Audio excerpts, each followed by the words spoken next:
Welcome back, everybody, to day 2 of coverage here in Kissimmee, Florida, at the Reunion Resort for DPFL Live Event 4. My name's Nick Teixeira, joined by Will Stewart, and today we are starting off our coverage with a quarterfinal matchup in the Open Doubles 501 with a little preview of a matchup that we will be seeing on Saturday. Alex Feldman and Stowe Bunce taking on Jermaine Wadamina and Raymond Van Barnderveld in what is bound to be a bountiful matchup. I'm looking forward to seeing every bit of it here on our live stream.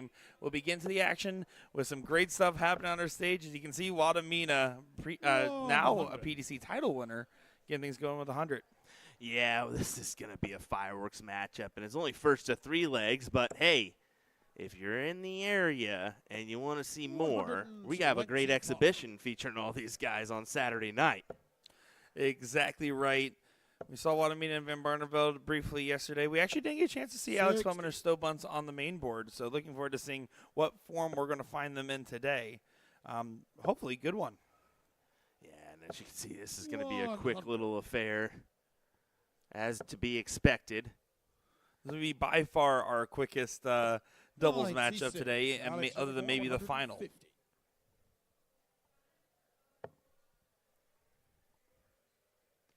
Alex Feldman trying to swing the 150, did not get the second dart on the go-ahead, but does go ahead and treat it kindly. 118 feels like a must-go for a hold-up throw.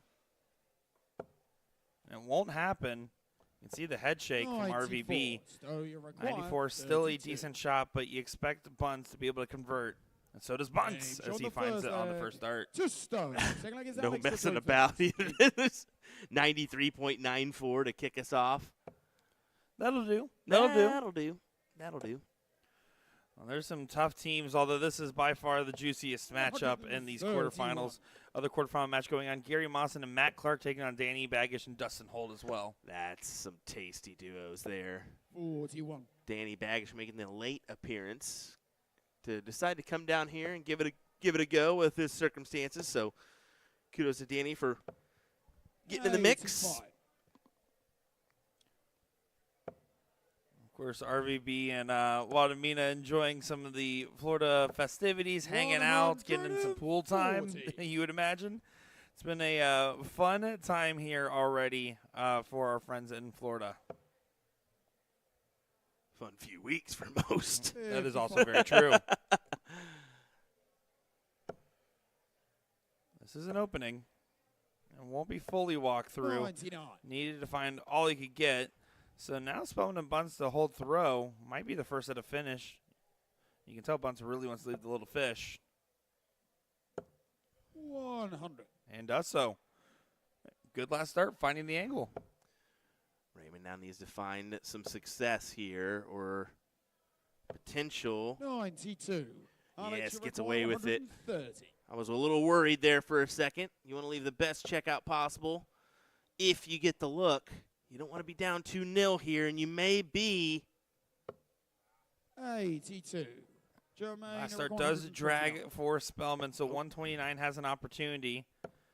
And it will be in the middle, but not quite there either. Stowe, you require 48. So now 16-8 wire for Stowe. He's choosing tops for a 2-0 advantage. Now to the double 10, and he converts. Nails it. 18 dart leg to push him along. Now you're under pressure here if you're Jermaine and RVB. 100. Yeah, under the gun. You do have the throw, so you might as well try to take advantage of this leg, but Spellman and Bunce want to keep up with the same momentum. That's a perfect dart for Spellman, and he goes downstairs with the last just to make sure he doesn't have a fussy fallout there. 100. There's a fussy response from RVB as he finds a 140 in suit. Again, an absolute race. But now a case of the neighbors. That's the wrong number.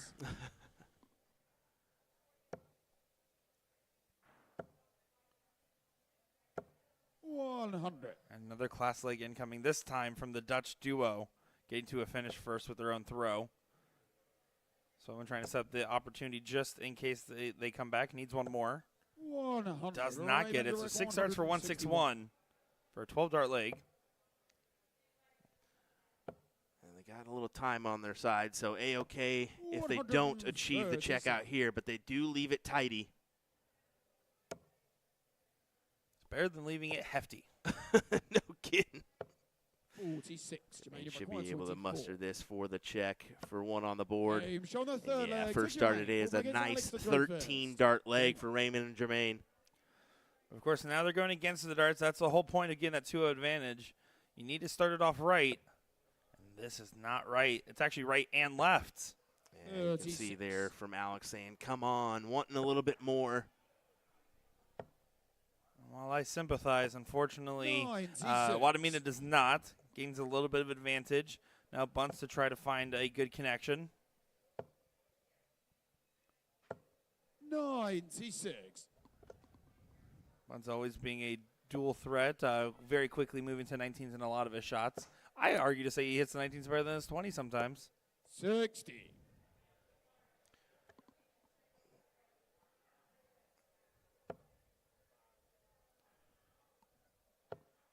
Alex feeling the frustrations, not collecting in this leg like he was in the first three. It does snag that last dart. That was big. 85. Oh, a little close for comfort. Well, they expected the Dutch duo to be a bit further away, considering how the leg started. 95. But staying sticky. They can still be the first ones at a finish. RVB on setup. Oh, that's a tough first. Really need to find two triples on the back end, and that is a breakfast shot for Raymond. You can see the slumped shoulders, thinking that that might be the most costly mistake. It and very a deciding one. Very well looks like it. Looking for the 180. 180. Massive hit. A big shot, a big find, and now match starts incoming for the Neon Nightmare.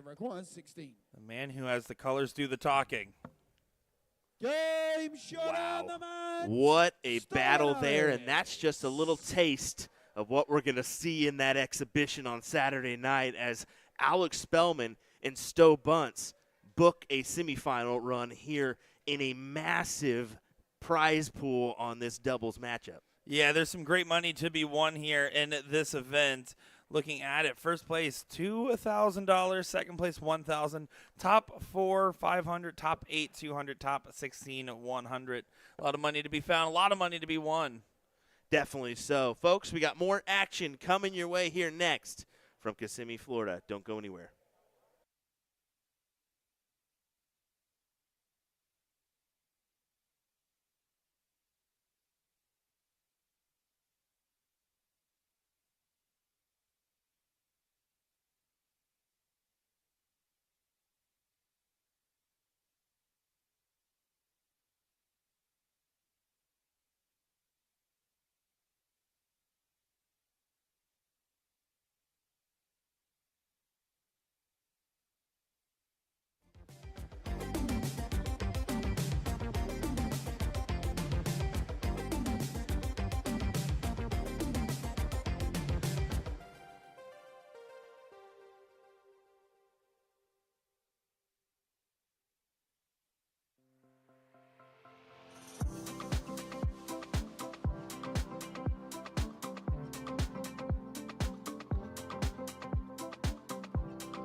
You'll be seeing red and blue stars in your eyes when you shop our August Start of the Month special, the Win More Epic Starts, for 15% off all month long. These 90% tungsten darts will catch your eye instantly with the striking blue hexagon pattern sinking into the natural silver barrel. Not too sharp for mid to rear grippers that prefer a smoother touch on their hand.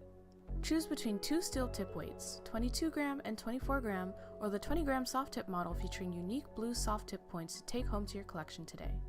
You can also get a chance to win a Win More jersey in the size large with our monthly raffle. How do you enter? Just purchase our August Start of the Month special and you'll automatically get entered. The giveaway ends September 1st, so don't miss out on your chance for free stuff. Tap the banner on our homepage at a2zdarts.com to shop the Dart of the Month. And don't forget, we ship internationally. Best of luck to everyone.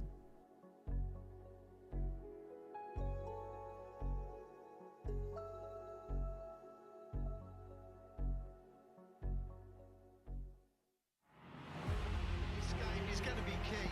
You can tell by the way they're scoring. There may be nothing in it. One man misses, does the other man get? Yes! Double 12! That is the most amazing leg of darts you will ever see in your life! I can't state! 12, and the 9 Dart King lands another one! Covered by Team Michael.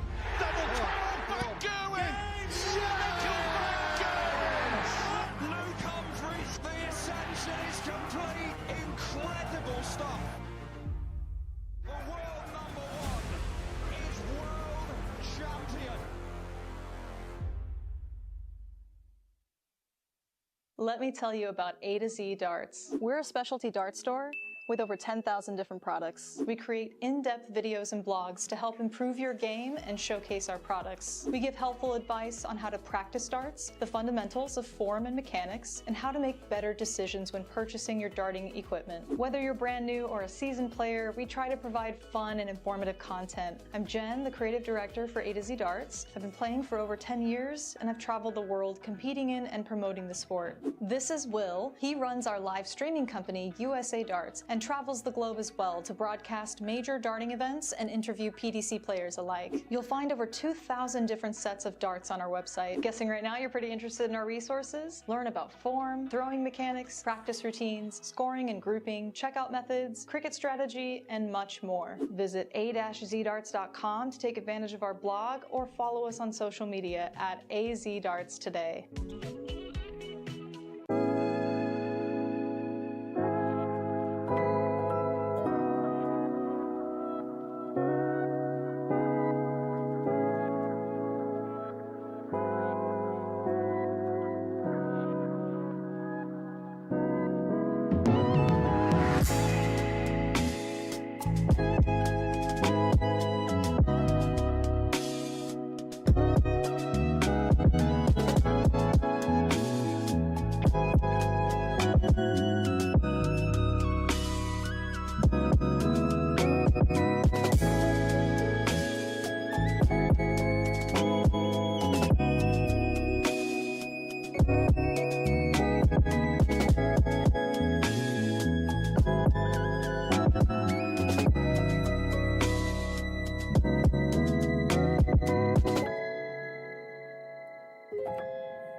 what is the purpose of the Vertex stand? This product is made by Winmore, and they have solved 3 different problems. Number 1, when you don't want to permanently mount a dartboard. Number 2, when you can't drill into your walls. And number 3, when you want to travel with a dartboard. Not everyone wants a dartboard permanently mounted into a wall. Perhaps you just want to bust out the dartboard occasionally to entertain friends or family. The Vertex stand is perfect because you don't drill into the wall, you simply lean it against a flat surface. This is easily the most convenient product I've ever seen that you can set up or tear down super fast for portability.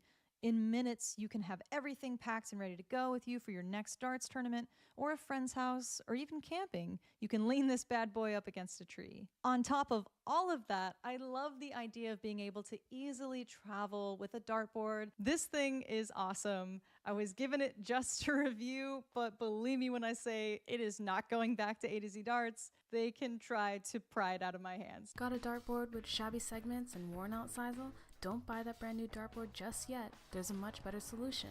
Knowing how and when to rotate your dartboard is an underrated practice many players neglect. Why rotate your dartboard? Although sisal is self-healing, you can't prevent the damage that occurs over time with high traffic segments like the treble 20. By rotating your dartboard, you can replace the 20 segment with a different segment that sees a lot less dart action. The damage gets distributed throughout all the segments, making your board last much longer. Decide how to rotate your dartboard. Whether you go clockwise or counterclockwise, be sure to stick with one method of rotating your board for consistent results. If you rotate it clockwise one time and then counterclockwise the next, you may be going back to a previously damaged segment instead of a fresh one. Return your board accessories back to your board once you've rotated it, starting with the number ring, and you're done. Dartboards are a big investment, so it's important to take good care of them. Regularly rotating your dartboard will help ensure you are throwing at a fresher 20 segment and will help make your dartboard last longer. Hope you found this video helpful, and we'll see you next time.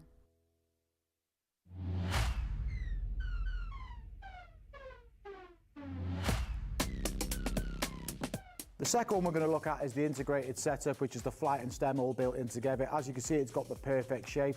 There's no fiddling about like with the classic where you've got to pull the flight in and out. But again, it's down to your personal preference.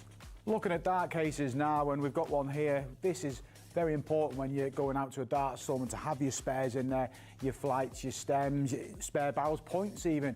It depends on your preference, a dart player. Myself, I tended to use a smaller wallet. I didn't like to have too many options and stray away from what the basics were. I'd have things like the odd set of stems, set of flights. But like I said, these all come in different sizes. It's down to your personal preference, but it's good to be equipped when you are playing darts.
Outside.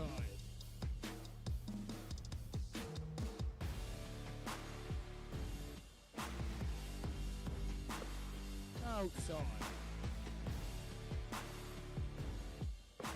25, Matt's on the ball. First leg, it's Matt to throw first. Game.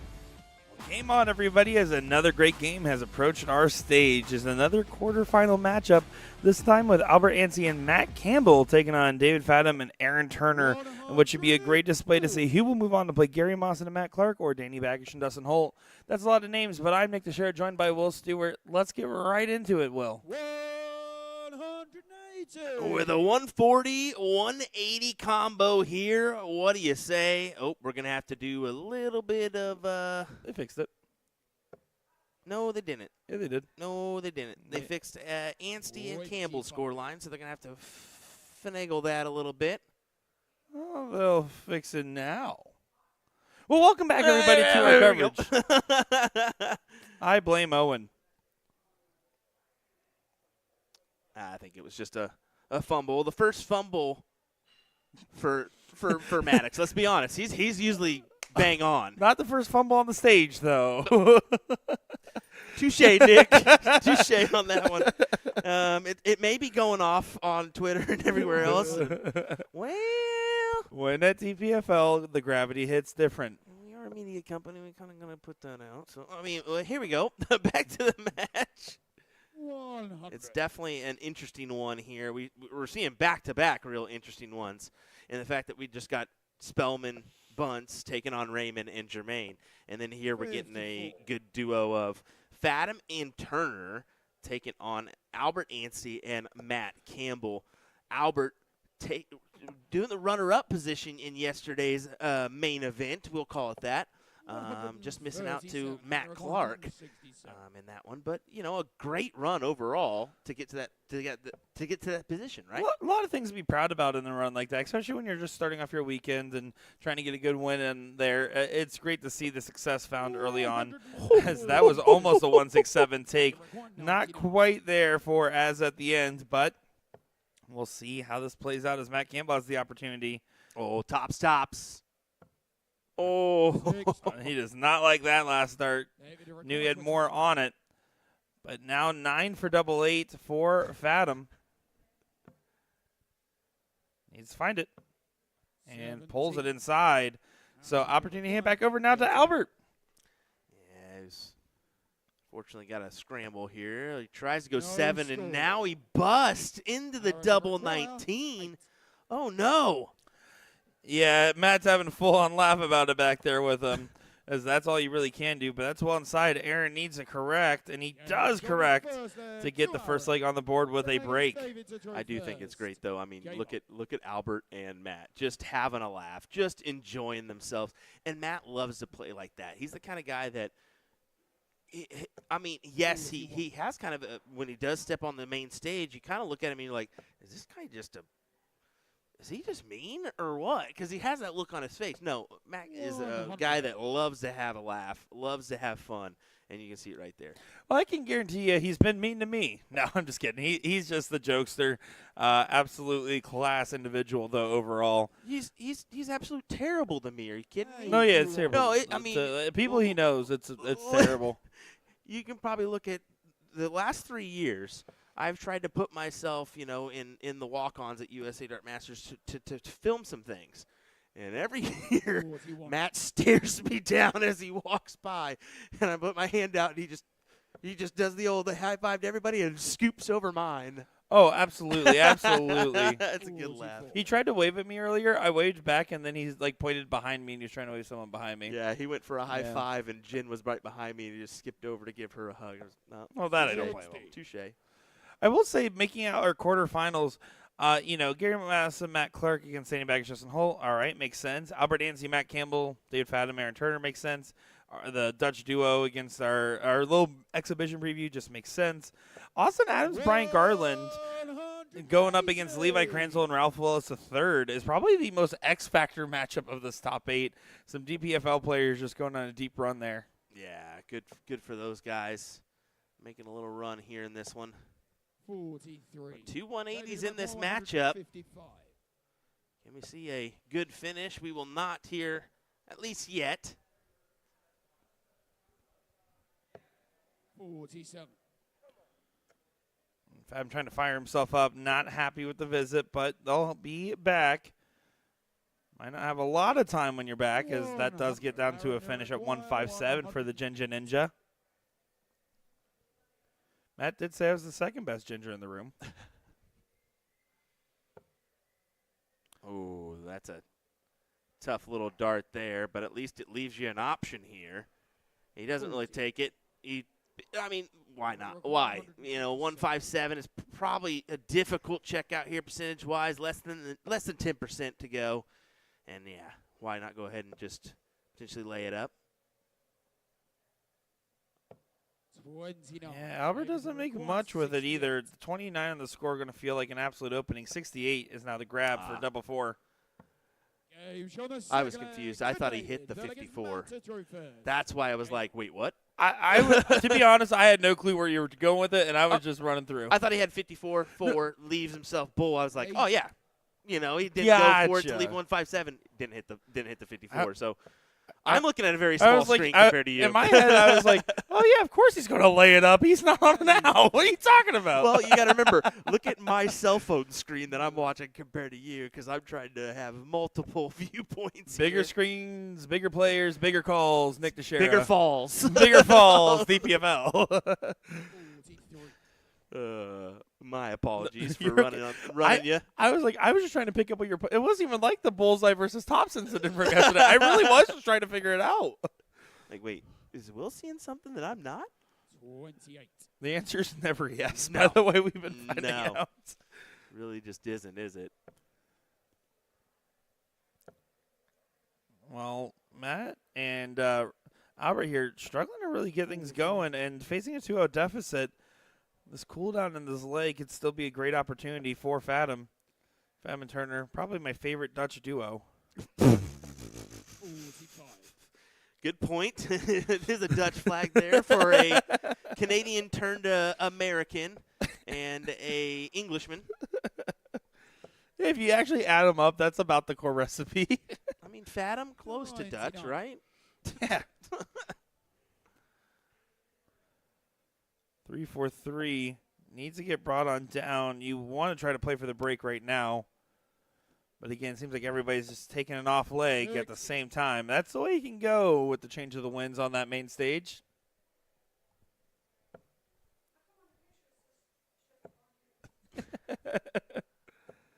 Matt Campbell misses the 180 with a thumbs up, but we'll take that 140 happily as he gets to one treble finish. Yeah. Try to at least put one on the board here in this first of three-leg battle. You need it. How about you require 98? Or you're going to be out of this event.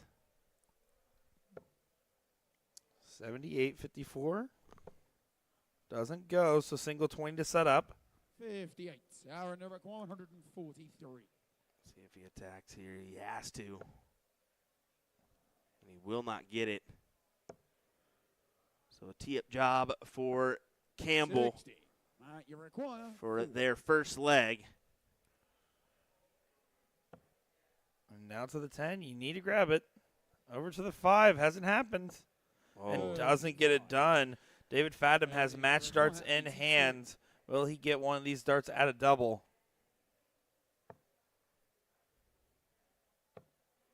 One shot. And one mismatched dart clicks off the wire.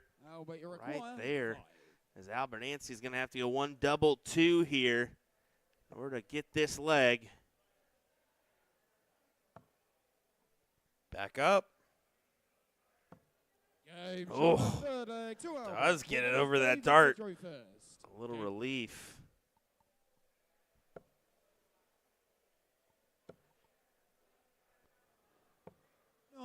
But now this is the hard leg. You have more work to do, and a 2-0 deficit and a race of 3 is absolutely brutal.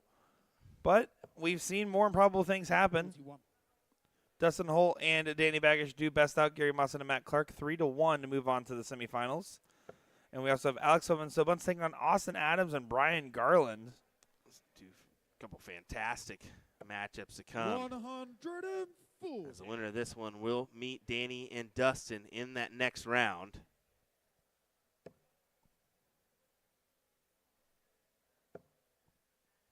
Of course, after that amazing performance from Alex and Stowe, you kind of cue them in for a really good run here.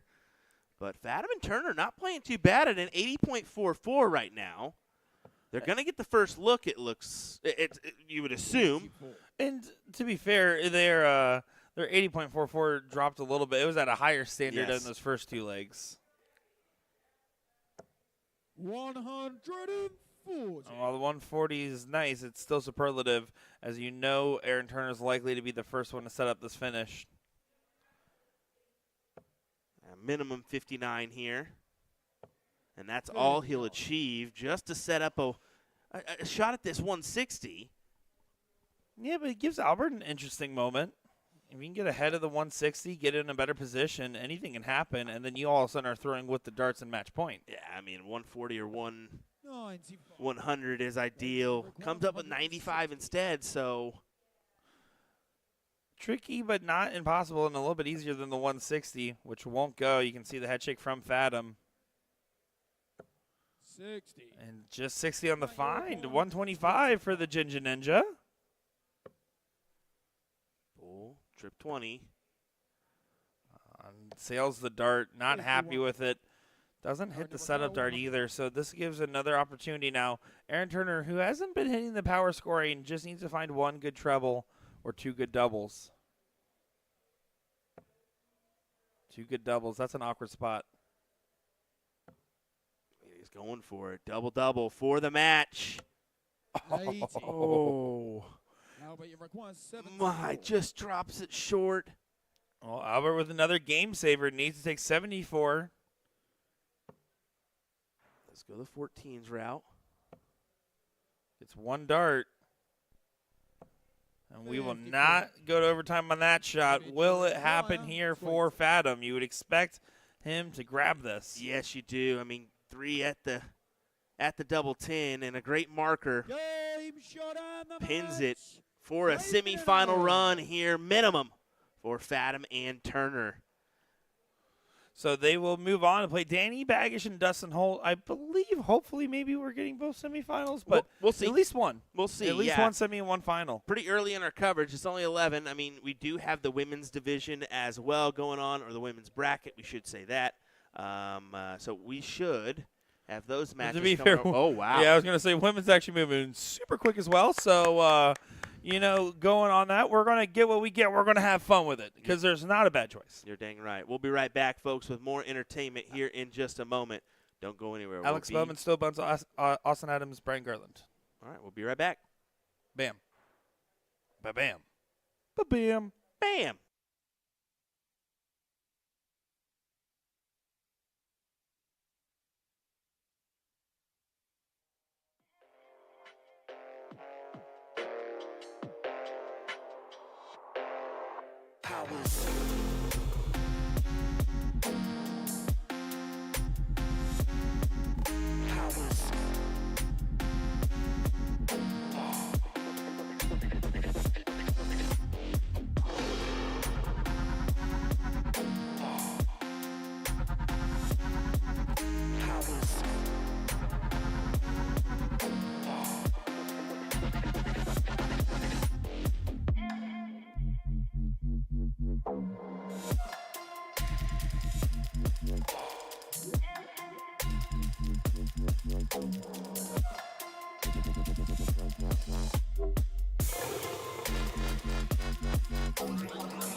outside. Alex has won the ball. First leg, it's Alex to throw first. Game on. All righty, ladies and gentlemen, here we go. Another matchup. How about a semifinal from our doubles bracket? We've got some hefty money involved in the rest of our matches here in this doubles bracket. Hope you all are ready. We certainly are. Stowe Buns, Alex Spellman. They played magnificently well in their previous match, didn't they, Nick? Yeah, certainly so. You expect a lot out of that duo. Well, they delivered on it, and they're going to try to maintain that form going into this semifinal matchup. First to 5 legs, and I'm okay with watching this one all day long, is Austin Adams and Brian Garland. Going to be quite the handful. Austin Adams, 2012 ADO Youth 501 national champion. So throwback there, and a top-tier player that took the swing for a while, but now just stays local. And Brian Garland, a good friend of Steve McDowell, God bless his heart. Yeah, sorry for you, bud. Friends of Steve, that's no bueno. Oh, but here we go. Alex Spellman looking for a 180. 180. Nails a 180. Yeah, it's going to be a great shot to get things going, to set that standard. And Brian and Austin will have to settle in early on a matchup like this. You don't want to be fiddling around with the shenanigans that happen on this stage.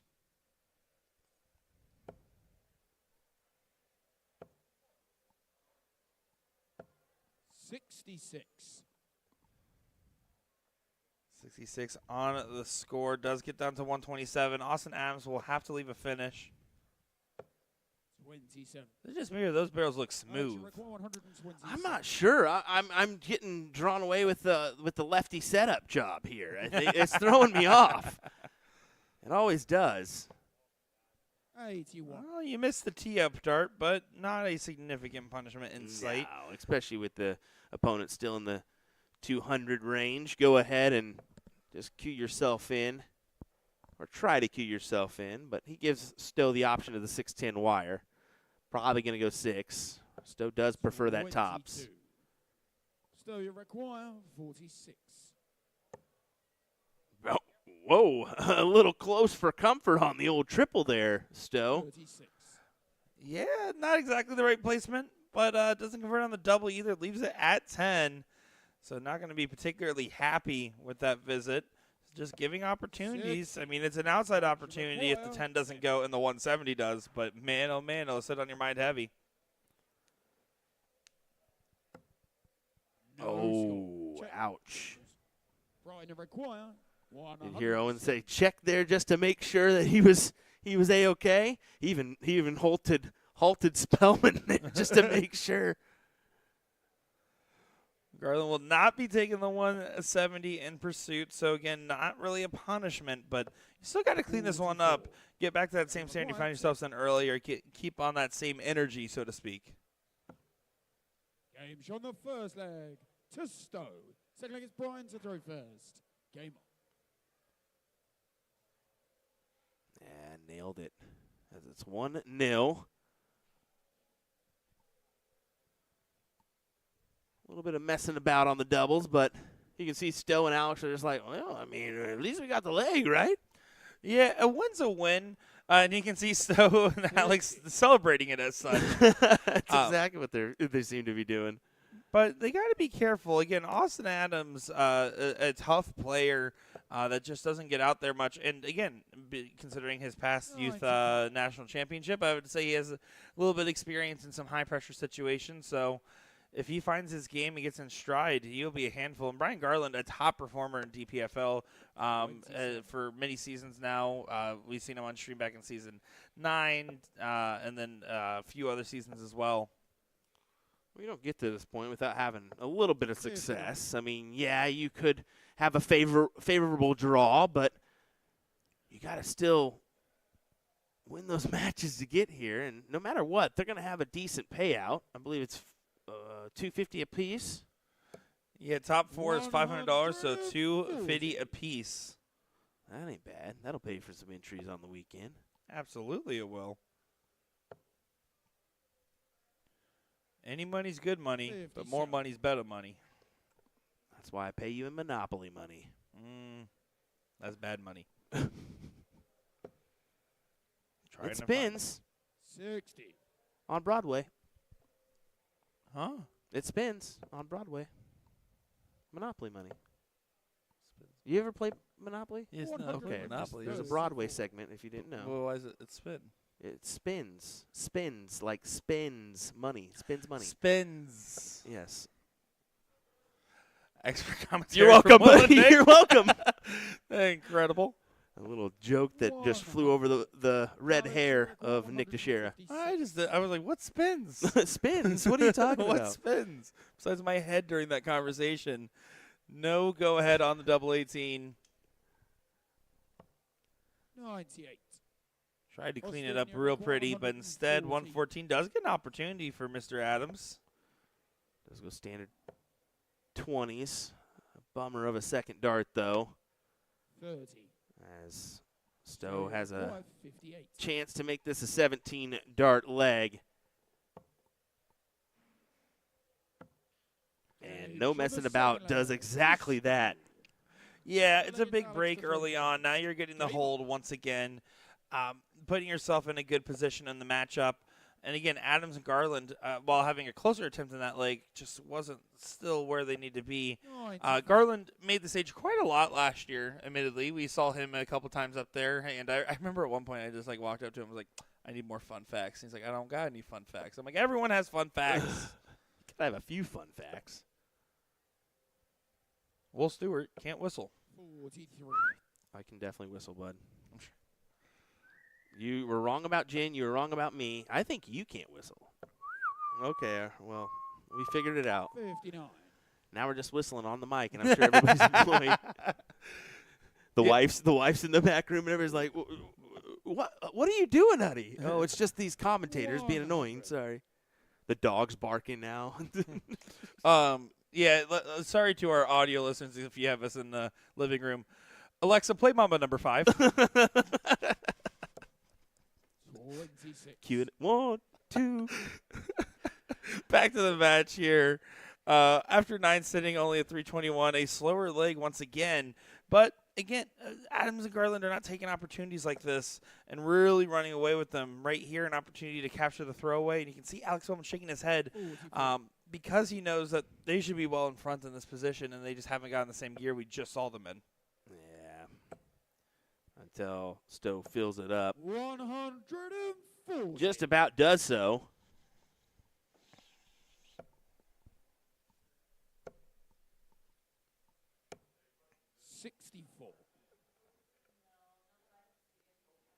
Now 181 should have a good tee up.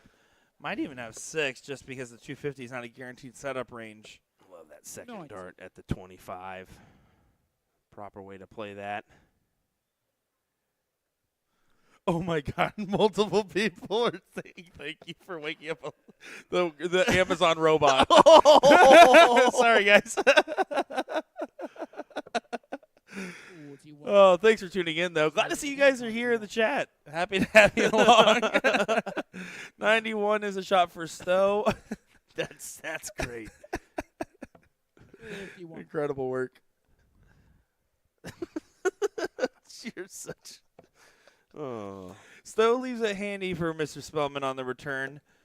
Double 20 is the shot for the DPFL sponsored duo. And there you go, a 3-0 lead. 2 legs away from the win and looking really good in their positioning. Yeah, a little jump up here in that first to 5 leg format.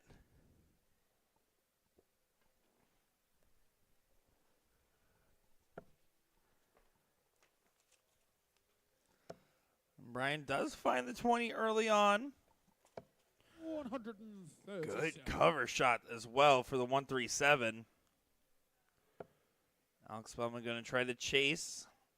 Wants to keep the pressure on them, especially that 3-0 advantage. Even if you're not throwing the intimidating average this duo is capable of, which neither of these duos are throwing quite to the average range of which they're capable of, but you have the leg advantage so significant that it will force either greatness out of the other team or force more pressure situations than anybody would be happy to handle, so to speak.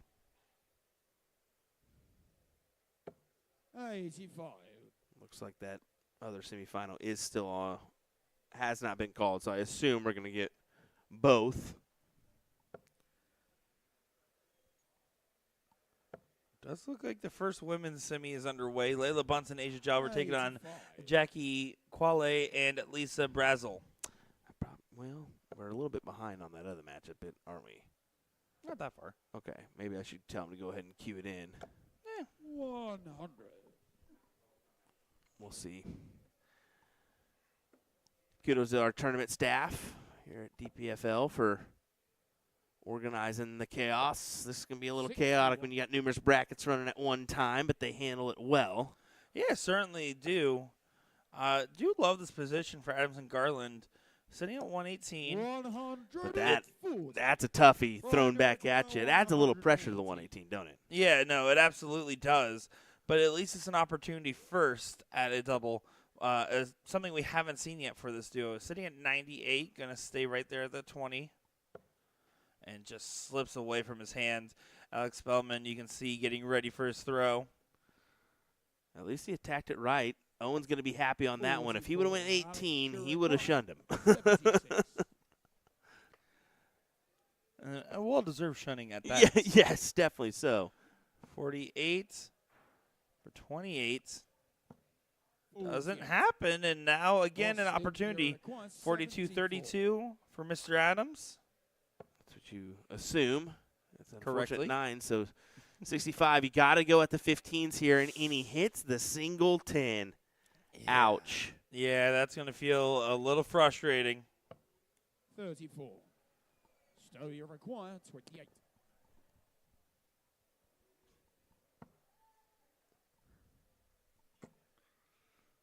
We're getting more messages that it's the Amazon Alexa's working. No, you can't say the name again. Now the Amazon robot was listening. Oh, okay, sorry. We can't trigger them over and over again. I don't have one in my house, so I don't have to worry about it. I have one in every room. That's insane. I like to listen to music. Oh, okay. I do have Mama Number 5 going on in mine. Don't know about you guys. That's his go-to song. He's gonna. If he ever has a walk-on, that's what it's gonna be. No. Just can't touch this.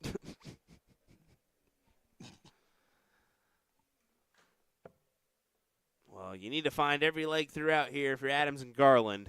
Tough road ahead, especially against the likes of Spellman and Bunce. Can be done, but it's a toughie. Brought to you by Adam Sandler at the end there. Who-to-who. 100. Oh, there's 100 on the recovery from Stowe Bunce. Adams and Garland facing a very tough position to try to get out of, as this is looking more and more likely for a 5-0 win, and just never got the best out of Adams and Garland. Again, talented players that just haven't been producing their darts yet. It's not over, but it's improbable. 57. Especially if you don't start collecting here. First 6 darts, not ideal. You almost need a cue in 2 here. There's 1. 81.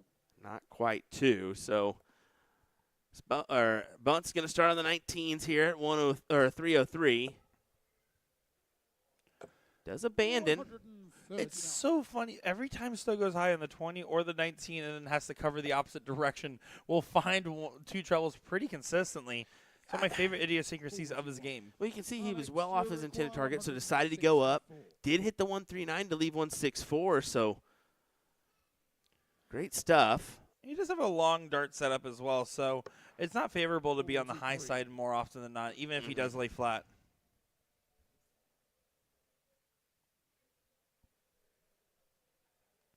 So 121 will get a chance. How many darts will it be guaranteed?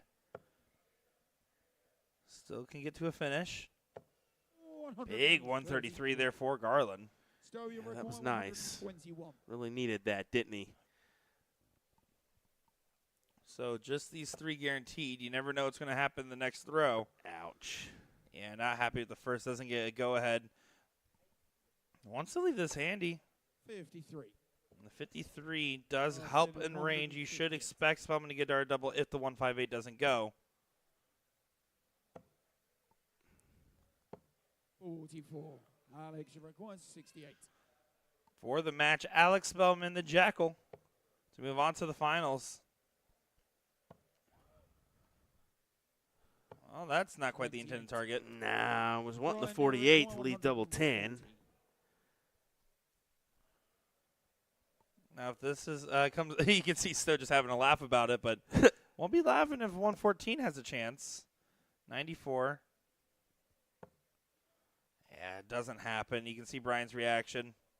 It's a good first start, but the second dart on the switch just not in range. 42. Stowe, you require 40. Double 10. Double 5, chasing it around the board. 30. And doesn't happen. Austin, you require Adams and It's- Garland holding on by a thread. It's an opportunity here you need to take. You got to go 14s now.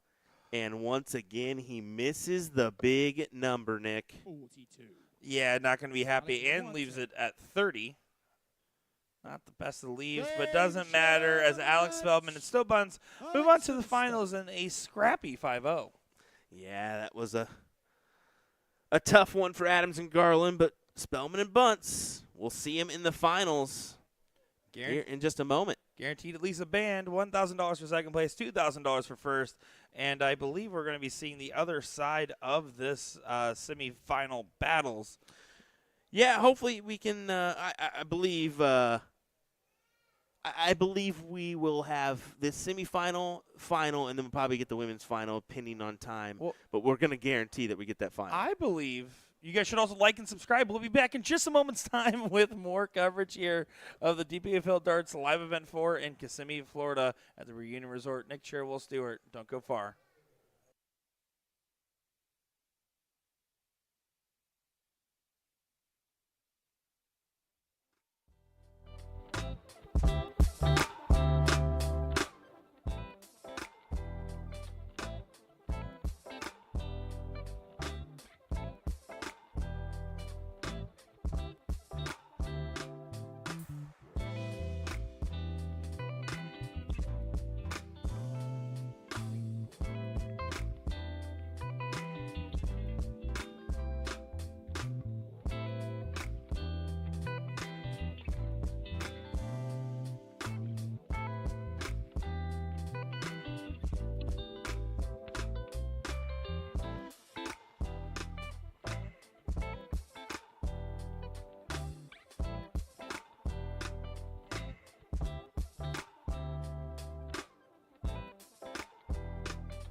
25.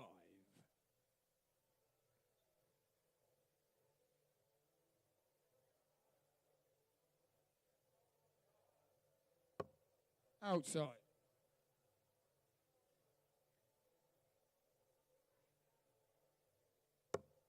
Outside.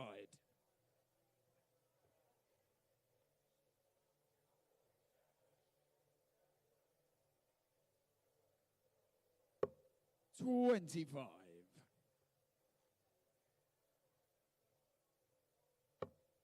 $25.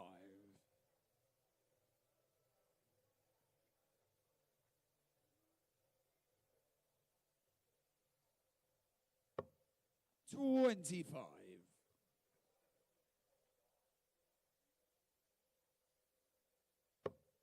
Bullseye.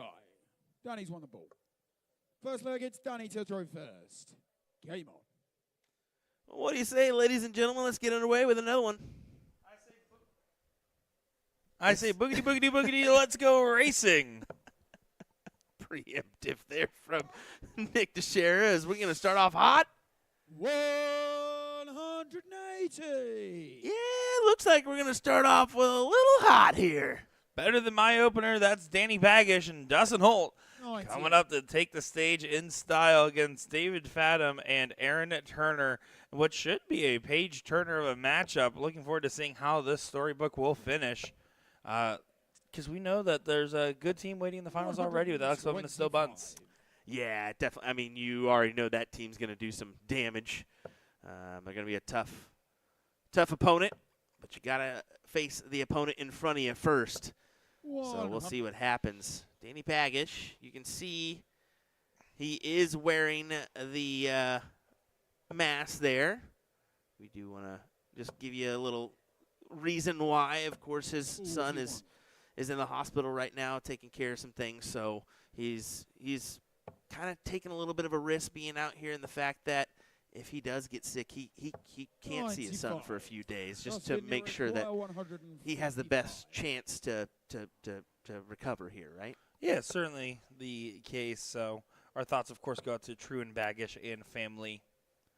Dustin Holt will not take the 155. Does get it all the way down to 55. And the big describing point of this matchup is Aaron Turner really needs to focus on picking up his scoring ability a little bit. He has been there moments in that last match, but we saw a lot of trouble as visits in a matchup where you can't afford that many of them. Yeah, that's the truth. 55 needed here. 15 for tops. For Baggish and Holt to take this first leg.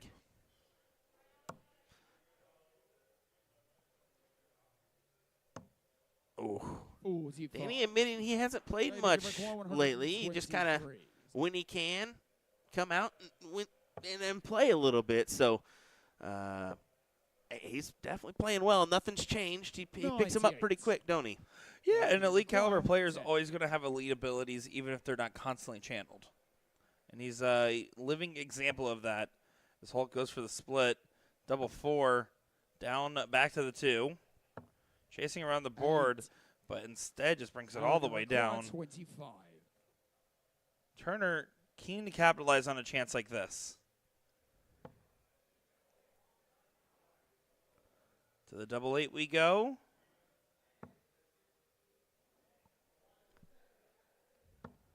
Game shot the first leg to Aaron. Second leg, it's David to throw first. Game on. That's a tough position. Fun fact, I could have been playing with Danny in this event, but I said, yeah. I mean, he said, hey, you sure you don't want to play? I got Dustin that is interested. And I said, buddy, go ahead and take the far better player over me any day. And, well, maybe not. Maybe you should have taken me. Just kidding. Just kidding. Better looking player, better darts player, better handshaker, better dinner maker. I don't know. I mean, that's pretty up there, sir. Thank you. Appreciate it. I mean, Aaron, once again, just finding low and then pulls on the last. Low frustrations, but they did grab that first leg despite Baggish starting off with a 180 on the other side. So you're going to feel all right about your positioning. But Baggish and Holt can have all the power scoring they want if they don't convert on the doubles.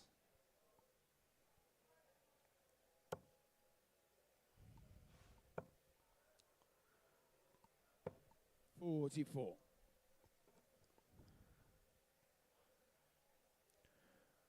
Trying to get to a finish. A little bit of an awkward position. 60. Surprised he stayed, to be fair. I figured he'd go down. Yeah, it was definitely a pot commitment, it seemed. But, again, not in a position to punish, so you can throw for the comfortability.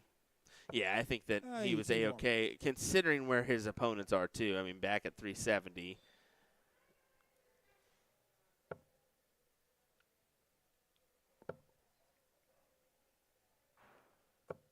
55.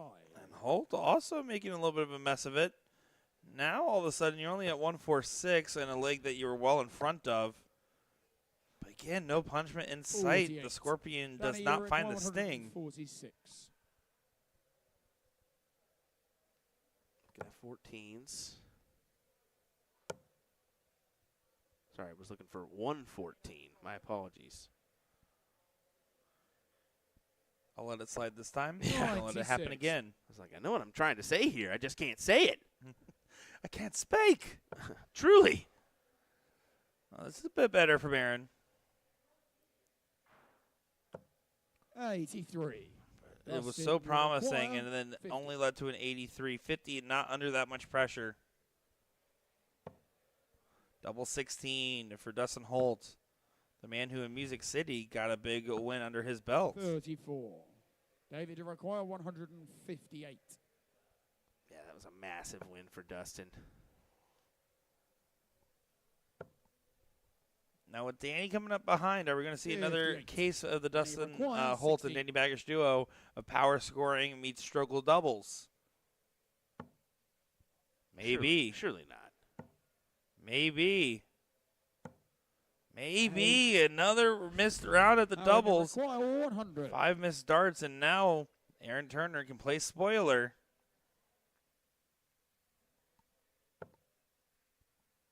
It's not a bad spot to stay in the 20. Or trip 20, I should say. And no, he just went double-double. He's going to stay with that route, and he 60. almost takes it Justin, you require 8. once again. Last time it was on the bottom side of the wire. This time it was on top of the wire. And now going up to double one, chasing all the way around the board. Oh, No score. my. David, Another you round require of doubles 40. missed. 8 missed doubles, excuse me, in this league alone. Games on the And second there, leg. now it's a 2-0 To advantage, David. where if you David went to based off the first. attempted doubles, you would assume a lot higher. Baggish and Holt in a little bit of trouble early in this race to 5.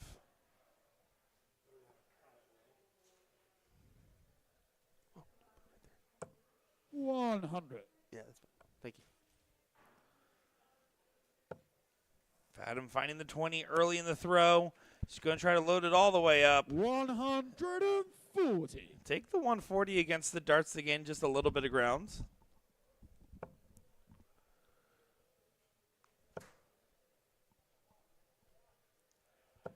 $81.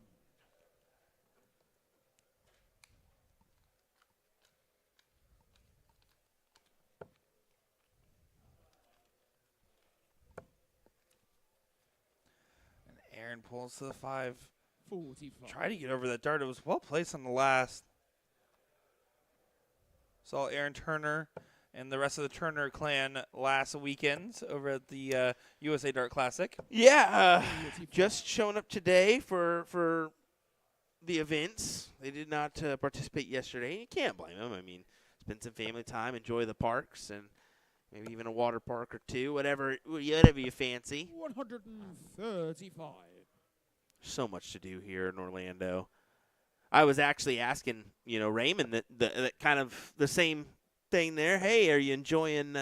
He said, "Oh yeah, this is really fun." I said, "Have you ever been over to this part before?" And of course, no, I haven't. But I've been, of course, Vegas and what have you. But mainly just for darts, not getting a little experience beforehand or whatnot. So he's had some fun. Well, there's a lot of fun to be had here. They never tell you the best part of coming to the U.S. is to see Will Stewart. They never tell you that in the travel guides. That's a lie. The scoring has slowed down for Baggish and Holt I say, and then, of course, a 140 hits on the board, but 136 is a setup for a break.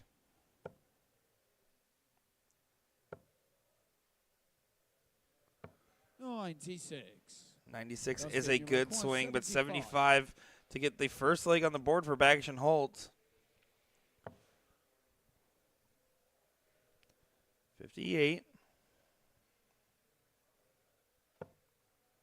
Double top. This time does go. Easier when it's a combination than a clear at it sometimes. I guess so. They will grab the third here. This first to 5-leg semifinal.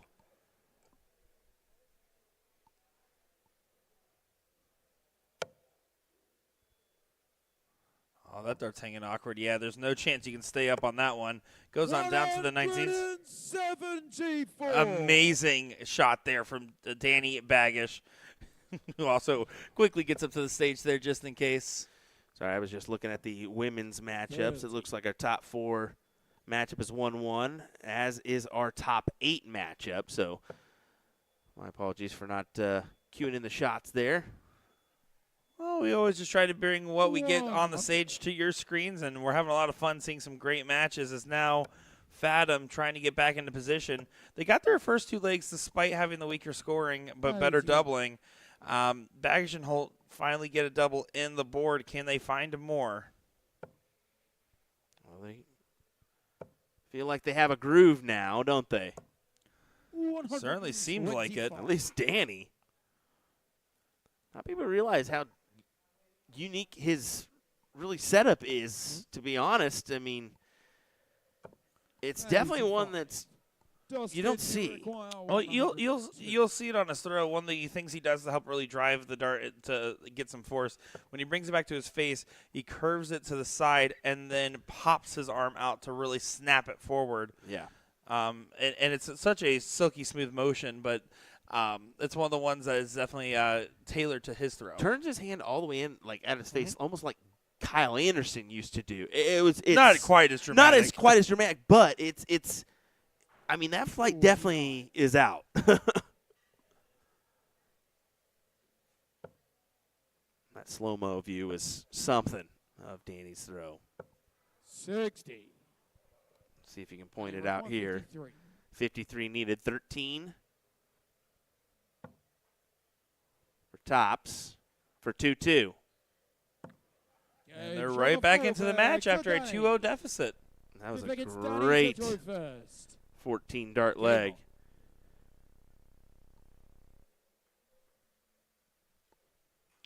And now Danny will get the throw in this next one. He's going to waste no time.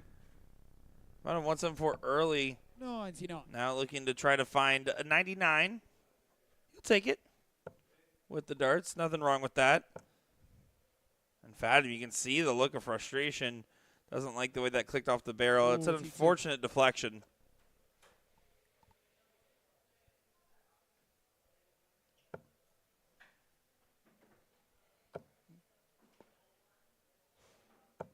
$180. Yeah, big 180 there from Dustin Holt. I just said, Nick, wait. I know something's about to happen, and what happened? We gave Owen the reins there.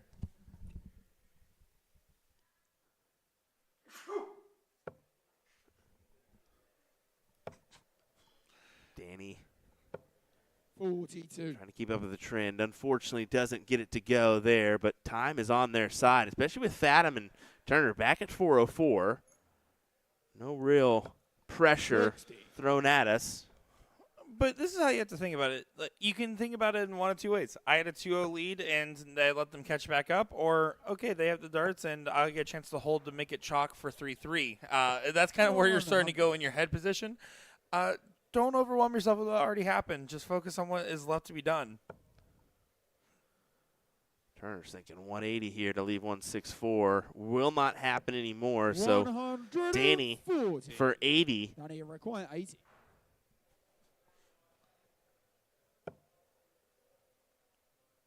$77.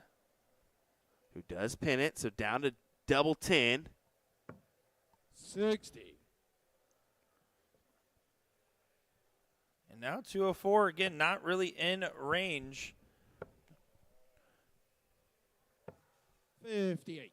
Yeah, bare Lost minimum it on the in the quad turn. 20. Fathom not going to be happy with that visit. Dustin Holt, he struggled on 3 clear at the doubles. Yeah, but this would be for 3 on the spin. Game show the 5th leg. Cue it in. To Dustin. Yeah, that's going to be a great Six momentum. legs, But targets, Fathom and and Turner have to throws. throw. They have to just think, okay, we're playing for a chalk match once again. That's all you have to do. Don't get complicated in the dichotomy. Don't get complicated in the matchups. 100. Just play the darts. Sell yourself into your pacing.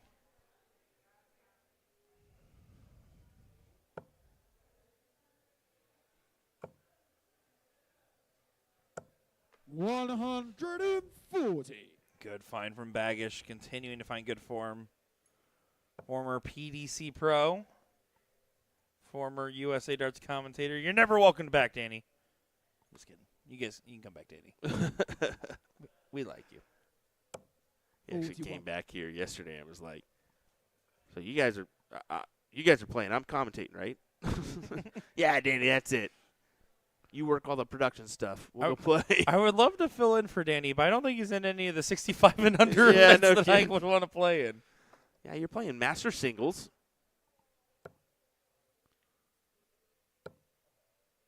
Good second dart.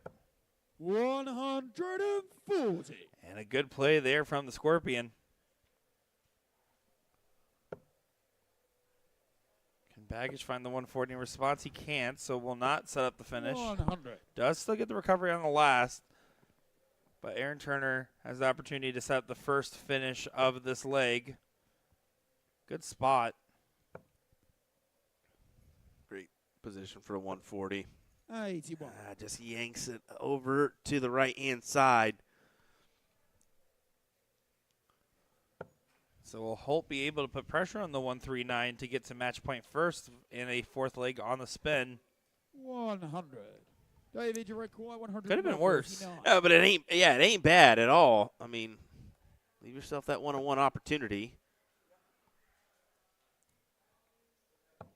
99. Danny, you require 101. Fam does just about everything he can do except take it. Setting up 40. 101 for Danny Baggish. Deciding on his routing.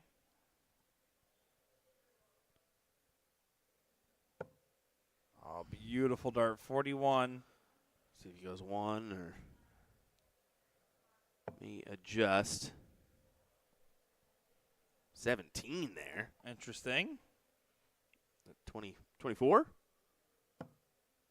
89. Yeah, very interesting routing decision Number from one, Danny please. Baggish. You usually cue in the one, right? Or, hey, however you fancy. Well, double 10 is now the fancy. And there it Yeah, is. they've shown the 3-3 six flag. all in this 200. matchup. 7 flag. It's So down race to the 3 two flag. legs. You're Game. playing a best of 3, but Baggish and Holt will get the start in 2 out of the 3 legs. 59.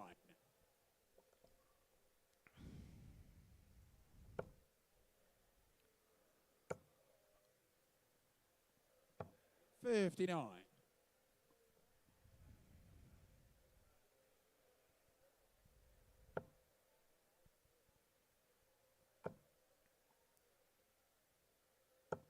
$100. Solid ton from Dustin.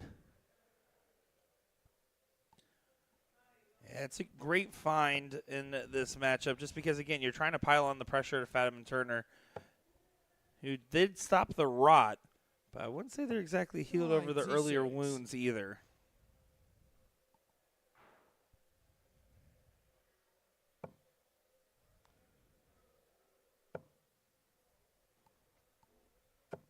$121. Now, of course, Fathom in this position going to try to find a 2-treble turn of his own. The man who has found quite the success here as of late on the Mr. Do More, Be More. Saw him get on a good run out overseas. Yeah, I mean, that Dutch Open was something special for him. Made a run to the finals. Unfortunately, falling short there, but that really 125. cued him in on the ranking systems, and that alone could have potentially produced a lakeside berth, and he's sitting in prime spot to grace that stage. 41. Would love to see him Danny, do that record opportunity. 96. I love seeing our guys in North America make big runs over there. We saw with Jason Brandon on the Lakeside stage and a few others as well. I mean, countless others.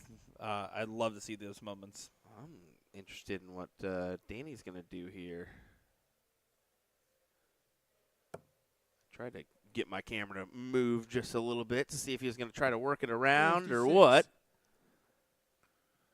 Yeah, with 56 on the grab, does tee it up kindly. They will be back. Was fishing 95 at minimum for the 170, 42. but now 6 darts for 40 to get to match point. Double 10. Can use that dart.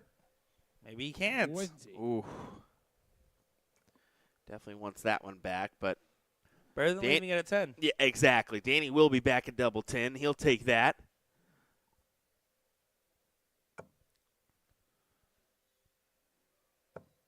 That's still a good 140. It's the what if 140, but Yes, it adds pressure. it has opportunity potentially. That's more it, isn't it? You know, the old just in cases. He does split. 12. Instead of going at it, giving himself 2, he only gave himself 1. Don't love that at the 140 hit to leave 83. Now Fathom gets an opportunity. It will only be potentially 1 dart. Oh, and it's going to be a good dart at least. 7. Oh, but it slips. Dustin, you require 8. I know Dustin fancies the double 4 over the double 5, no doubt, but I think you give yourself 2 chances there.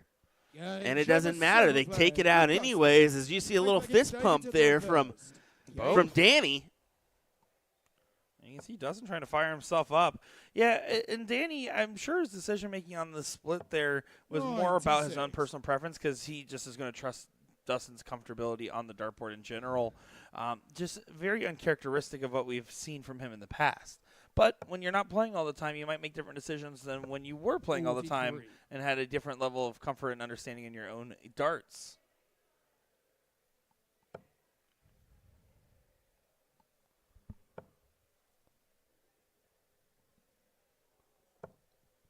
$81.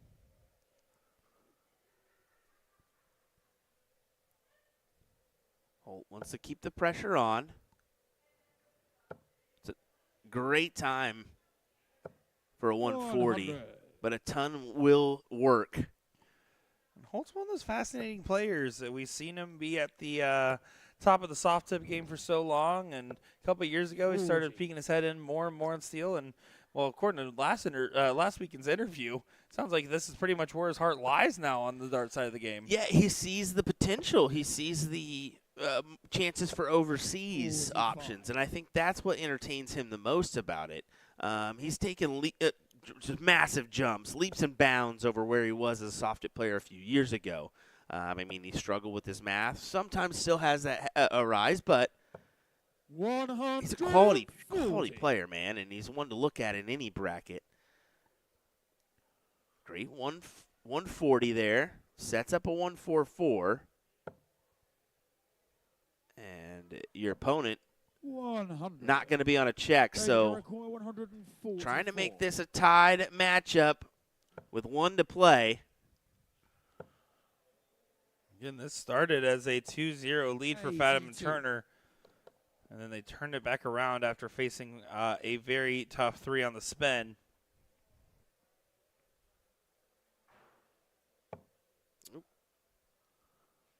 Did elect to go for a 133. Well, now needs to just make sure he leaves a 42. finish. Aaron requires 62. And, yeah, a very unfortunate turn there for Baggish.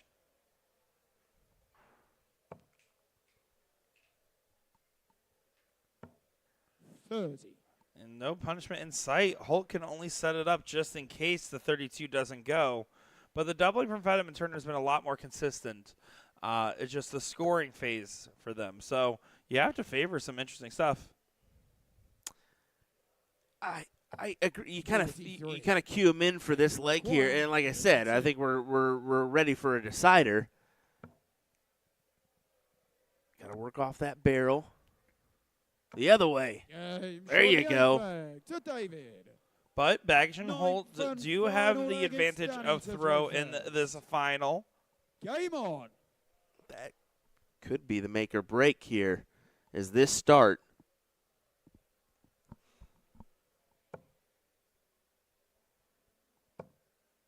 Goes over instead of underneath. 41. Just 41 on the open.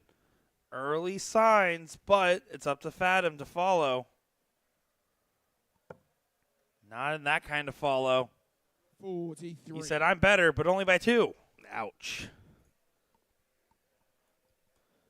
Holton Turner thinking, okay, it's our turn to step up. Yeah, they really need to. And oh, that was in the corner of it. That was in there, no doubt about it. See where the bristle's healing in the corner. 80. Still going to take the 80, considering the going first, but it leaves an opportunity if this goes a little bit better for Mr. Turner.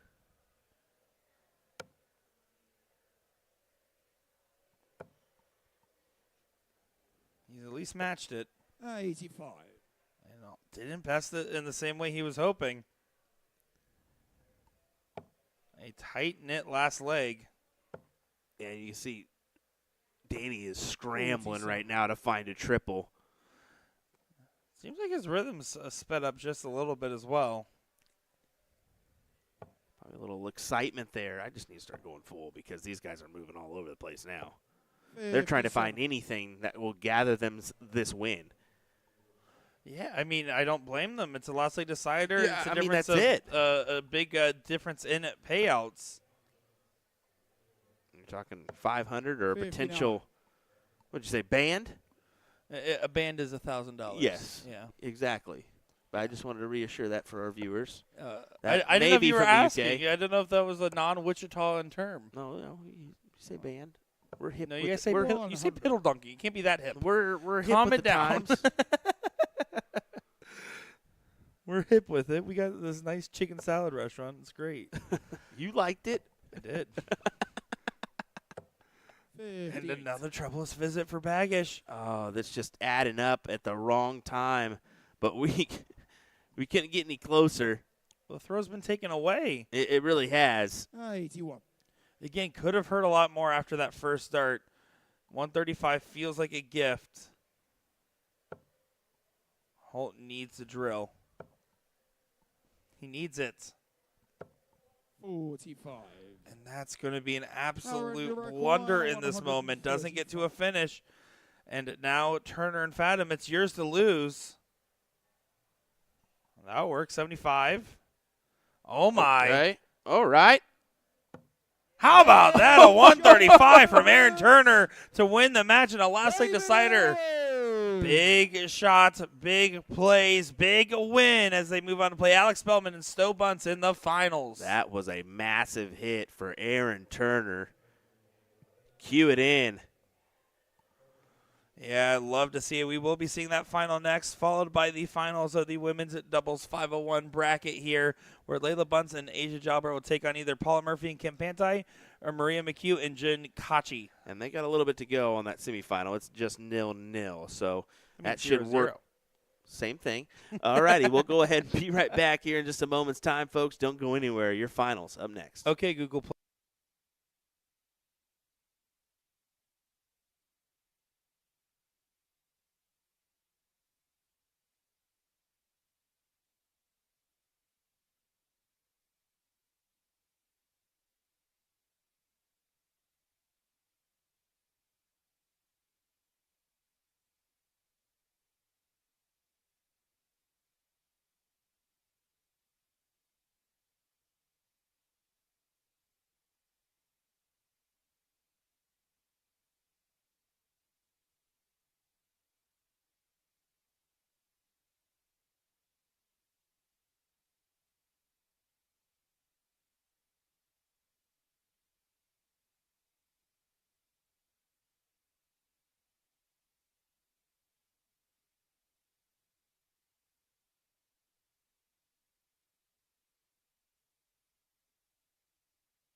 going to be David to throw for the bullseye first.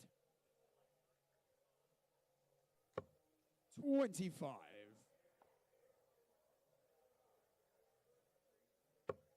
Outside, so David's won the ball. First leg, it's David to throw first. Game on. And now it is time for the finals to see who will win $2,000 for the first event of several today.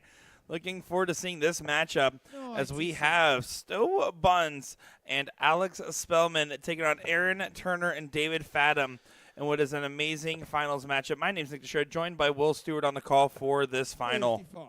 Yeah, this is, I mean, Fathom and Turner making a run here. Pretty good with that. A nice 1-3-5 checkout from Aaron, his last go. But Spellman and Bunt's going to be a little bit difficult here. 45. We know what they're capable of. Really looking forward to this exhibition with them tomorrow. Yeah, I mean, just going based off the paper 130. of what we've seen on the stream, I should say, Alex Spellman and Stowe Buns with their first match on the stream, incredible. Pretty much impeccable. And then our 140. second match that we saw them in, even though it was a 5-0, was a lot scrappier. Fathom and Turner have gotten better throughout their first two matches we saw on the stream compared to now. 180. That's a good turn. That'll play. Certainly will. 100. Surprised he didn't take a look at the 19 with the last, but A-okay. 57 does not go for the bull, so it has to set up. 87. Does still hit the recovery dart on the last, but now Mr. Fathom, a 119-15 dart leg. Double top. And doesn't go. He thought it went. He was ready to celebrate as if it did. 140.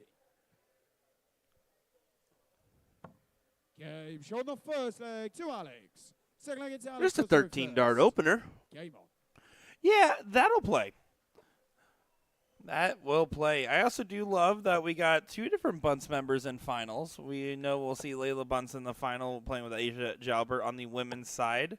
So pretty cool to see that father-daughter duo finding success on both sides, huh? Yeah, they, I mean, Layla's one to watch out for. That, 41. I mean, she hasn't even turned 18 yet. That's crazy, isn't it? No, certainly insane, but I mean, good performances from her are leading to good results on top of Asia Jalbert, who is a wonderful partner for her.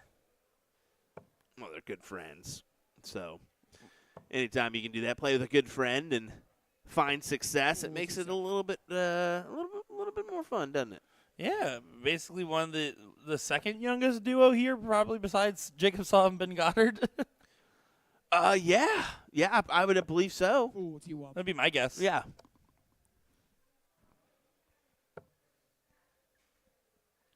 Fathom Turner not in contention of this leg.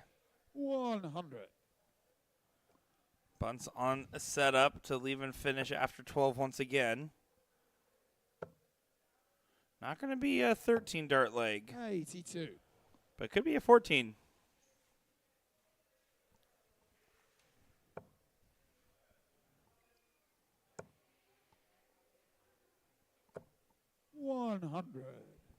Alex, your record 104. 6 darts from 104. I'll go 16s here. At least one at 16s. Now I'm going to have to scramble. How about a double 18? 86. Yeah, sunk that one in. Not happy with the delivery of the dart. 213. Now 153. 87. Try to hit the bull to get to a Still 1 your treble require 80. finish. Still technically is. But double 4 for Bunts. Doesn't 40. go. And 126, 419s for the bull. See if we can at least get a look here. That's a great start. How about a double 6? Oh, you were expecting another big check out the fall of 135. Mr. Turner threw in the previous match to win. I was thinking he was going to nail it. for a 2-0 lead. Game shot the second leg to Alex. Third leg, it's David to throw first. Game on. This is just one final that we're going to see of a couple today. Of course, we have the women's doubles we already talked about. But here in just a little bit, the women's cricket ADO singles will be going on. And then the open cricket ADO singles will be going on. And then afterwards, you have the DPFL Championship Elite Singles as well today for our main event coverage. Not even counting, and the Master Singles, I should say. Not even counting the blind draws or second chance events going on as well. Yeah, lots of coverage still to come here on the day. No doubt about it. That massive event tonight, though, that DPFL Elite Singles, $4,000 for first. And a trophy in Jersey. Hello. Little added bonus. I would definitely just, I don't know. I think I would frame the jersey as well. 100. Oh, if I won that, probably for sure. Yeah. Oh, after I got Will Stewart to sign mine. Calm down. So and Buns trying to make up for some lost grounds. 140. And instead pull out in front against the darts.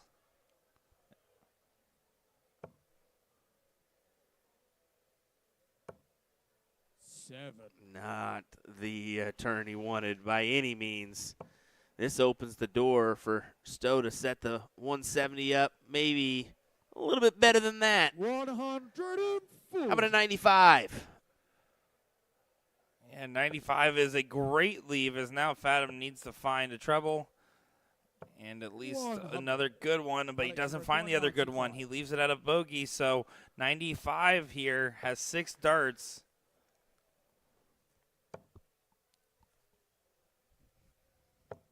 $71. And a good last start leaves 24 on the return. Good partners play from Bunce and Spellman. 41. Stowe require 24. Now to the double 6. There, Stowe does collect, so a 3-0 lead in this matchup. Averaging combined 90, a lot closer to that standard we expect and what we saw earlier. Yeah, pretty good showing so far here. And they're not looking to turn back. They're just looking to keep going here. Can you blame them? I mean, no, you can't. You want to do this as quick as possible. Go ahead and guarantee yourself $1,000 a piece. 41. That definitely is a big helper. Takes care of the room, possibly a flight and then some. Absolutely. 57. Any money's good money.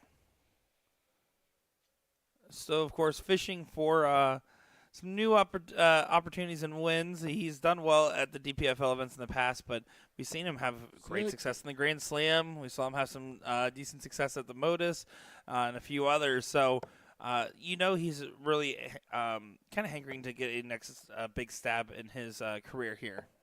91. And that's, you said Spellman or Stowe? I was talking about Stowe. Okay, well, Spellman, he's going to be over for the Modus here within the next, I believe, few weeks. He's going to go participate with Jason Brandon in that international pairs event, and then he's also staying for the influencer event there, which would be pretty cool to see that one take Our place. invites got lost in the mail for some reason. Yeah, what's up with that? Crazy.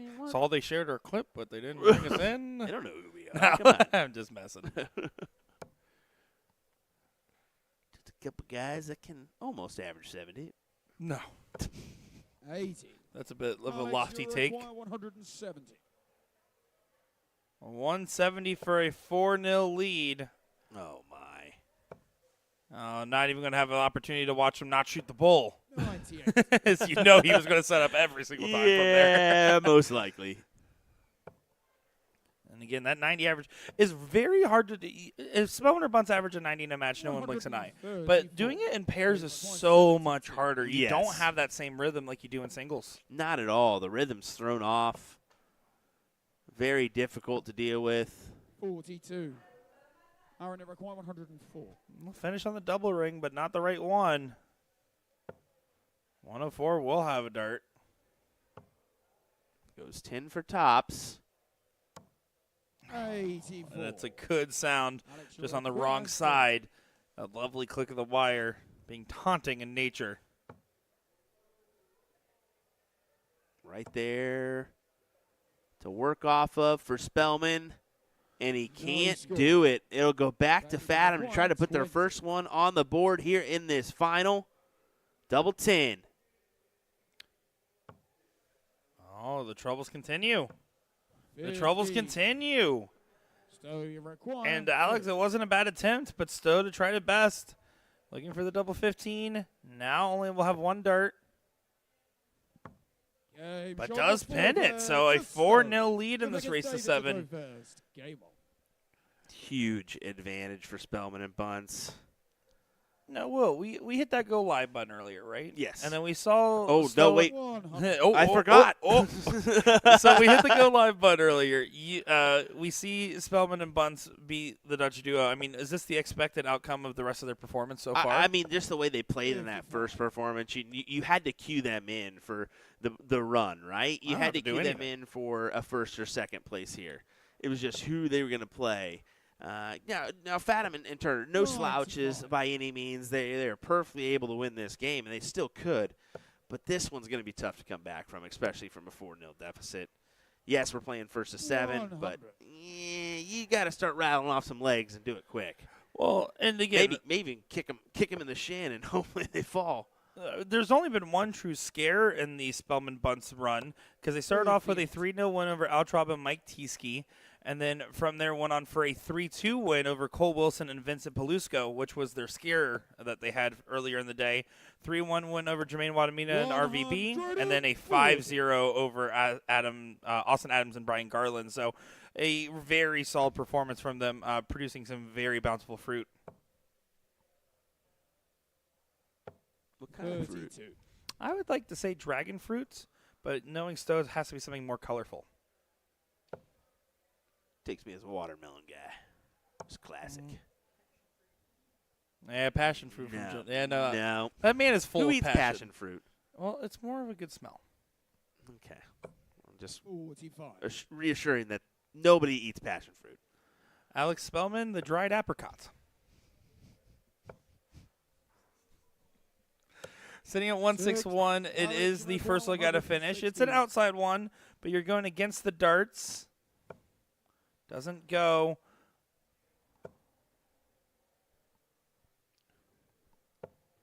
41. 41 to leave the Shanghai, not exactly what you had in mind. Oh, and a little insight here.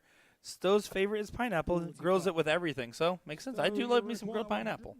That is a solid choice. Grilled pineapple is up there. It's also the name of my band. What is it? Fogo de Chao that does the cinnamon on top? Yes. Hello. Oh. Hello. Can we talk just for a second, Stowe, trying to go double on the 120? Heck yes. Why not? Well, why not is if this 111 goes. Oh, and it won't from Fathom. So now 70 is the shot Alex to get a 5-0 lead in this matchup. 52. Double top. And one-way traffic. Yeah, just cue him in. Two I mean, this is Six flag against Alex to throw first. this is a run here. Look at the body language. Fathom staring right down at his, well, I thought it was the ground. It was his smartwatch. And then Aaron Turner kind of looking over as well, just kind of in disbelief of the situation. And, again, they just haven't got it going. And Spellman and Bunce have slowed down. They've given them an opening in average. They certainly have. And I mean, you mentioned the exhibition-style darts that Stowe is playing. You can tell he's loosened up here and said, well, let's have some fun with this one, right? To be fair, I don't believe a Stowe Bunce that is tight is ever a good thing. He Yeah. should be a loosened-up dart player. That's when he's at his best. Yeah, you can see it from when he's on the alley badge stage and so on and so forth. He enjoys that crowd atmosphere. Every once in a while, we'll give him a nod or a little, the handshake or the hand clap. I mean, We'll say I would be disappointed if Stowe Bunce does not go to the Crayola experience where you get to build your own 79. crayons with how colorful he is while he's in Florida. That would be a vlog and a half right there. let's even win over to his son. His son has some jerseys that pop as well. He doesn't do the pants. Doesn't go that much detail. I love the pants. I can't justify owning pants I can wear with like one shirt ever. I know, right? You got to have 75 different pairs of pants for. I don't even pack For more every than one pair event. of shoes. No kidding. This guy at Universal just clugging around in his dress shoes. Oh, I still had a great time on the Dudley Do ride, I'll have you know. Them dogs were barking afterwards. 183 to get set up for a 6-0. 96. Yeah, that'll play just fine. 221. You need to find two trebles to best the 87 setup. 100. And 121, So again, just require doesn't feel like 87. enough. This 87 is now the shot, and Mr. Bunce will get a shot at double 18. Over to double 9. Going to be careful not to drag it in. He drags it in. 78. Aaron, you require 121. Yeah, difficult dart there as we'll go back to Turner. Needing the 1-2-1 well off on the bull shot. 41. But 9's not handy, so it's going to take a dart out of Spellman's hand. It's Alex Spellman. That's true. It's Alex Spellman. I mean, I guess I got to go with the right segment there. 4, just outside. Well, 80 now the swing for Fathom to try to get something in this match going their direction. It's one dart at tops, and it's one dart that clicks off the wire again. We saw it in the first leg where they're clicking off the wire, and it just hasn't been any good conversion since. Game shot the 6th flag to Stowe. 6 flag, it's legs David in a Detroit. row. Game They need one. There's no way David and Aaron can make this comeback. I mean, if you told me that David and Aaron did an improbable comeback, I'd say, well, I mean, they are very talented players, but they're going against two other very talented players. Yeah. It's improbable, and the mindset is going to be hard to shake just knowing how it is impossible at 6-0 to not think about the deficit at this point. The best case scenario is you throw some garbage time darts and hit some big collects. Yeah, right there with you. Yep. 26. Yeah, and 26 on the hit. Stowe back to the races. Should cover. Does stay. 104. Good find in the 140. 261 sitting for a 6-0 lead to about to be a 7-0 win at this current rate. 55.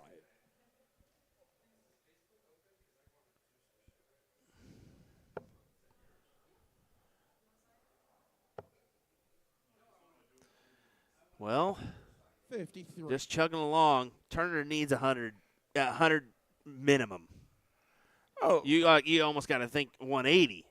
I think he's thinking 220. That's what he needs right about there. I wish I had 6 darts. Unfortunately, just still not finding the momentum. You have to feel for Fathom and Turner, who survived some scares, including that previous match against Danny Baggish and Dustin Holt. 75. But just never followed the same momentum. Unfortunately, 133 is now the shot. Will it have 6 darts? 137. It will have at least 3. Alex, you require 134. Good shot there from the Scorpion, just in case. It won't go. But Spellman's done a good job of finding at least one treble on these setup turns after the first miss. 59. Until I say it out loud, 59 hit, 142 is more than the 135 we saw from Aaron Turner earlier. Unfortunate deflection. 30. Stowe, you require 74. And now the Neon Nightmare. Double top for the match. 54. Doesn't go, and now it's 112 in a Ed, you dream. require 112. Exactly what it is. Tough ask. Not going to happen 82. anymore. Alex, you require 20. And drills it. Shot and the match. I did not see that being a 7-0 win at the start, but There's no way we could have called a 7-0. no way. But hey, Spellman and Bunce, you're champions here in this doubles bracket. Yeah, they're going to get $2,000. That's one band apiece if you're doing the math earlier like we were. No, some good stuff to see. As now coming up next will be our women's doubles final. Paula Murphy and Kim Pantai taking on Layla Bunsen, Asia Jalbert. 1, 2. Yeah, that's 2. Yeah, it works out that It's way. a band apiece. Band apiece. All righty, your next matchup, as you mentioned, your women's final coming up next. Don't go anywhere, folks. We'll be right back.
It's going to be Paula to throw for the bullseye first. That's outside.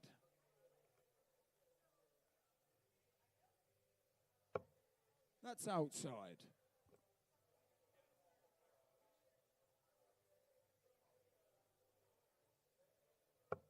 Outside.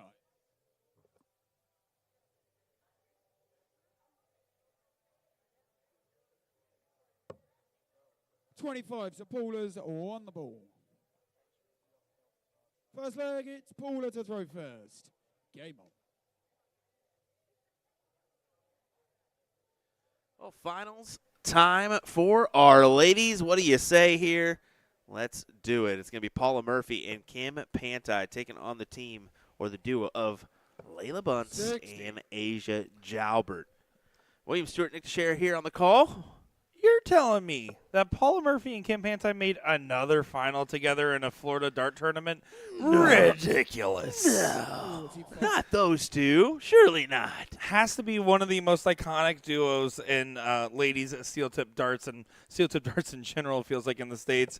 And then, of course, another Bunce appears on the stage. Layla Bunce now doing her representation as Asia Jalbert, a partner. This should be an interesting team, and I'm excited to see how this one plays out.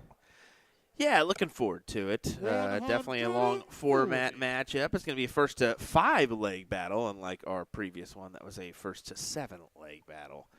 But good shot there from Layla.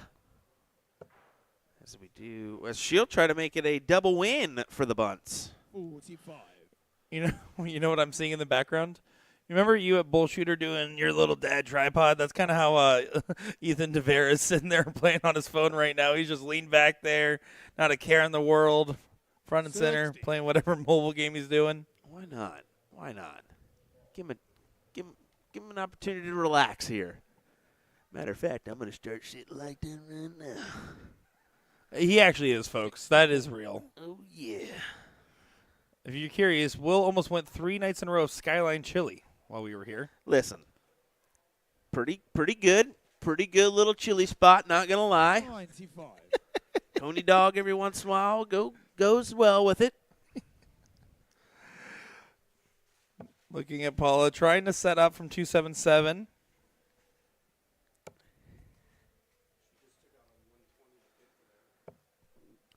She just took out a 120 to get to there.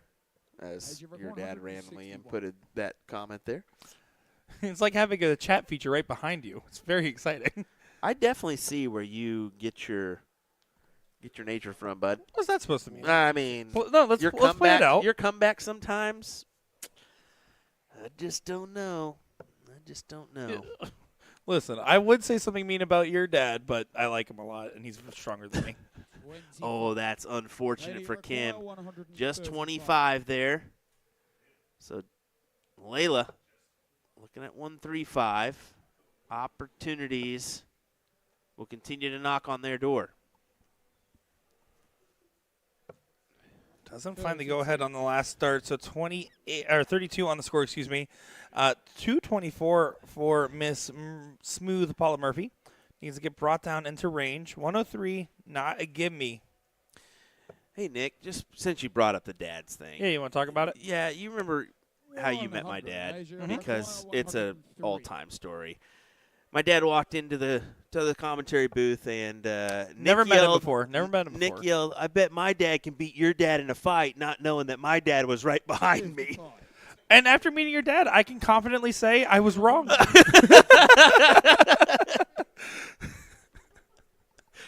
124 for Kim. Goes just low on the wire. 54 for Bull. Oh, just hits the 4. 27. Okay, wanted just a little bit more. So now 48 is the swing. Yeah, looking for the single 8 to leave tops, or 16. 16. Yeah, first start just sailed a little bit outside. On those wire shots, it's easy to kind of just know the general area, but lose a little bit of the focus, and does recover quite well, just doesn't convert. But now 2 darts at tops for Miss Murphy. Goes that little ghost throw, signature for her. 87. Goes inside. So Asia with an opportunity at 32 for leg number 1.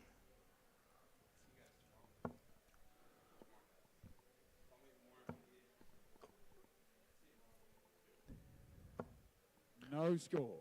Oh, and that's 3 wide from Asia. 10. Yeah, you don't want to do that. Ooh, she's going to go ahead and split. 2 for double 4. No score. Lady require 32.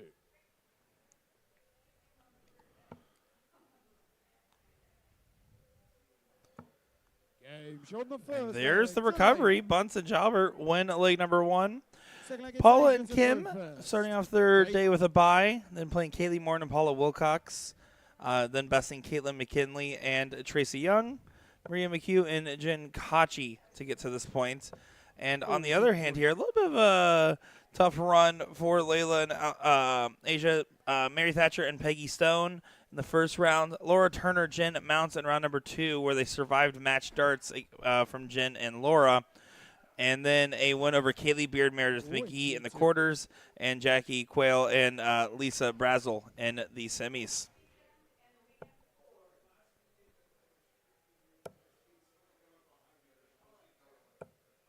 $125.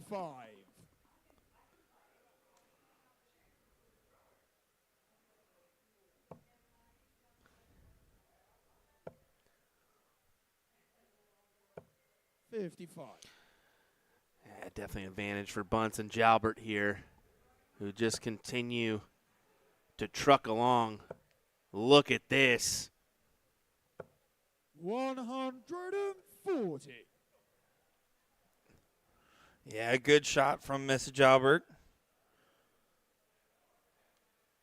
ADO 501 national champion on the women's side. You see abandoned in those 20s is Paula here.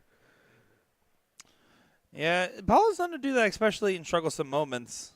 80. Here's the thing, right? You're looking at Kim and Paula as the trusted duo that will have a certain level of consistency expected.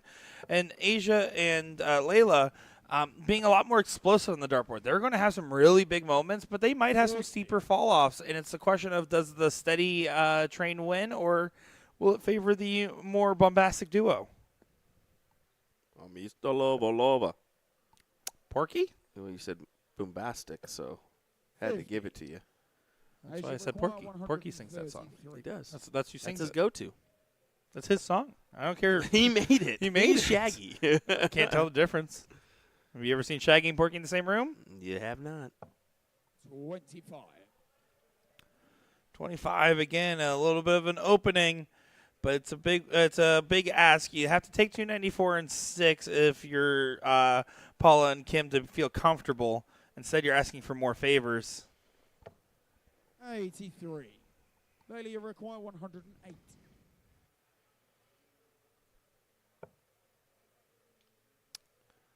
I'm pretty sure Owen definitely said Laylee or Bailey there. The fun is in not knowing. It really is. Unless you're Owen, who is not having fun not knowing, and he feels really bad. You can see there's definitely concern on his for maybe not catching a player's name. I do like that he double took after yesterday's little mishap. He double took at the tablet just to make sure he was right on. Jim and Albert. Double 16 for a 2-0 lead. Clicks on the wire, wrong side of the execution. 186 for Paula Murphy. She continues to go downstairs.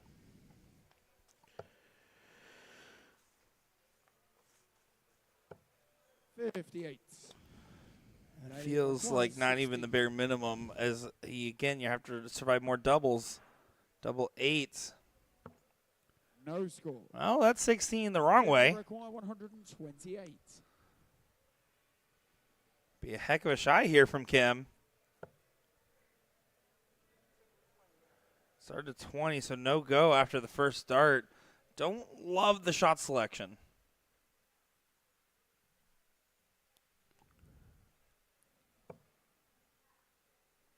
You really kind of need to go 82. 18s there, just to give yourself the best opportunity of a If it's a single. Exactly right. Give yourself a dart just in case it gets taken out right after you. 8. But it is just in case, Yeah, as quarter now 46, 10-6 wire for shot at the double. That was my cue in for I think she's going to take it, Nick. I didn't. I just have stopped guessing at what your motions mean. 30. Interesting that she chose the 14 route, but doesn't convert, unfortunately, for Paula. Quiet 8. Game shot on the And second that's a leg. 2-0 lead now for Bunce and Jobber over Murphy and Pantai. Game on.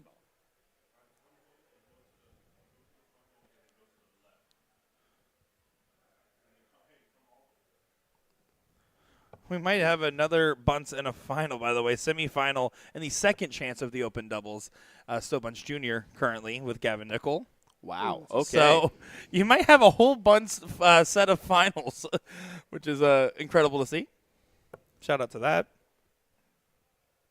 Aaron Zimmerman and Timmy Bagley on the other semifinal as well. 96.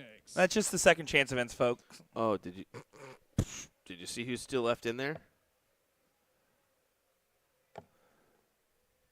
Danny Lobby, Leonard Gates, Johnny K, and Anthony Roffling, Justin Scantlin, Stan Perry, and Brad Farley and Chris McHargu.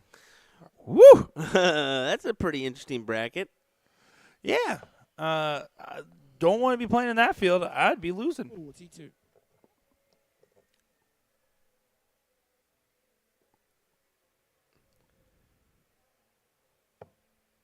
Paula finding her trusty 19s. Tried and true on her dart game. That's what makes her scary is not when she's saying the 19s, but when she's saying those 20s and particularly the 18s Yes. is her known struggle points. Yep.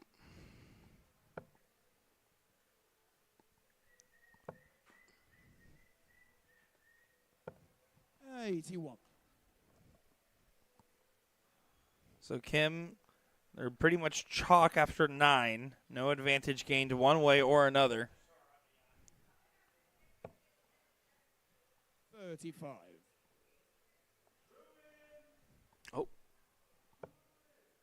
Sounds like little Truan's here. True. I love it. 45.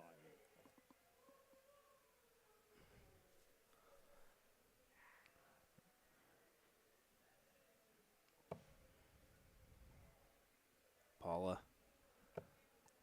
Just trying to find something here to put a leg on the board. That's a massive hit. So that qualifies under the category of something. She does find the 140. Does. It definitely does. Of course, Asia's going to follow right behind. Just an 85. It will be enough to get to a finish at the 152.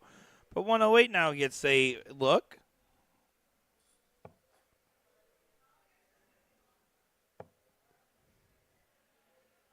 And won't be able to get to the double 16 on the second dart as intended.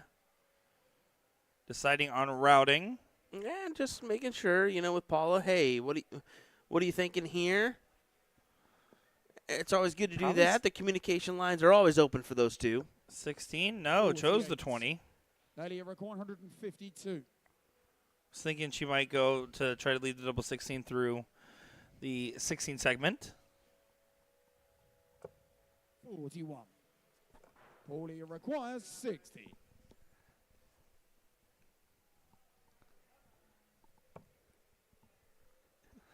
And Paula double top for the first leg on the board. Does pin it 2-1. Full against Asia to throw first. Yeah, Game on. that'll at least gather a little confidence here. Just a little bit of a boost. And Asia going to waste no time getting the 20s going immediately. 100. Finds 100 on the board.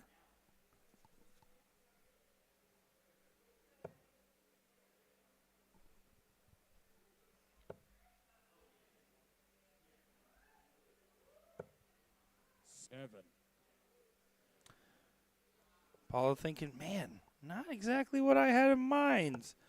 It is cool to see. You're seeing one of the most accomplished females in North American darts history, in Paula Murphy, for example, going up against like Asia and Kim. Also, let's just real quick, Kim also having her fair share of accomplishments and accolades as well. But you see Asia and Layla and thinking, man, they already have some accomplishments, and they have a lot more that they're going to be earning along the way. Asia, of course, the only female that I'm aware of that's won an ADO youth and adult national title. 28. She won 4 of those youth national titles at that. Layla winning her first. Very promising dart careers, very promising moments. It's cool to see the old guard taking on the new guard in the most literal of senses in this final. 130. And Paula just has to take her moments and say, just remember, I did it first. Hits a big 1-3-3.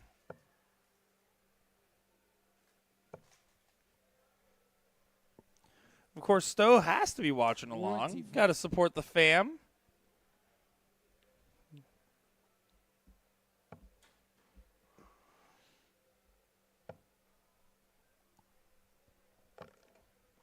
$26. 26 as the dart finds the floor. Asia to try to set up.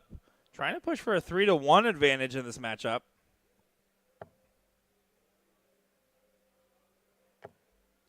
Oh, clicks on the other side of the wire. Looked like it was going to be more.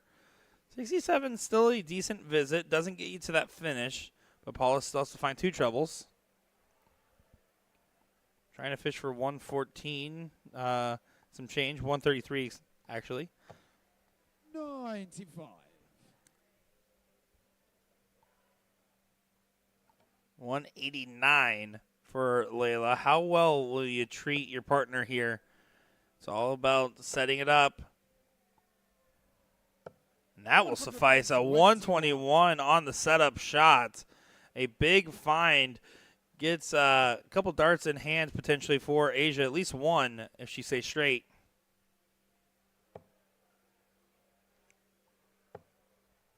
$29. As you require 68. So 68 for a 3-1 advantage. Double 4. Settle that dart into place. And does, but on the inside. So now Paula Murphy to hit a show-stopping 170. I teed it up for you, Paula. Now you just got to take it. Not quite. So Layla will return with double 2 in mind.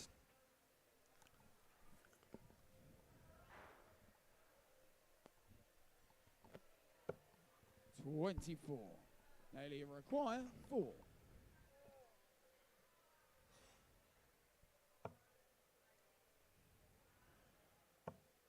And that's a madhouse. Yeah, wasn't happy with that dart.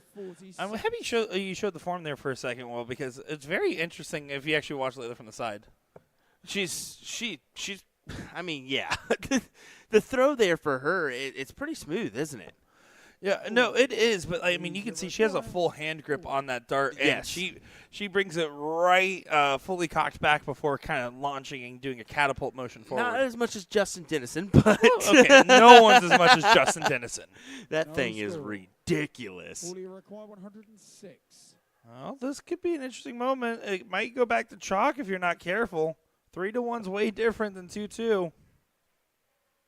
All is expected to get a dart.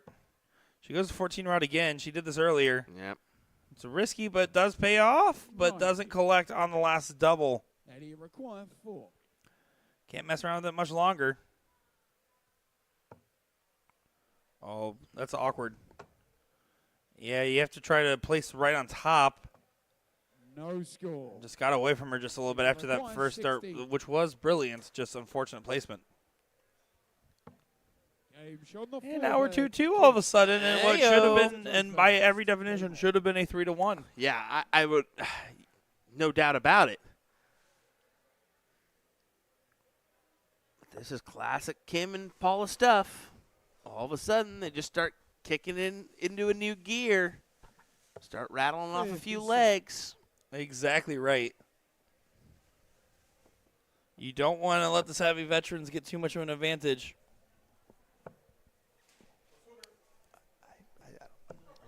100.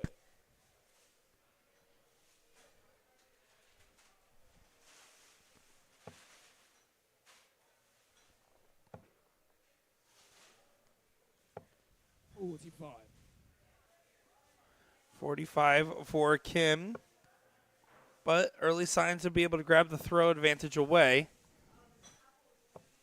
30.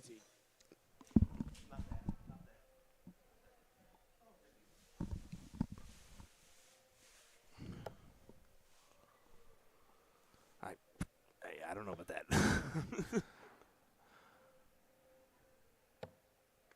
An inopportune time to come start picking up some stuff from the staff here. Yeah, I can't believe Jen was doing that. There's the hotel staff. Come on now. Threw us off for a second. 59.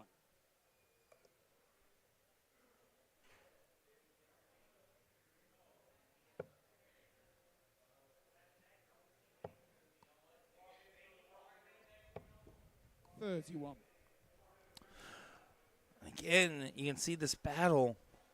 Finding a sped up rhythm at times and a slowed down rhythm at others. We talked about this with talking the Bunce Jobber duo. It will be explosive at times, but there will be openings, there will be gaps. Murphy and Pantai follow a much more consistent rhythm in how they approach the Aki. Try to find that trip 19. 57. Can't work it off the barrel into the triple bed.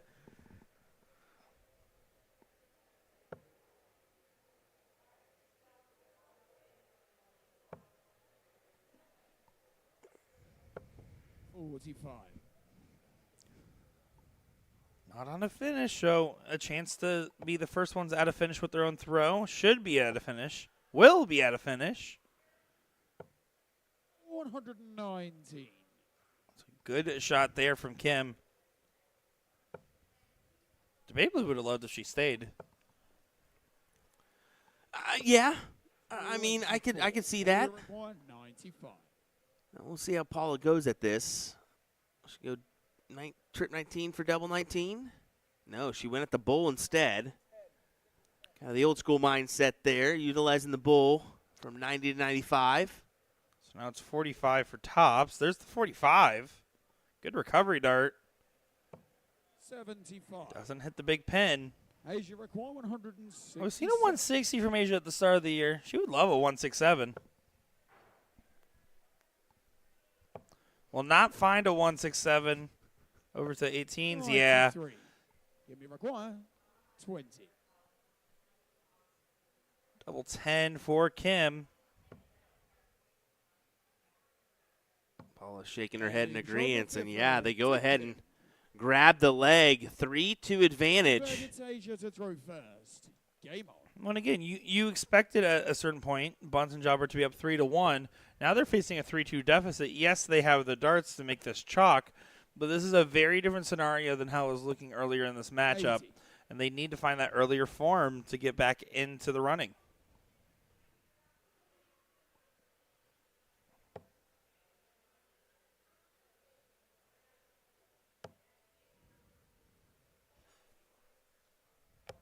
$79.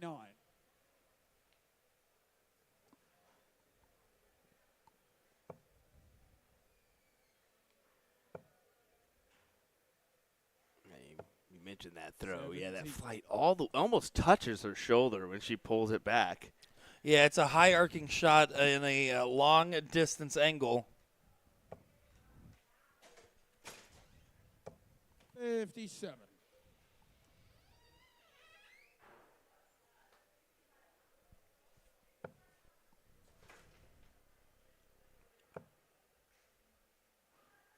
Another? 85. Not quite. It was going to go. You scared the dart. That's it. Get over there. Do it now. If only darts could talk, they would say, man, wash your hands more. No, they would say other things probably. 133.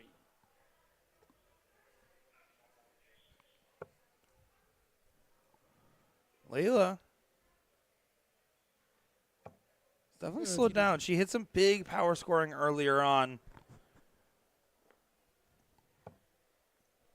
Obviously, we know Asia's comfortability on the stage is quite high at this point. I am curious about Layla's comfortability and just where she's at with the stage feel, because that's a whole skill you develop over time. She doesn't strike me as a person that would be particularly nervous about the opportunity, but who doesn't get a little amped up for a stage final for a grand, you know? You gotta kind of get yourself in that mindset, right? You're jumping up on the big stage, trying to earn a good chunk of money your way. Yeah, 1,200 bones. It's a good chunk of money, no doubt about it. A lot of bones. 57. A lot of doll hairs. A lot of Yep, we'll just leave it at that, Nick. 45. A lot of Give me require 80. head empty, but 80 for a break and to get to match point. Double 10. Kim's been good on her doubles. Kim shaking her head once again. 70. But unfortunately, it does not go. Asia require 150. An outside chance at 150.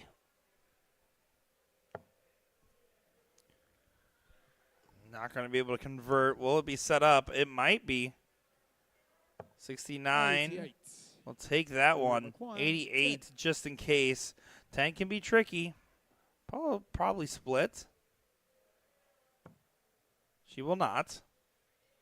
She may now. I hate that. If you're going to commit at the start. 2. Right. You're trying to maximize your darts at a double. 62. Yes. And this again now leaves an opportunity, 62, to bring this back to chalk. Double 16.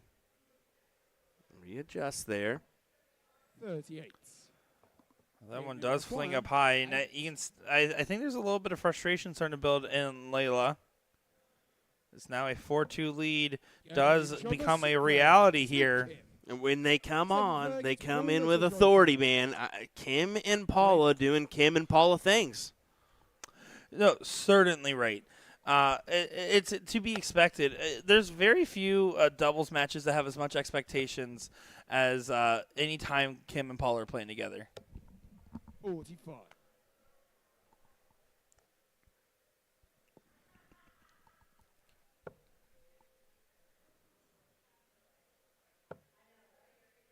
You have to switch on that one, Asia. Looking down. 59. Those flights were just blocking most of the path. $1,200, like we mentioned. Second place, we'll get $600. Help fund the rest of the fun. 31. Maybe you take yourself to the water park after. I will say, depending on, if I won a certain amount of money and I didn't have a doubles partner, I'd skip out on singles and do some other Florida shenanigans with money while I'm here. You have to do that in a longer event, especially if you've been down here for the previous one. You need to mix some fun in there. You need to go to the golf course, have play 9 or play 18, or just do something outside of your normal. And to everyone else that doesn't like playing golf in the middle of the Florida summer, there's other cool things like the beach or the springs or as long as you get a Universal Studios. As long as you get, they're still out in the heat, bud. Not if you're on the water ride. True. Then you're in the heat and then get really cold for a bit. Or your phone just doesn't charge for the next night because it's It charged later that night. That's why they built in the warning. I use all the features of my phone. But pro tip, don't keep your phone in your pocket on Dudley Do Ripsaw Falls. Yeah, I mean. Especially when they give you and Jen your own log cart. So it's just us absorbing all the water. There's nobody else with us. 32. Whoopsie. Well, Ruh-roh, Raggy, another couple scores back and forth between these teams of no meaningful troubles. It's some struggles. The women's cricket ADO bracket is just now getting underway. 39. Some great names in that bracket. I'm excited to see how it'll play out. See if Callie West maybe goes another finals run. 85.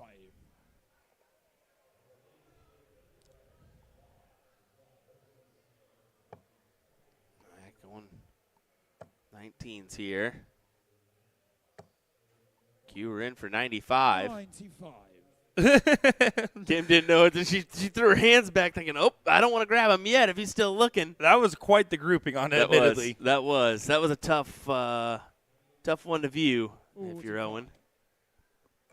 Once again, big shout out to Owen Binks for being an incredible chalker. He's the only one doing the announcing this weekend, so those normal days that he has where he gets to rotate, well, they don't exist here in the States. It's just so nice to see all the iconic duos. You know, the Kims and the Paulas, the Maddoxes and the Owens, the Wills and the Nicks.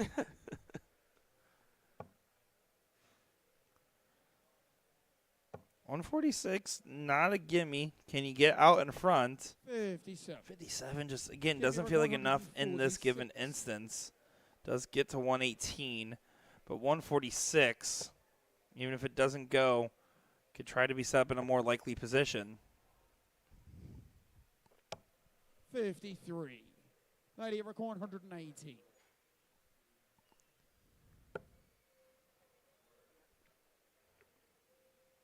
Just a quick settler, just making sure. Okay, 64.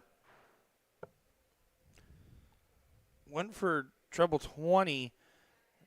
Just with Murphy and Pantai being on match point and at 93, you have to go 14 on that second dart. William Rick 193.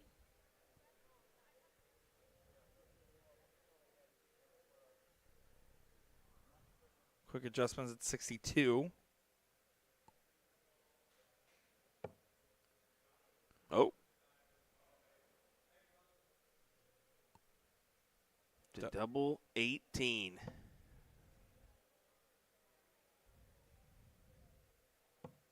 '84.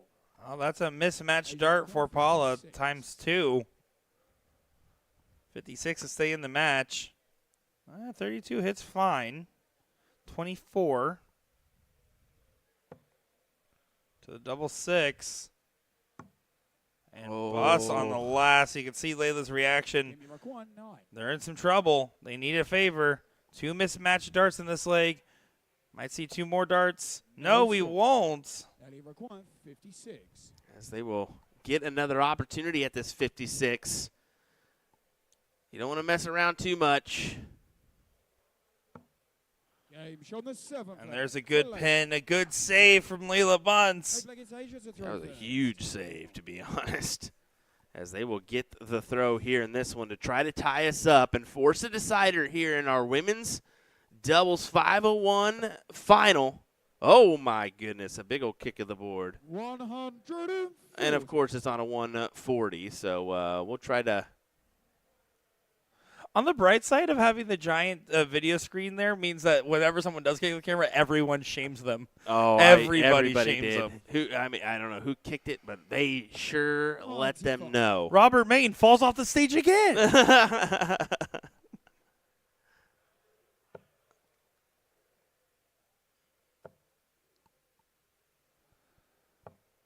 What a time to kick the camera. 140.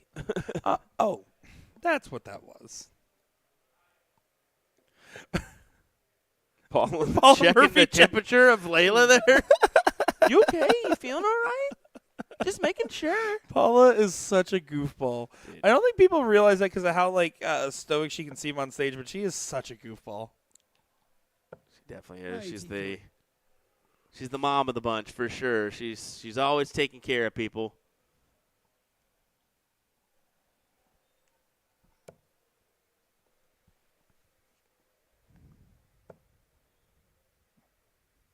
Paula and Kim trying to get this done before a last leg decider.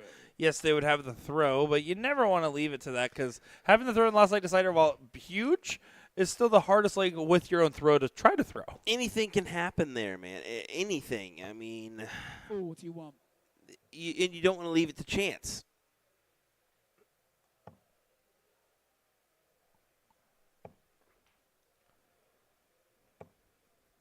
Well, Asia can be the first one.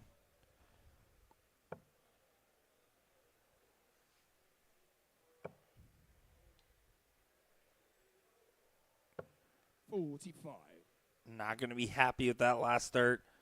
45 on the pull leaves a bogey. Now you're handing the opportunity over to Kim and Paula. Will they be able to take better advantage of their position? Question's still in the air. 82. Does drill that last start. You had to find it because normally you'd go 25 to leave 170. That's big to just at least give him the first look here. Layla trying to bring him down to a reasonable margin. Give me require 138. 138. We've already seen 2 mismatched darts and a crucial bus. We won't see more match darts here as that one gets away. We'll be in better position. 29. Paula talking about the follow-through back there you saw.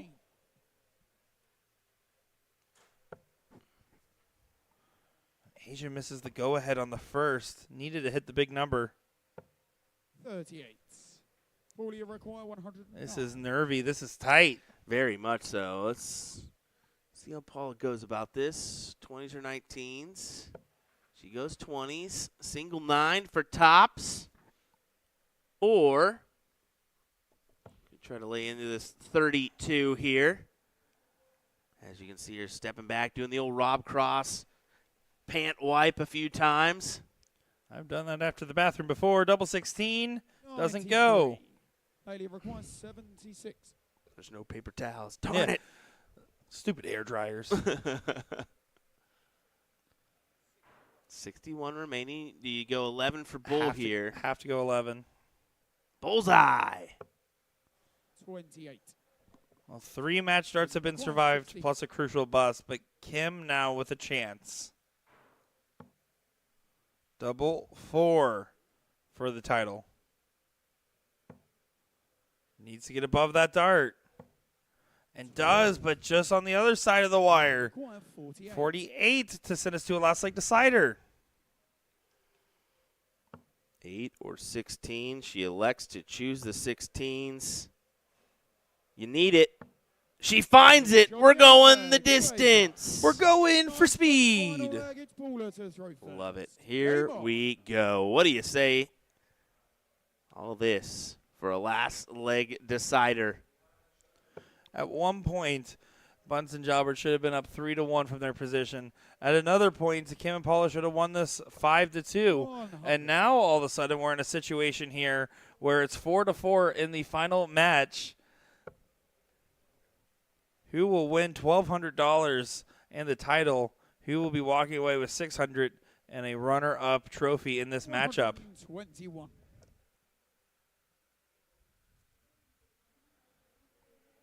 Sean Green called it best. Best distance speed interaction yet. Exactly. Exactly right. 119. Good 2 trouble turn there from Kim. Did they all save the best for last? They very well could have. They know it's on the line.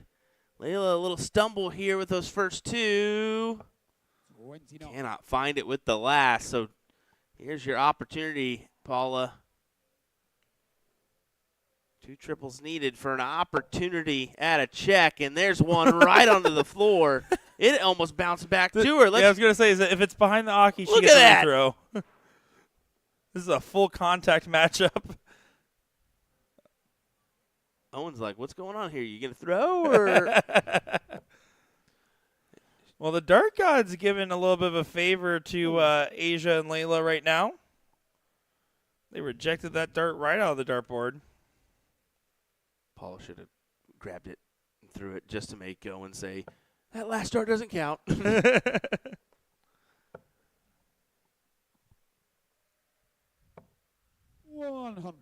And that helps the cause. So the bounce out dart and the recovery not being found is making this still neck and neck.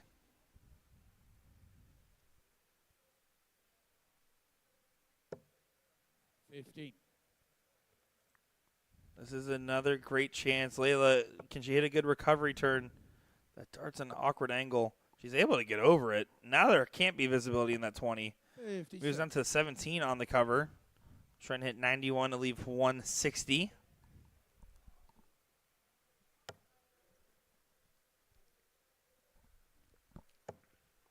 Oh. Paula would love another. 95. Can't grab it, but that does cue in a nice champagne breakfast here. 132. Champagne breakfast? Every once in a while, One- you start off 120. with a few orange juice and This is like late brunch. 44. orange Give me juice, a require little one, champagne, 140. mimosa No, it up I for mean, breakfast. I'm not saying I don't have a mimosa at breakfast. I'm saying breakfast isn't at 120. Yeah, I mean, true. Well, for you, you've had a couple breakfasts at 120. Don't lie to me, Mr. Sleep In till 11:30. You can see I was up before you. 94. No, no, you weren't. 7:30, my guy. Get out of here. Kim did not choose to try to pop the cork on the 132. 78. And that's going to be a good pursuit shot from Layla. This is going down to the very end here. It really is, Paula. Too close to call. Yeah, she's thinking, well, we need a shot here. 19s. How about a triple? Cannot find it. Leaves her at 70. Intended 76 for 32. Instead, going to have to hope for a bail from the partner. Stayed on it. 57. Asia requires 72. 72 is the swing for the young gun duo. Another one of those. We'll get you a shot upstairs for the match. One 32. mismatch start now for Asia. Require 51. Kim and Paula have had their fair share of mismatch starts in this matchup. Uh-oh.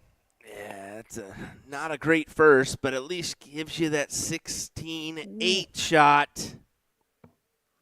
And another mismatch start for Kim and Paula. They were about to win this in a 5-2 position. And now another mismatch start. Can Layla recover on the double five? Can she sink it in? She can! Shot on the man. Wow, incredible. Asia. And we got a crowd watching in for sure, clapping with approval as the young guns get it done. Congrats to Layla and Asia Jalbert on that one. What a comeback. You had a big advantage early that felt like it got taken away and then ripped away. And then to be able to fight all the way back, some great performances from Bunts and Jalbert, showing that not one but two Bunts can win the stage, and there's still a third one in the mix on the second chance bracket as well. Wow, great stuff there as the DPFL crew will step up for a couple pictures here. And we're going to see what we've got coming up. So give us 1 second here before we decide what we're going to do. 1 moment. What he said.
All righty, everybody. Here's what we're going to go ahead and do.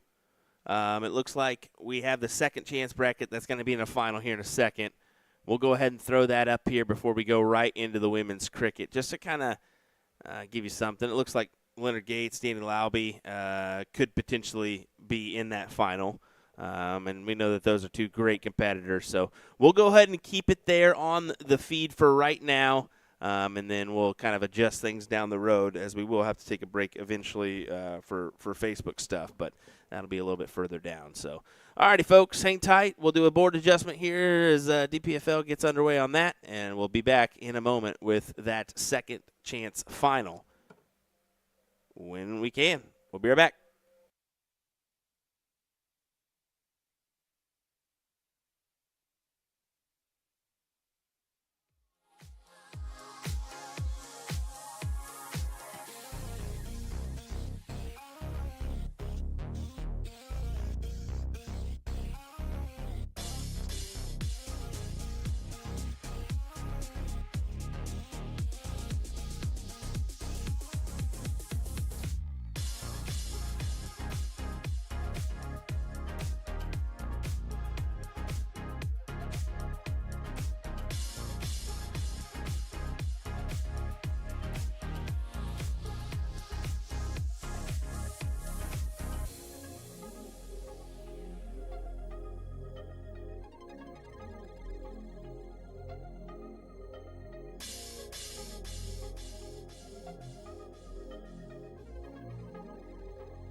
Well, what do you say, folks? Let's get underway with our final of the second chance bracket. We kept it live. We kept it going for this reason and this reason only. We figured the Bunts have a chance at a three-peat. We gotta stream it, right?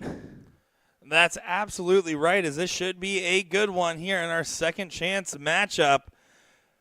The three-peat is insane. The idea of getting the second chance event with So Bunts Jr., the ladies with Layla Bunts, and then Bunts himself in the main. But, of course, Lobby and Gates not going to be a slackful duo at all. It's going to be a lot of work for Bunts and Gavin Nickel. Yeah, I mean, they're going to be up to the task here, the two young guns taking on the old Bucks, per se, as Danny made sure to let me know. I'm younger than you. I said, oh, yeah, really? And yeah, he is actually 1 year younger than me. But as we said our age, Leonard turns around and goes, I guess I'm 21 then. I said, Leonard, you a long way off of 21, my guy. Oh, I don't believe it for a second. 21 almost times 3. Oh, what? Listen, most 21-year-olds wear knee braces. You got to turn in his AARP card here in a minute. Well, 26 is the shot. Not going to get you in range. Lobby for 32. Missing the voice of Owen in my ears. I was kind of waiting for it. I was listening for it for a second. But Mr. Owen taking a little bit of a break here before his next session on the main refereeing duties. Well, Gates sitting at 8 for a 16-dart leg. Cue it in. The red bit is hit. Cue it in. I do appreciate that every time Owen isn't there, Jacob Saw is like, yeah, I got it. And he is ready with the best of outfits. No, these young guys, I mean, Jacob, I don't know the exact age he is. I believe still under the 18. But, yeah, great young man. You've got quite a few of them that are willing to stand up there and do the duties, and that means the world to us as players. So appreciate him. Love it.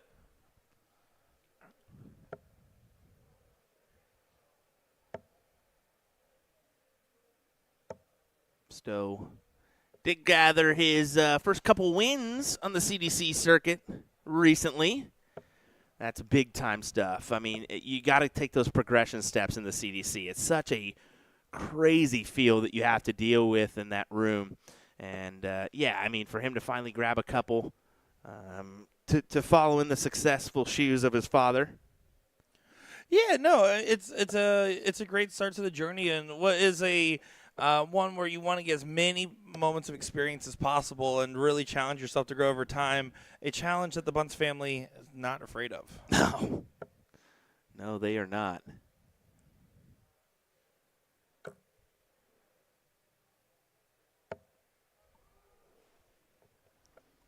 kind of unfortunate that Gates and Lowby found themselves out in that doubles bracket. But, I mean, there can only be one winner, one loser, right? So it's got to go one way or the other. But to have this second chance bracket is awesome. What are you doing with that? I mean, okay. I was just trying to tip of the tongue, think of the association. Not going to say it out loud, but now we're having a whole conversation about the thing I wasn't going to say out loud. Nothing like it. I'm hard disagree. Gavin Nickel is not Fix-It Felix. Don't tell people I He's was not. like that. He's not, though. I don't know, Felix doesn't have a man. mustache. I don't know. No. There's some good money to be won here. Going back on topic for a second. First place, $800. Second place, $400. So you're playing for a decent chunk. As that's now a 2-0 lead for Lobby and Gates against Bunce and Nickel.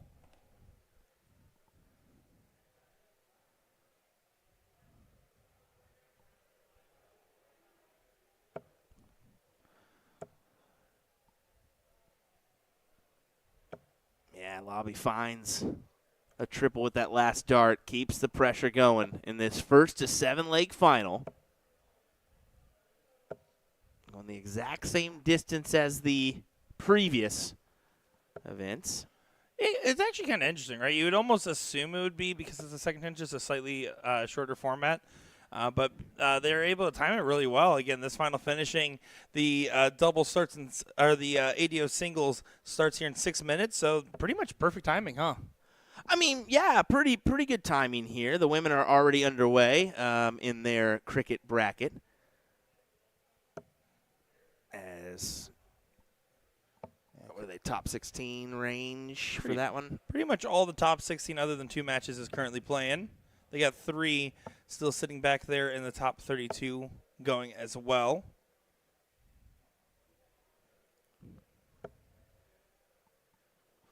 Man, this is just a display job currently from Gates and Lowby. A 140 to leave 81 after 12. Yeah, having a little bit of a showing together. Probably disappointed at the earlier results and want to take it out on the dartboard here. I do like that we're seeing Lowby come over and enjoy some time at home rather than the UK as he takes out the clutch. Check out there. Yeah, I think he needed that reset, you know. Well, not that we do the same thing that these players have to do, but being on the road that much from our perspectives is very hard. And basically for him having a second home, I can't even imagine how much that can play with your mind at times. So letting loose and having fun goes a long way. In New York, we talked about it. I said, man, do you even get the opportunity to do your music stuff anymore? He's like, no, that's the thing I kind of miss the most. That and my family, of course, but he got it. He posted a couple videos of him drumming away, just enjoying himself. And, I mean, talk about a good drummer, man. He was doing some tricks with the rotation of the sticks. And I was like, what is going on? And yet he doesn't flip darts at the stage. You would think he would. Yeah, you would think he would. Out of all the players. Like Jesse Gore. I found that out the other day. Dart flipper? He kind of does a little flip on the dart every once in a while before he... I can see that. Yeah. I can see that from Iron Man.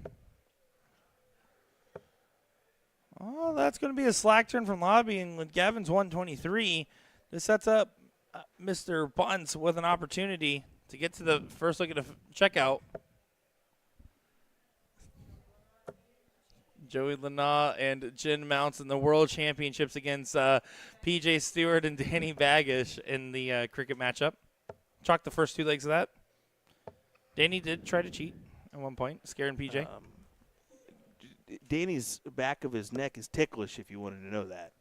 So you could, like, when he's at the line, give him that one. Hey, to the entire internet, don't go up tickling random people's necks. Let's set some boundaries here real quick. Hey, I mean, just fun fact. If you want to try to achieve the win, sometimes... I want you to know I will purposely miss the dartboard and aim at my opponent if they tickle my neck while I play them. Well, here we go. This is your best opportunity, young men. Let's see if you can do it. 146, a flat 59 to get below a ton. Leonard all the way back at 186. You really need at least a ton, maybe a 140 here. Add some pressure. Yeah, he's debating about switching off, and he does switch off on the last. Didn't like the position of those flights.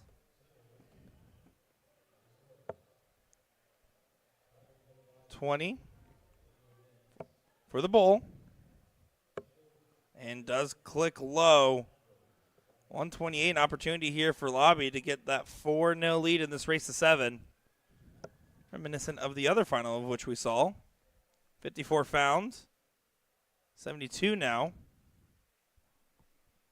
No, that's in. It is in. Wow. You fooled me, Nick. That's what I'm here for. 11. Only gets one dart now, double 4. And doesn't go, so some missed doubles after given an opportunity. You expect to be punished. And it is. It's now a 4-0 lead, and this is very reminiscent. But the Bunts team receiving the other end of the scale, unfortunately, so far. Yeah, you can't leave those opportunities for Leonard Gates because he's going to take them. Gator going to do what Gator going to do.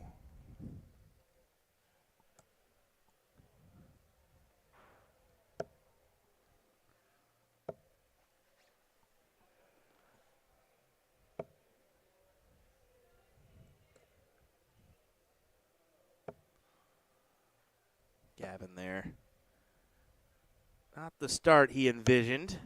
It is good to see Gavin back and going here in the game. I know that he kind of, he's still young.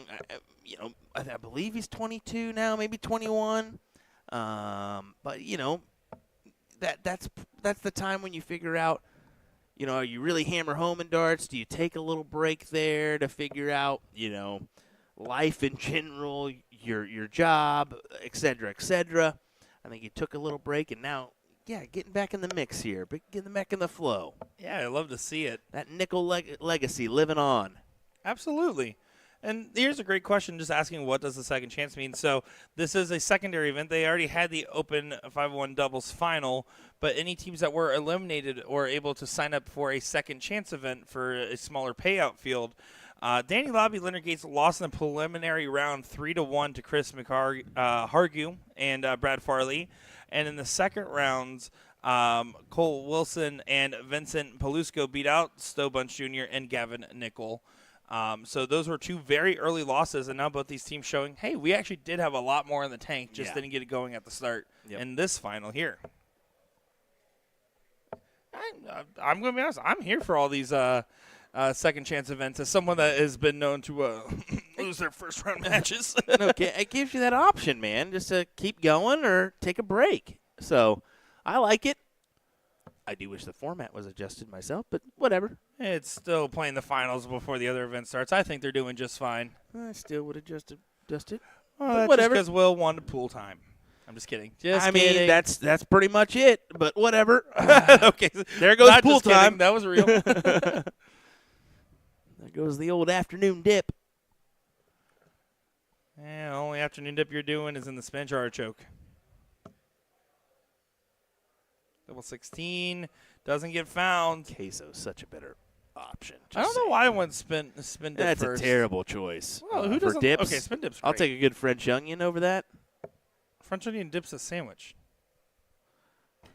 Nick, you need to up your dip game if you don't know French onion dip. I dip, you dip, we dip. Obviously not, because you don't know what French onion dip is. All righty, But 32. Leonard knows the double 16 and now double 8.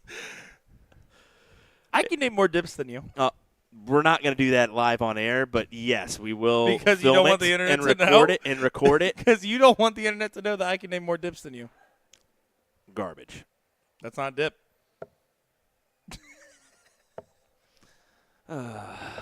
Welcome to the Second Chance Finals. Also, Second Chance commentary from Nick and Will, apparently. I'm resisting the urge. I'm resisting bacon cheddar dip.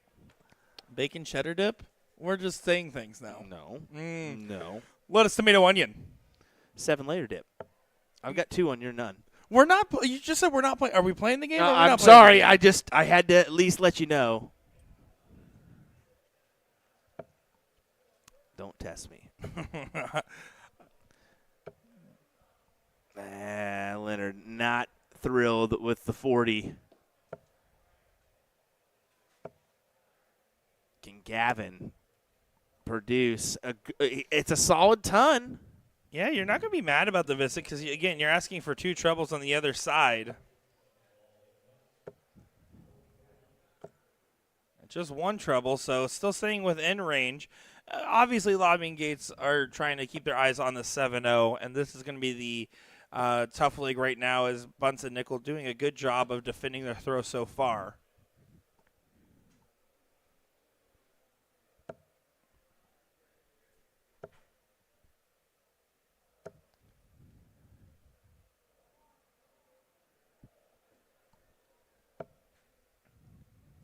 Chat's now naming all some dips. Stop, because we're going to get into it after this final. Just stop. Just stop. Just wait. Don't tell chat to stop. Name some dips. Do it. I know I'm sitting next to one right now. Don't help this guy out. Cause I'm sitting next to a dip right now. Really I'll tell you that much. 45 needed. Can they get one on the board? 5 for tops.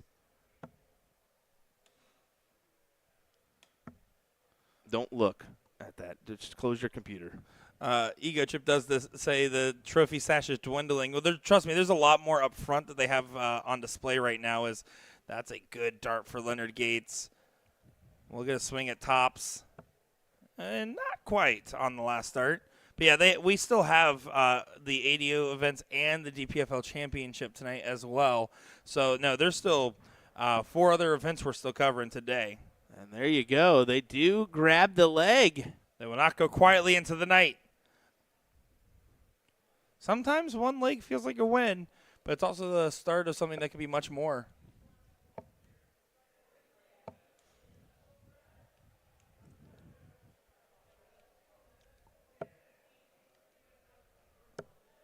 Just thinking of this. I'm glad we were on the same page. The way you look at me, I'm like, I'm going to be so for real. I'm not thinking of something witty to say. I'm not thinking of anything. We're all thinking dips. Well, I mean, admittedly, now very hungry because, I'll be honest, Jen just keeps eating in front of us. It's very rude. It is very rude. And she's told about 72 waters already. Oh, my gosh. She's hydrated and full. Go find a jug. Refill them things. Oh, look at this for Stowe. Great 140.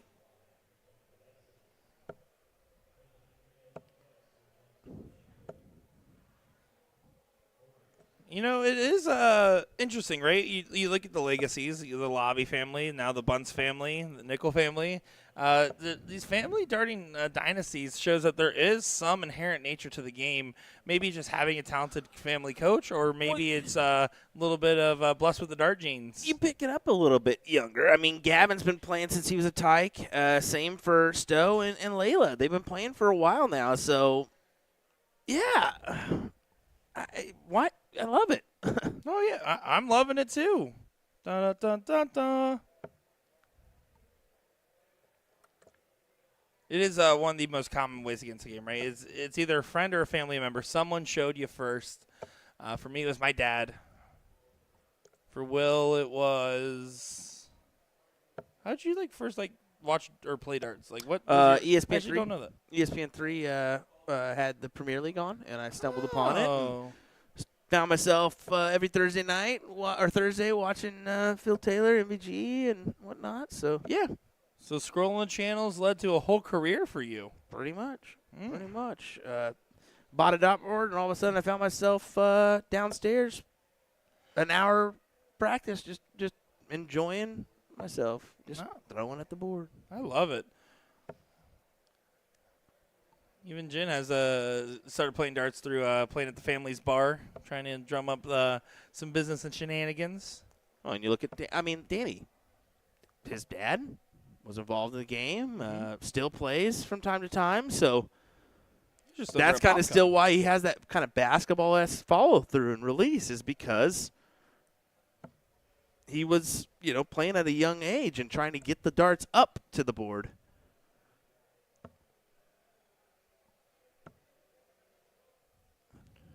Awkward dart. And he kicks up. You can see Leonard giving a come on there. Yeah, not thrilled with missing that shot and giving Stowe an opportunity to take it. Oh, that's a difficult first. Does get a shot at the 16, but pulls it well in.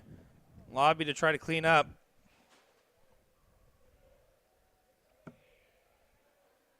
Attacking right after it and nails it for the 6th leg on the board, putting him one away from a win. Yeah, this is some great performance that we're seeing right now. 6-1, trying to just get it done here, but Buns and Nickel, they've been fighting. They've been getting better as well as this match has progressed.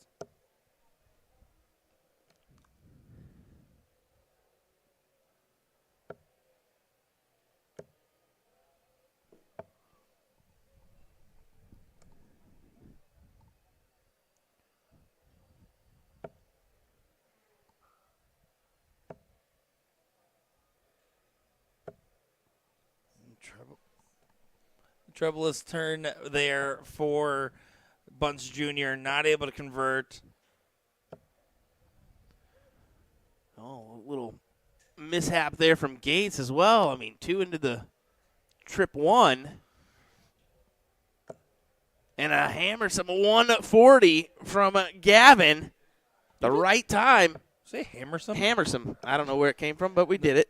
I like it. Hammersome. A handful, hammer lay down on? What we got going on? Oh. 120 floor. Is that Owen? Is he back? That was Owen.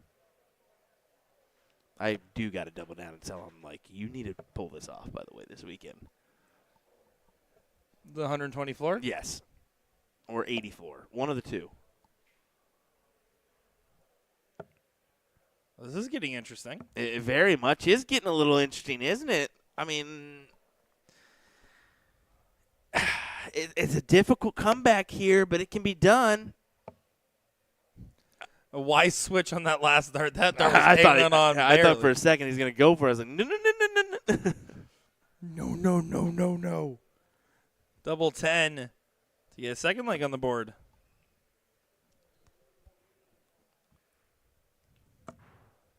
And no, not quite. Hits the wrong double. This is for the match. 62, trip 10, double 16. Not quite. 56. At least he's going to get a look at the outer ring rather than the center bit. And he takes it. The second chance bracket is won, of course, by Danny Lauby and Leonard Gates. Yeah, a good win there, and $800 in their pocket, and $400 there for our runner-up team. But hey, for a second chance event, you're not going to be mad about that, as now their singles bracket is just about to, if it's not yet, just got underway actually. Yep. So perfect timing for them, as they got a big bracket in front of them there. Pretty much looks like just shy of 128 players exactly. Yeah, I mean, that's a great bracket, as we'll start kicking up some matches from our women's and open cricket brackets here in just a moment. But before we do, queso. Bean dip. Fondue. You can't get all That's of a fondue. dip. It doesn't matter. No, Yes, you you can't can. get all of fondue. Yes, you can. Fondue. Okay, chocolate fountain. That is a dippable thing. That's good. Hummus. Hummus? You really going hummus this early on? Tzatziki. Okay, because you read it in the chat. That's real good. No. 7-layer I'm dip. Macedonian family. 7-layer dip. 5-layer dip. That's a solid choice, too. Guacamole. Oh, you son of a gun. That's what I was going for. Pico de gallo. Salsa. Oh, okay. We're really just using different names for the same thing, basically. We're basically saying the same thing right now. You got 5 Street seconds corn left. dip. Okay. Like I said, bacon and cheddar dip. Ranch. Jalapeno popper dip. Honey mustard. Now we're just going dressings? I dip. What do you dip in honey mustard other than chicken fingers? French fries. Okay. I mean, that's solid. I guess we'll go with that. Chive dip. Chive dip. You're welcome. I'll let you have it just on chive. Saying Yeah. the famous word there. Oh, my goodness. I was trying to give you a freebie out. You do not want to keep going. I'll- So finish our jalapeno- joke. Jalapeno popper dip. You just said that. Did I? Yeah. That was Okay. the last one you just said. I thought I Pretty said sure. bacon cheddar. Oh, you did say bacon cheddar, didn't you? Thank you. Yeah, jalapeno popper dip. I really? hope we're keeping you entertained with this. Really? Jalapeno popper dip? Who eats jalapeno popper It's dip? at Aldi's. Okay, I dip stuff in my chili. Is chili a dip? No, that is not a dip. I That is dip it. that- no. What, I think no, that might be a dip. No, I can't believe you even admitted. Like is Buffalo chili a chicken dip. Thanks, Chad. That one I did cheat. So why are you even looking? What? I thought I thought we were done, but you keep going. Crab rangoon dip. Okay, really, crab rangoon. You're just It's pulling at out Aldi's. anything. It's at Aldi's. You're pulling out literally Folks, anything. we're going to decide this here in just a little bit. We could keep going all night, but surely you don't want that entertainment, do you? I mean, Heather Fuller, we're going to make you hungry. Will Stewart, that's a dip. When I dip, you dip, we dip. All right, we'll be right back with our women's cricket here in just a moment. Thanks for tagging along and enjoying some of our chaos here on a Saturday. We will be back here in just a moment as soon as my computer starts acting right. All right, there we go. We'll be right back.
Well, it looks like some relief for both of our ladies as they finally grab the bull. It'll be Laura to throw first here in our first women's cricket battle. Looking forward to this one. Asia Jalbert, Laura Turner, William Stewart, Nick DeShera on the call. Thanks for joining us for this coverage. Yeah, looking forward to seeing this matchup. Laura Turner and Asia Jalbert and some cricket is bound to be a good time. As I'm curious to see how it will turn out. We saw Laura play her fair share of cricket last weekend, so we're going to be coming in not expecting any funky overseas strategy by any means. Yeah, she knows how to play the game, no doubt about it. But, of course, Asia just winning a final means that she's probably coming in a little bit sharper to this one. You could say that. Either way, looking forward to it. I've actually had the pleasure of playing Laura a few times in cricket. As we did that virtually a few years back. It was a pretty fun one. Her and Aaron fancy the game. That's good on her for getting the win, as it's pretty easy to beat Will in cricket. I don't know, brother. When I just magically stop hitting numbers, that's exactly how you get the win there. But you can say how I got the win however you want. I just care about the check mark, brother. You haven't had a check on me in a while now, so we'll just say that. We'll end it there. All right, charity match? Yep, sure. Let's do it. All righty. I'll dye my hair. We'll shave your head. The stipulations on color, though. That's fine. Okay. Deal. We got witnesses. We got witnesses. Well, it just is on stream. Oh, yeah, and the internet. That's true. So. Didn't think about that part. Back to the match here. Now look forward to that whenever we have our next gap in the action. Laura definitely has the advantage here.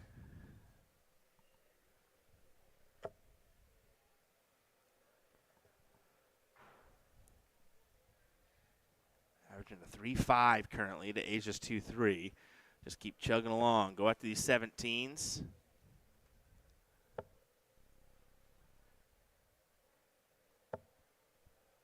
Doesn't convert. So now an opening for Asia, who is trailing from behind in this leg.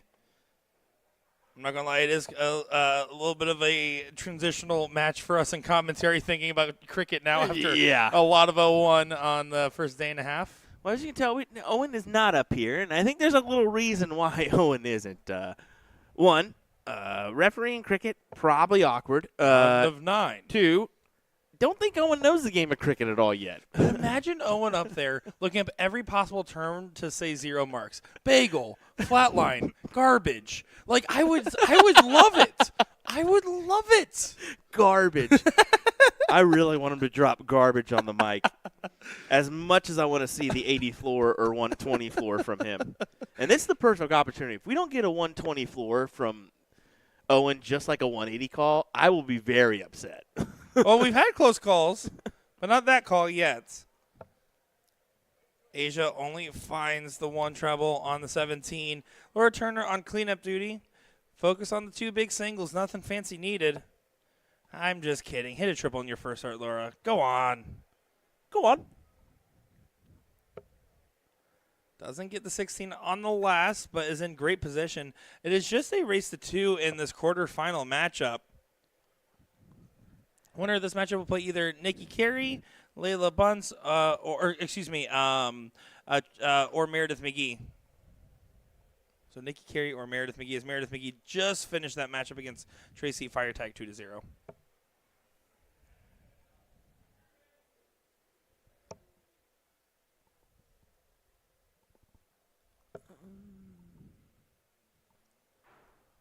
Just want to take a look here. Alex Spellman winning with a 4.07. John Brown, 4.01, and a 3-0 win over Norman Madu. That's massive. Ooh. How about this? 4.03 for Hazy Hicks. 4.07 for Ethan DeVera. Jermaine Watamina, 4.09 in a 3-0 win over Shad Newton. He might know what he's doing. No think, only trip. Although Jermaine out here last year, I'm sure has plenty of cricket practice now, so I'm excited to see how his run goes today. This women's cricket event here, first place $800, second place $400, and then top 4 $200, top 8 $100. On the open side of the bracket, first place $1,500, second place $800. Top 4 4, top 8 2, top 16 1. Just taking a look. I do not see Raymond in the field, so I'm guessing he did not participate. Yep. Looks like he left himself out. Unless I'm not seeing Yeah, him. I think he's on the bottom side of the bracket there from my sources. From your sources, well, that's you? No, Danny Baggerson in the background. He's playing Mike Gentry currently in the first round. Oh, well, he was sitting there for a second. Man of the people, Danny Baggers. Thank you, Danny. Can't wait for you to referee our matchup here for who shaves and who dyes their hair. When you getting on the mic? Oh, wait, you're not allowed. All righty. Back to the... You're allowed. You're allowed. No, you're good. You're good, You have whatever. to be a sanctioned commentator to be on here with us. Back to the match here as Asia now facing another troublesome position, but she's been able to keep fighting in this leg. After the double ball, I almost would have loved to see an 18 to the 20.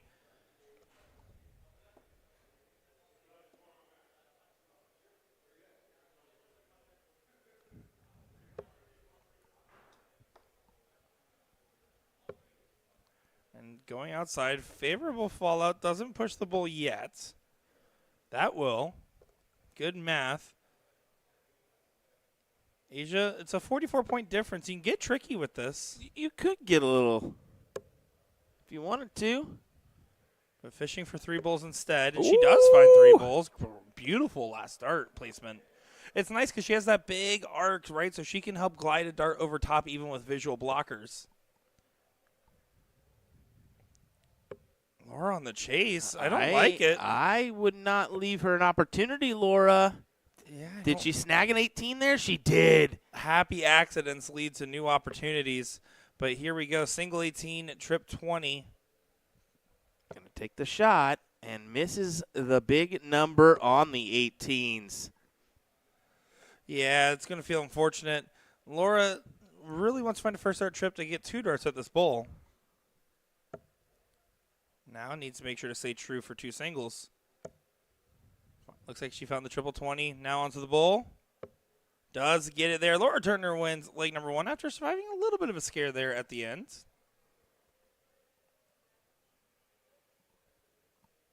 And Asia to throw first in the next leg.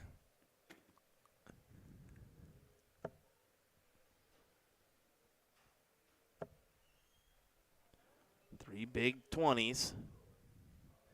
We see that beautiful stage for our weekend here in Kissimmee, Florida at the Reunion Resort. Got to tell you, folks, an amazing spot to spend your vacation or holiday. Come on down, enjoy Florida and everything it has to offer. Just on site alone, you have a few swimming pools, like a ton. You've got a water park. You've got, I think, 2 or 3 golf courses. Some amazing homes to stay in, whether you're choosing to bring the whole family, uncles, aunts, cousins, and stay in a mansion, or you maybe just need a 4-bedroom spot. Maybe you want to stay in the villa as well. Whatever you want to do, they got you covered here at Reunion Resort. I love it. Love every bit of it. They take such good care of us. Against our 3rd year out here, 4th year of the event being here as well. With year number 1, I did take a little peek in year number 1, but we weren't here streaming yet. Now we are. Yeah, definitely so. And of course, shout out to DPFL for having us. We really appreciate it. DPFL and McDowell we trust. Workshopping that one still. Oh, yeah. Yeah, I went Halo for some reason. I don't know how. Probably better than the route I was going to go. Let's just be fair. If you can't tell, we've been on the mic quite a lot lately. Will, I mean, so far, I mean, we're a day and a half into this 4-day coverage. Comparing this year to last 2, what are your thoughts so far? It was bigger, better. I mean, that's the thing they're doing. Last year, we had 75 or 80K on the line. This one's 125 this year. So bigger stakes, more payouts, just the exhibition that they brought in, the significant PDC players, as well as Owen Binks doing some talking. That all is incredible because, how many people here in North America can say they had Owen Binks chalk their match before this? I mean, many. Almost zero. A few more now. Almost zero, Yeah. It feels. Well, I mean, Modus and whatnot. I'm sure there's been a few. Sure, but you're talking the scale of tens compared to what's going to end up being hundreds here, it feels. Exactly. And the opposite. Owen said he's been over for the U.S. Masters and one other time, but first time in Orlando, and he's really made the most of it. SeaWorld, Disney World, Universal. He's been to them all. Love it. Including one karaoke session with Raymond. That is true. Light him up back on the street. Clearly, I didn't know. Got no chances. Yeah, see, you don't know any bit of Eye of the Tiger. Because, quote to Nick, 80s music is terrible. It's the worst kind of music. No. You can't say quote and then not actually quote me. Okay, say it. I said 80s is the worst decade of music from 50s on. And that's an absolute lie. Hate to break the news to you, but the polls are coming in and the numbers don't lie. They're spelling disaster. Chat, what do you say about that? Asking the audience that has that all grew up or were adults in the 80s is not fair in comparison. Speaking from the Gen Z perspective over here. This is a little interesting here. We see Asia take the move to close and pad up the 18s. So Laura's pushed to the 17s. Immediate success. Yeah, continuing to make it work.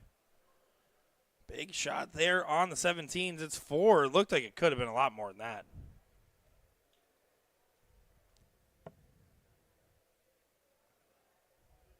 Douglas saying, I am in fact a Gen Z, and Nick Teixeira, you are just wrong. I promise you, Douglas, you're not the Colton Sander of our generation. I'm just kidding. I'm just kidding, Doug. Fair play, though. I'm not sure what that was there. I didn't quite see the beginning of that one, but Asia took an awkward look and step back.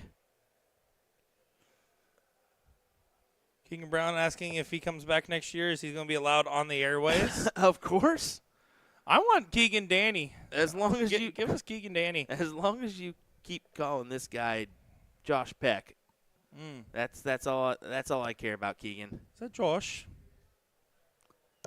I just miss Keegan's big signature on the giant banner at the we had there's a banner out here, folks, if you've never been, where everyone can sign their names for the live event, blah blah blah, and Keegan just goes right into the center and does the biggest John Hancock that's ever John Hancocked.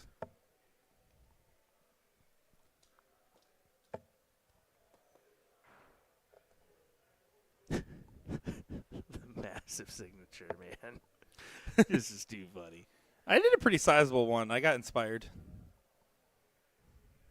Wanted to make sure it had no value on the poster. Well, we're trying to set ourselves up for 2-0 win, but facing downwinds as Asia just doing some good work in controlling her throw.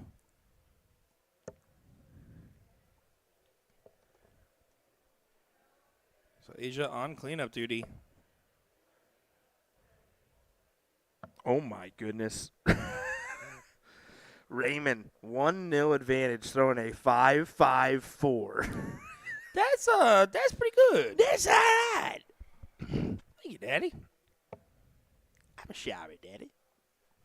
We're trying to get him on the Adam Sandler train, so apologies for that. Yeah. Apologies to me. So far, I've seen Little Nicky and Airheads, Airwaves. Airheads. Yeah. Long way to go to the top if you want to rock and roll, I guess. Start from the bottom and work our way up. Coming up next, Jack and Jill. Absolutely not. That's incredibly bad. Oh, that's the line? Yep. Asia, she just needs the 15s and bull here in order to capture this leg. Tie us up 1-1. A shootout for the semis.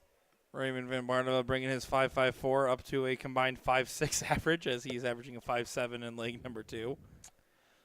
Yeah. Is it fair? No. Yeah. Right now, it's a Mike Gentry problem if I've ever seen one. Yes. Yes, definitely. Laura needs to make this stand on the 15s. This is a good opportunity to try to dig something back into the leg. You have to think, okay, the 15s might go, but anything I score on them gives me an opportunity to have less bulls I have to hit later. Instead, just the bare minimum of the close. 7 15s to cover the distance currently.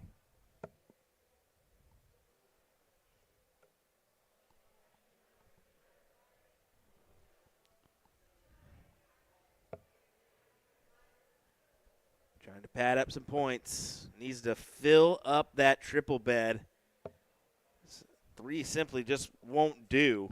Yeah, you chopped it down to 6-3 on the bulls, but not enough. But again, Asia keeps dropping that first dart. You can see the smile, but there it corrects very well.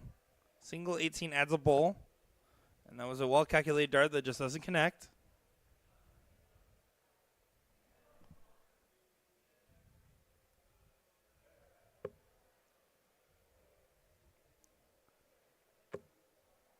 Now it's 4-3 on the bulls.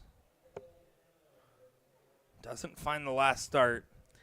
Would have loved to pin another. And don't blame her. Still 4-3, so a single 18 pushes game shot. Triple 18 definitely pushes game shot. So now it's 6 bulls needed for Laura Turner.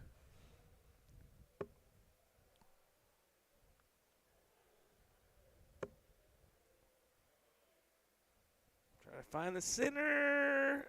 Not quite, but at least you got a bonus point on the 18s. At least cover.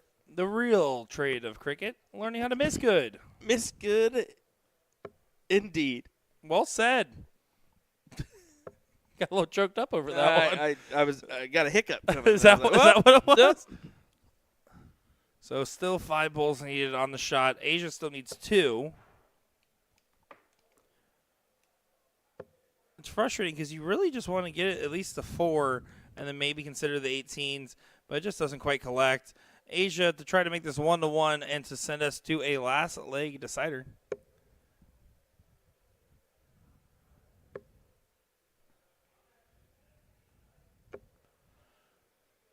The other quarterfinal matches are all just about underway. Nikki Carey taking on Meredith McGee, Paula Murphy, Christina Banks, and Taylor Almeida waiting on the winner of Layla Bunce and Misty Smith currently. So, yeah, they are just cruising along here in this one. Love to see it. The men probably going to take a little bit more to catch up just because of their format. Is it a little bit more extended? That it is, as this battle still is continuing on those bowls. Still hasn't found the close. Double bowl, double 18. Nope, just kidding. Double bowl, single bowl. I looked at that wrong. Great attempt. I'm back. I've had a few wrong this weekend. That's why I'm not allowed to push a button, so I get way more wrong than you do. Well, the years start coming, they don't stop coming. Raymond just averaged a 5.6 for the match. I think he's tired of having these early exits, huh? That is ridiculous. I cannot stress how hard it is to achieve a 5.0 in one game, let alone in a 3-game match. Wow. Don't worry, I'll show you in ours. 5.6. Yeah, it's incredible. Filthy. Incredible. Filthy. Well, Laura only opens up with 2, and Asia tried to immediately go on the attack to capture that wedge. Yeah, I think you switch. It's a tough call there. You want to grab it, but you really don't achieve much if you just close and she can come up right behind you and hit 1 to do the same. Exactly right. The problem is just Asia was dictating the last leg. Laura was dictating the first. And it's about who wants to take the reins here in the third. So far, Laura does recover quite well. Effectively opened up with the 5 as a reset here.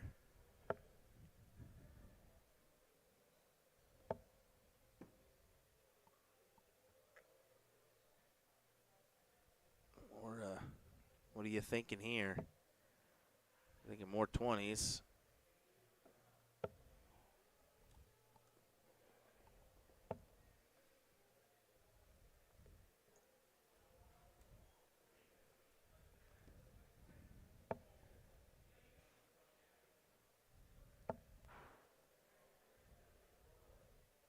Looking for the triple bed and cannot obtain. 57 for Asia. Laura, I even 3 fat is perfectly fine. But you got to collect. Now you just stay up on the 20s, don't you? I don't agree. Yeah, I think she was having a I want to hit a cover shot type mentality there and just doesn't produce the results needed. The single doesn't change the fact of the game state. But no real punishment. It's only a 2 mark, so the shot here should be single 19 for 2 20s, or 2 20s for single 19.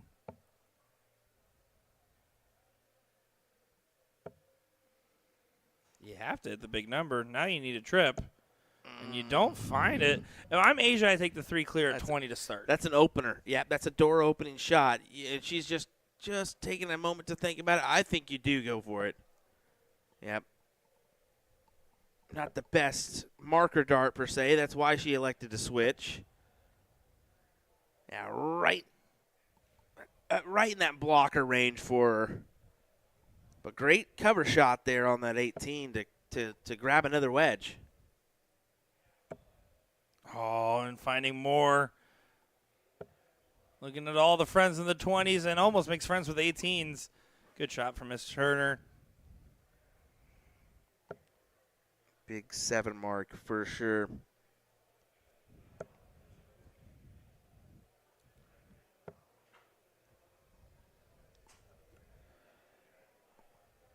I'm going to go ahead and go just out on a limb and say that Raymond's going to probably have the highest average. No doubt. At least for a little while. For this event? for a little while. I mean, unless it comes up next and throws a 3-something.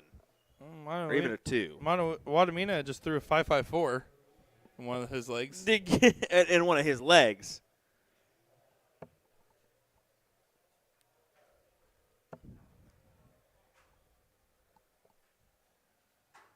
Good shot from Asia, regaining control of this matchup. A calculated turn. That's a great result. Laura's under some pressure now.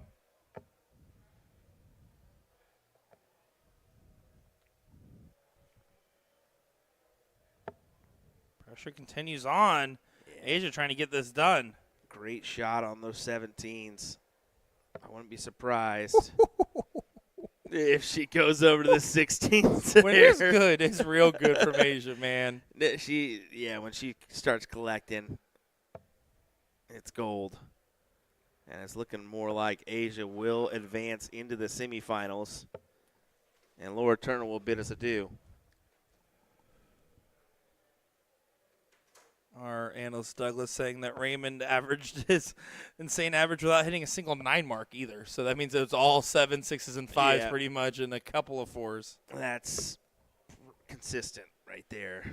I do it. I call it Tuesday for myself. Well, you know he's gonna start collecting at least some point this weekend. Kind of a strugglesome start, to be fair. Ooh, there's a good matchup coming. Stowe Bunce, John Brown are getting ready to fight it out. All right, 3 bowls needed to advance for Asia.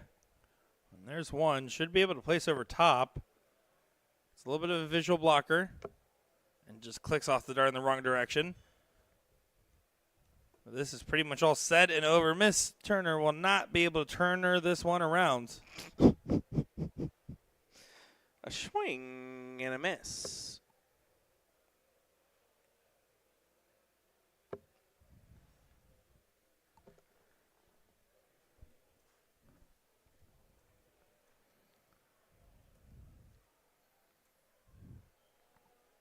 He's just double checking. Making sure that score line was correct.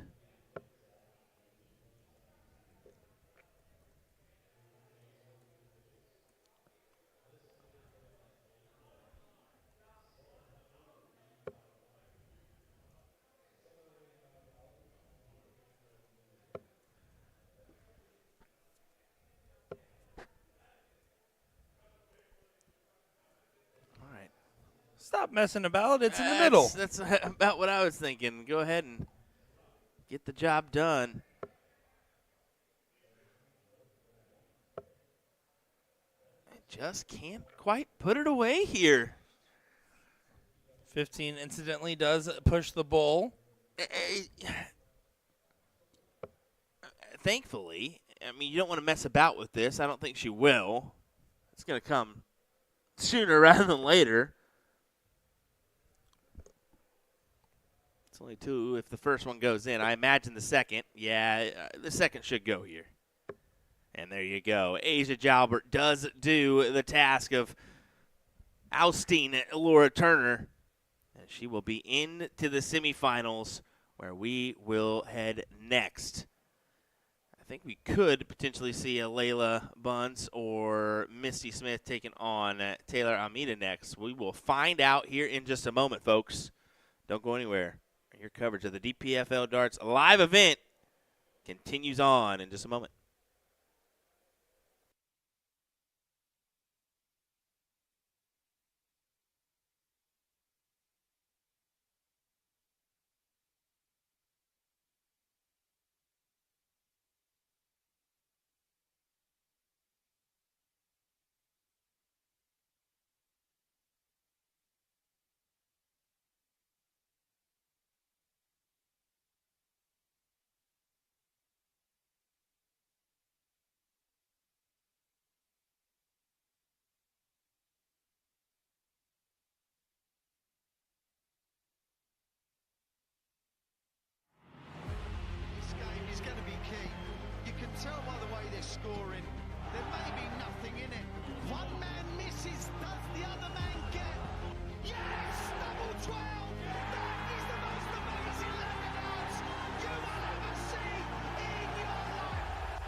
Got a dartboard with shabby segments and worn out sisal? Don't buy that brand new dartboard just yet. There's a much better solution. Knowing how and when to rotate your dartboard is an underrated practice many players neglect. Why rotate your dartboard? Although sisal is self-healing, you can't prevent the damage that occurs over time with high traffic segments like the treble 20. By rotating your dartboard, you can replace the 20 segment with a different segment that sees a lot less dart action. The damage gets distributed throughout all the segments, making your board last much longer. Decide how to rotate your dartboard.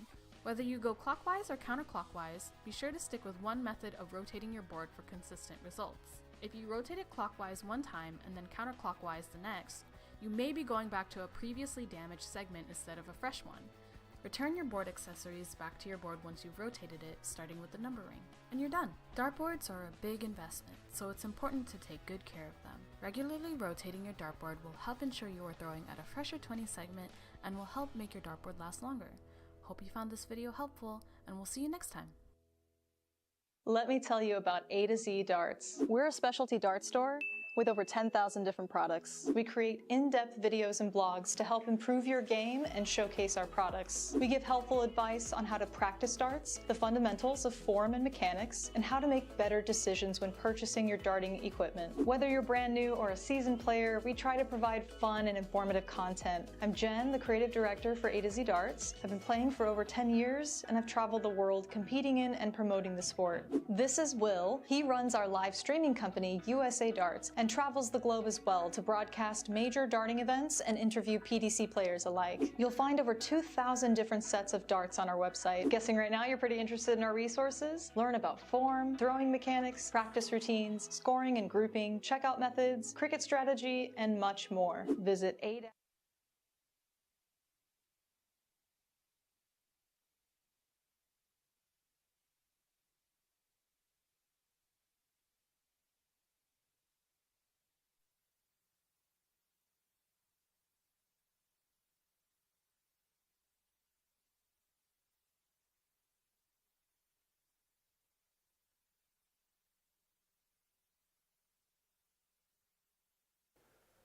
All right, looks like a little shift. We're going to see some of the men's bracket before we go into the women's bracket, I guess. So we're playing a little catch-up, and I believe that is why. So that's okay. We'll just keep the action rolling instead of taking a break or anything like that. We'd rather give you something rather than nothing, right? So that's what we're going to go ahead and do. We've got Colm Nielsen and Cole Wilson here in a last 64 battle.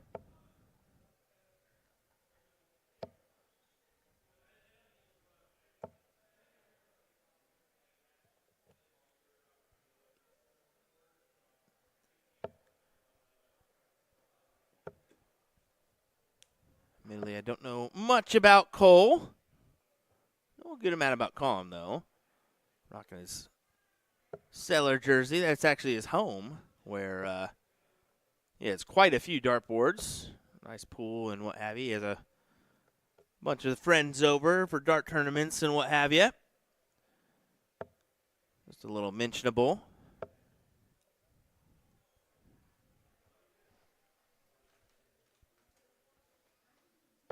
He's definitely got a little bit of a tough task ahead here. It looks like from Cole. I mean, 4-5 currently.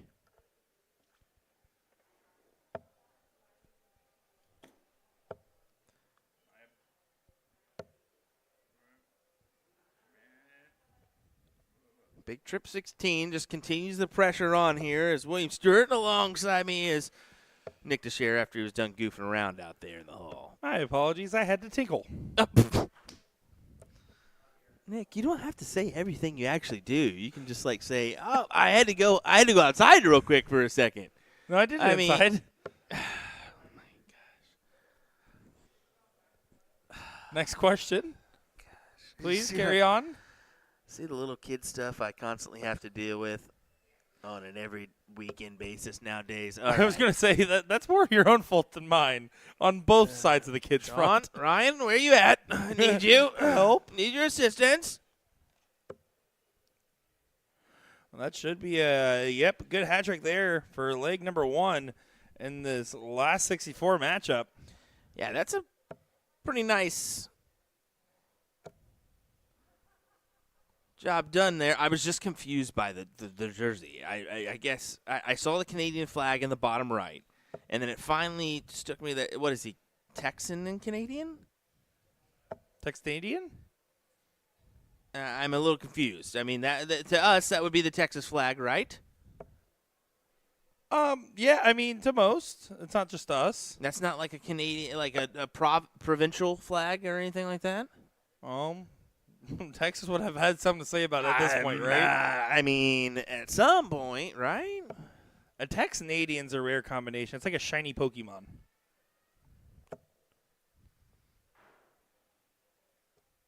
And that's enough expert commentary from Nick Teixeira.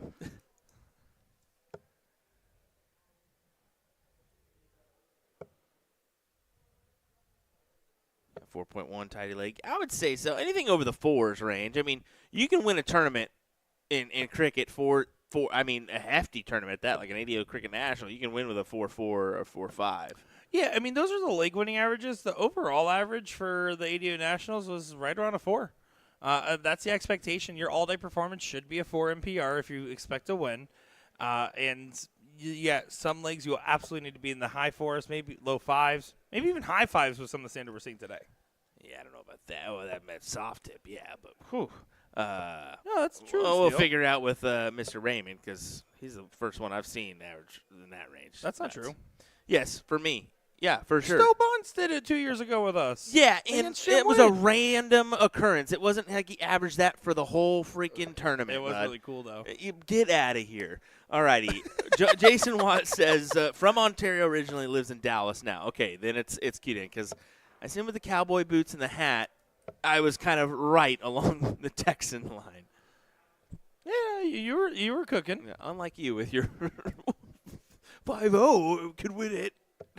No. I said legs. A leg average might need to be near a high 4. Oh, okay. I thought you said match. No. I was like, no way. It's only me that listens to me, not you. You never listen to me. This is why we need therapy.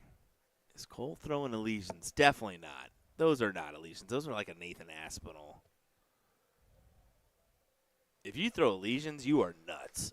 You remember when Jen Mounts posted that video, or the Rage Bait video, where she threw one of each generation? Oh, that video. It made my skin curl. I'll tell you that much. Well, Cole's looking promising here to get the job done.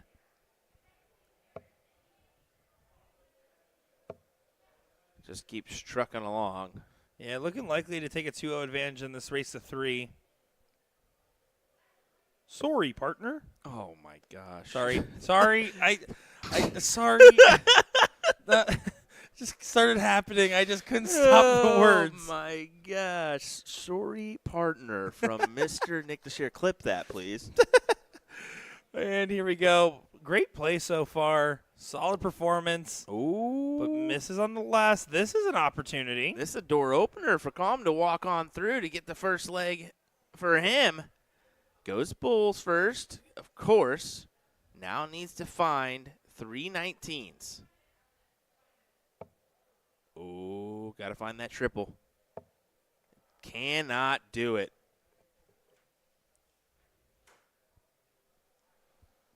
Now another shot. A little bit harder. Not going to happen. Yeah, you need to stay there. And, what a collapse here from Cole. Looked promising for a 2-0, and instead, I think we're going to be tied up here. We will be tied up. Let's be frank. I don't know who Frank is, but that's a good win there for Nielsen. It's 1-1, and Cole will get the start in leg number 3. You kind of look like you'd be a Frank. No. Yes. No. Yes. I do not look like a Yes, Frank. you do. You look like a No. Frank, a.k.a. I Danny look like DeVito from It's Always Sunny in Philadelphia. No, I always get confused for Liam Neeson. Okay. No. Yeah, all right. No, Chris Farley on a good day, though. I do get that one sometimes. More reasonable. All right, Josh Peck. Josh Peck also very reasonable before he lost the weight. Well, a spring of life for Calm. Let's. I think that would be what he considers this.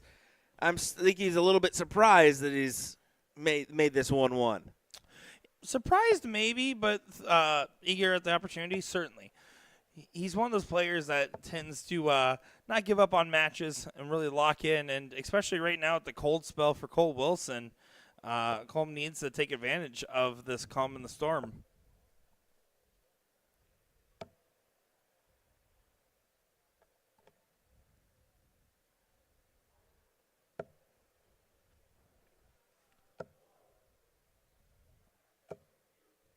Good solid 4.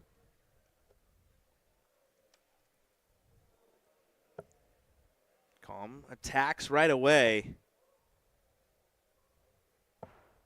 Interesting that he went right to the 17s, and I think it looked like a drop flight or something is what happened there. The gentleman is like, "Oh, you're good. No harm, no foul."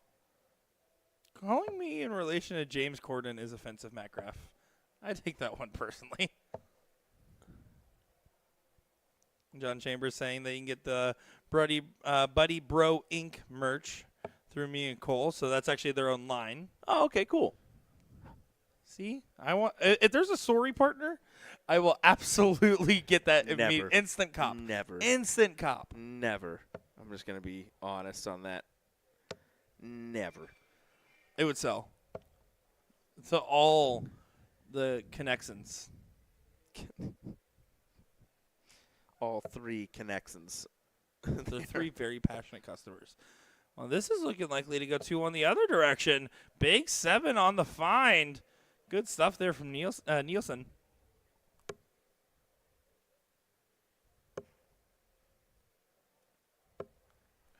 Cole, I mean, this is not a spot he thought he'd be in right now. No, he thought he was pretty much dead to rights and facing a 2-0 deficit.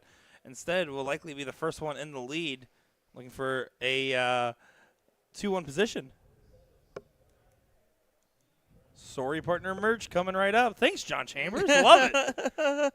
Send me a DM with that one. I'm sure he's already texted Cole like, "Hey, buddy, we came up with a great idea." AKA the commentators came up with a great idea. You can see, by the way, Sugar Bear in the background. Chris Bear giving a thumbs up to whoever he's on the phone with. We see you, Sugar Bear. Playing with my dad tomorrow in the 120 cap. I'm sorry, Sugar Bear. That's what I said to him. You got to deal with that guy.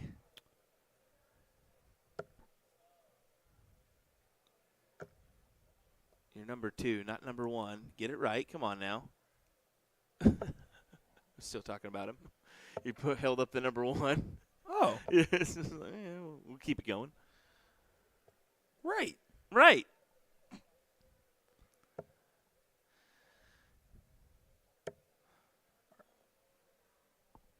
Are those Red Dragon barrels right there? Those ones I'm not. I think I own a set of those. The colorway looks similar to like the Jason Watts, but it doesn't have the scallop in the back. The old Jason Watts, I should say. But they remind me of one I got. I used to buy those Red Dragon mystery packs all the time off Amazon, where it came with 4 barrels, or 4 sets. Excuse me, not 4 barrels. That's a Porky thing. And I think they look very familiar.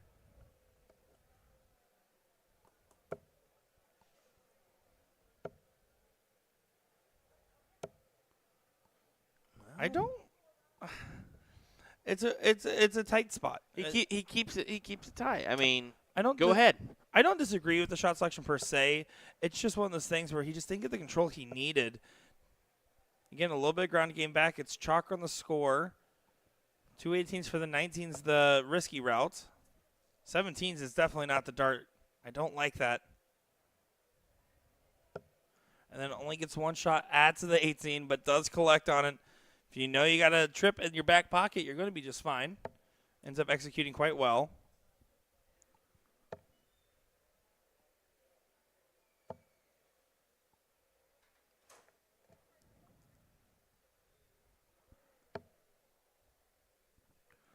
Seventeens are grabbed. Now 16s. On to the next one. Is that a 9? It is. It is a big 9. Yeah, big find. So now setting up the stage for a 2-2 matchup. Going the full distance here.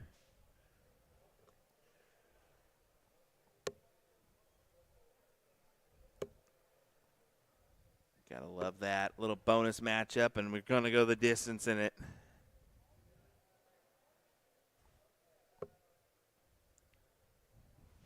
Right in the chat says, beauty stage, cheers from Canada. Yeah, it's top-notch stage here that they've brought to us, and quite a little bit invested as well in order to make that happen. Well, here we go. Last league decider decided all. Sorry, partner. Here's a 9. Well, the call of the century? No! I teed it up perfect. You blew it, Cole Wilson. You blew it. Sorry, partner, followed by 9 would have been immaculate. I'm not going to lie. Now put that on a shirt. Still, it's a great opening in this last league decider.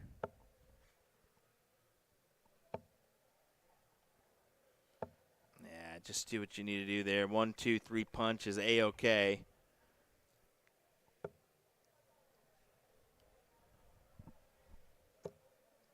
Oh, that's so difficult. It brushes it off down to the 17s, and no success.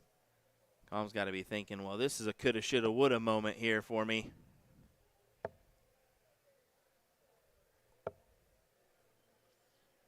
Yeah, this is looking very clean right now. As Ness said in the chat, Mama, there goes that man.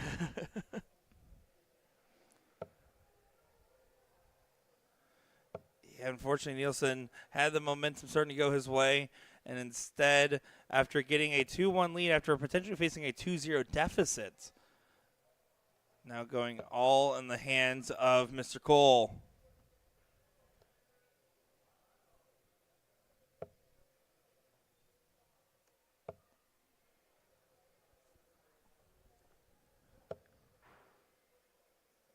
Single 16 and 3 15s. To have advantage going into the bullseye. Grabs the basics first. Yeah, go ahead. I mean, you've got the wedges your way. Why not go ahead and attack the close there on Calm's score line? Push them to the 16s where you only need 1 to close those out. This could be game shot here. Well, not anymore if you miss that big number.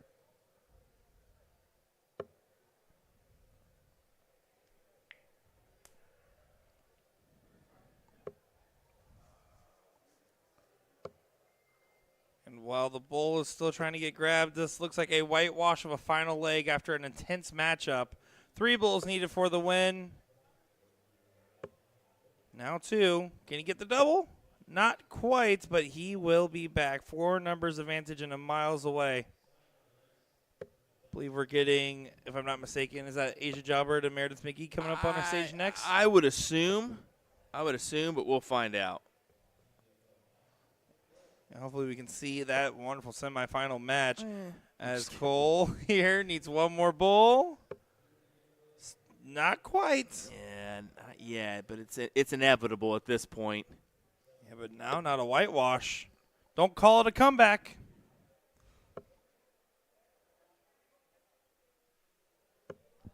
And I will not call it a comeback, as unfortunately just cannot regain the point lead. Not enough darts in your hand. And Cole Wilson will move on to the last 32 in this bracket after an exciting comeback from the Sorry partner Canadian Texan, that is, and taking down Colm Nielsen in a good matchup. Shout out to Maddox Williams on the chalk, and hopefully, if not probably, we are going to be getting Asian Jalbert and Meredith McGee in the top 4 coming up next year for a semi-final match. Will, I think I said it all. Cut to commercials.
Here we are for another match on this beautiful main stage with Maddox Williams on the chalk.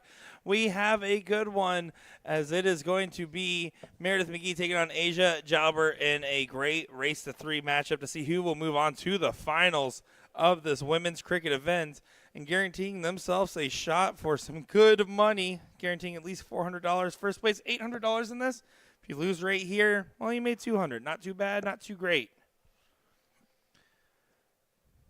Well, right off the bat, Asia takes advantage of the lack start from Meredith. Meredith, kind of a local player. Was she from Orlando, or is it further down the road? Oh, Oviedo, so close enough. Okay. It's greater Orlando area. No one would have been mad if he claimed it. Been playing with and against Meredith for all of my darting career. One of my mentors in the game. And someone I've actually got a chance to win a big check with before over in the soft tip side of things in Kansas City. Yep. Great person. And, I mean, that video that went around with her just saying what darts meant to her was pretty special. Oh, I mean, Like talk about goosebumps. I think a lot of us feel the same way as, this game, it does something to you. Oh, and that was the Makes whole you fall off stages. Makes you. Well, that was the whole point of that National Darts Day, right? It was supposed to be celebrated by any darts player for any reason whatsoever. And to hear Meredith's connection to the dart community and getting emotional over it just shows how much the game has always meant to her, and has always been a true ambassador. And if you're surprised about Meredith and I playing together, why? We both have dyed hair. True.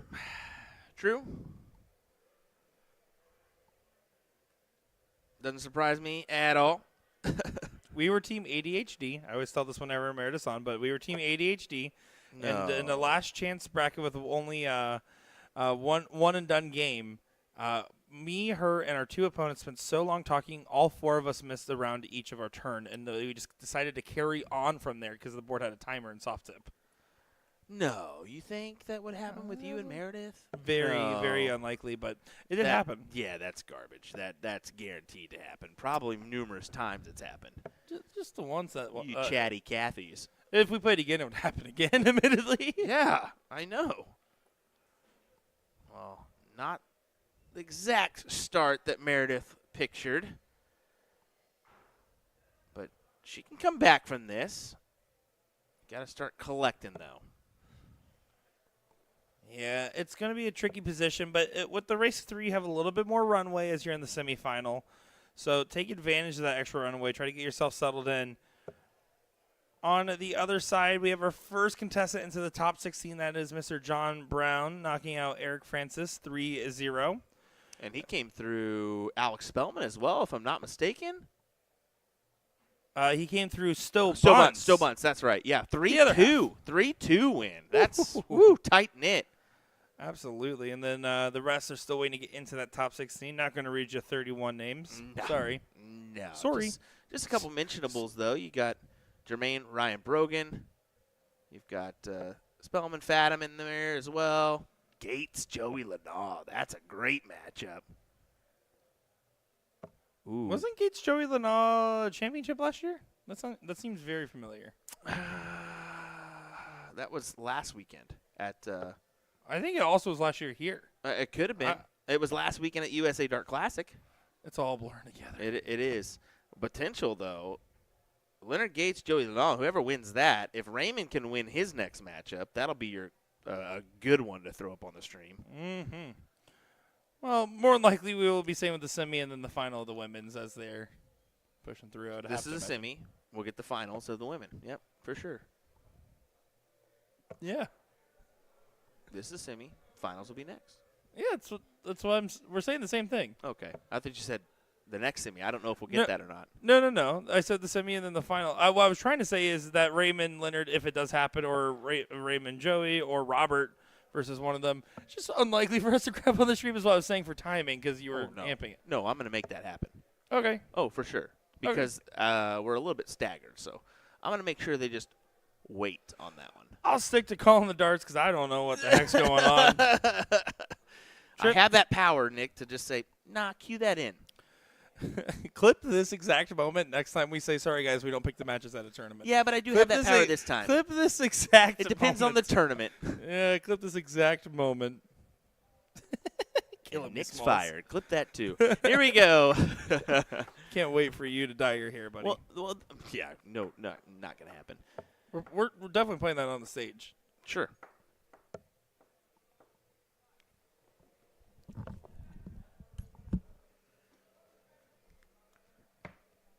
As Nick had to set down his stuff because he knows I'm right. He's going to lose. Anyway, back to the match here. Meredith has the potential to turn this here. She's produced a little bit more where Asia's kind of slipped, giving her this opportunity. That is a big 4 mark there from Meredith. Does she try to take her chance at the swing? She did. That trip 17 was in mind, just couldn't connect. But Asia, now the pressure's on her to grab at least a triple with the last and cannot do it.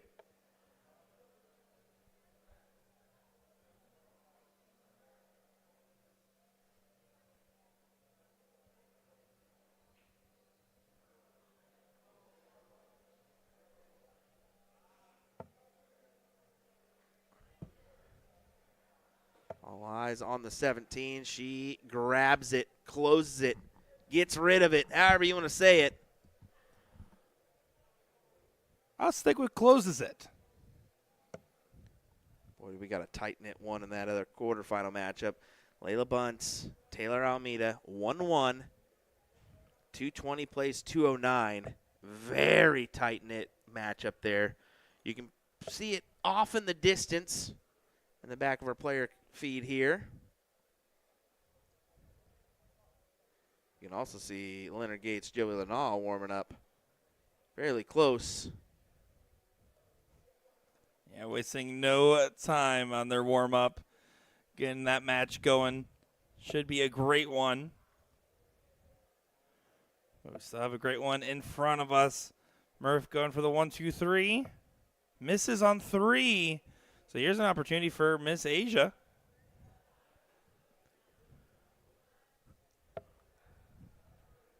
Goes low. Awkward spot. Doesn't get the point lead back. So she has to stay. Feeling frustrated, you know you wanted at least 2 singles to try to get a shot at the other dart.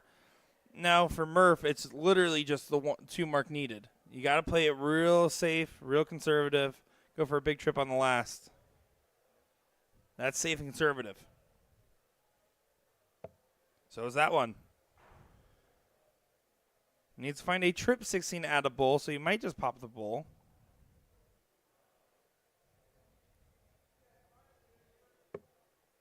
And she does. Good shot. That's exactly what she. Yeah, go ahead and cue it in. Trying to get our first leg on the board.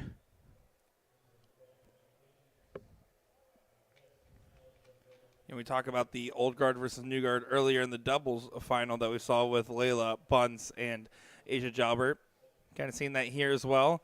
Obviously, Asia, very experienced player at this point. Very much so. But even then, Meredith, I mean, you talk about accomplishments. She's been rocking the women's game for quite some time. She's been doing quite well with it. And you can tell she's a collected Florida player because she's wearing a portable fan on her neck. She's always into her accessories, isn't she? Oh, you got to stay cool. It's hot out here. It is. It is. It's a little toasty. It is. But she is inside. Okay. You don't like the fan? Yeah, I mean, That's the line? inside. You don't necessarily need it inside. It gets warm sometimes. But whatever. I think the fan does more than a dart towel on the hip. No. Yeah. No. Yeah. No. Mm-hmm. Not at all. Sorry. 7-layer dip. Not at all. Mine I kind of wet on one side just in case I needed a little extra grip. So I don't know what you're talking about. Dart towel dart towel or fan around your neck? What helps If more you're at a darts? Florida dart tournament, I would much rather have a fan than a towel. Final answer. Throw it in the chat.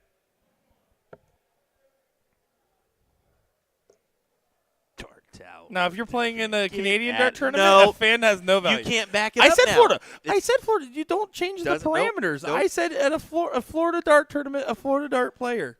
Nope. Thank you, Alicia Alexander. Thank you, Lisa. Your opinion doesn't matter. Sorry. Wow. Only the right proper answer of a dart towel is the ones that matter here. Bye, Felicia. That was a good one. Thanks. James and Valerie got my back. As I said, those ones don't matter. And Valerie, I expected more from you, Valerie. You and your Oklahoma self. Wow. It seems like an insult. It's not. It's not. Me and Valerie go way back. Oh, now big 19 needed for this close. Missed it on the second dart. Just readjusting for a quick second. Does get it. Felicia's just like, Nick. What Alicia saying, don't make me take your lunch money.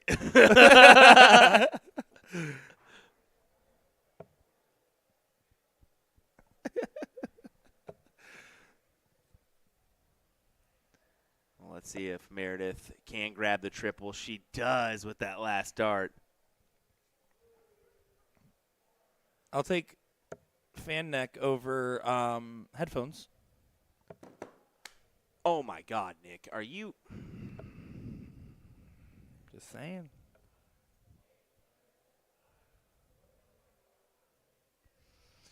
No, Nick. No.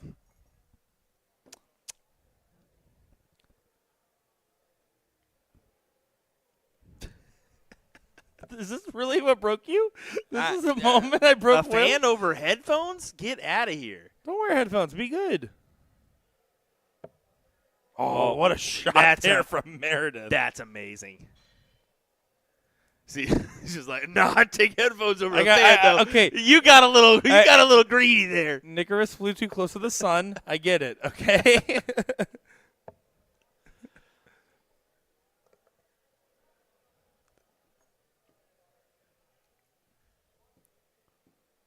Meredith. She's got the advantage her way. I mean, she's done the due diligence on the 19s, 20s, and 18s here. So,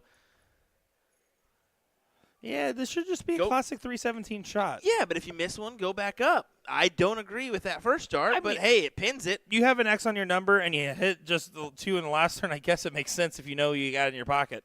I do agree. I think the close on the 17 is more valuable. More points is never wrong, unless you do that. I mean, That's okay. I don't mind that. That's more of a soft tip centric strategy. She chose one shot at the close. You are went right. right back up. You are right. It's more of a soft tip strategy. The aggressive point. And there's the close on the 18. So now a 5 mark really being asked.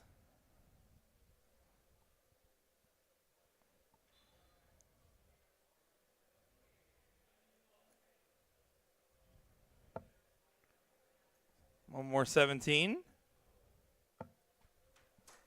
Does get the close. Now trying to find a new number. Asia will need a 7 mark to get ahead from this position. So it was a good question asked, but let's see if it gets answered.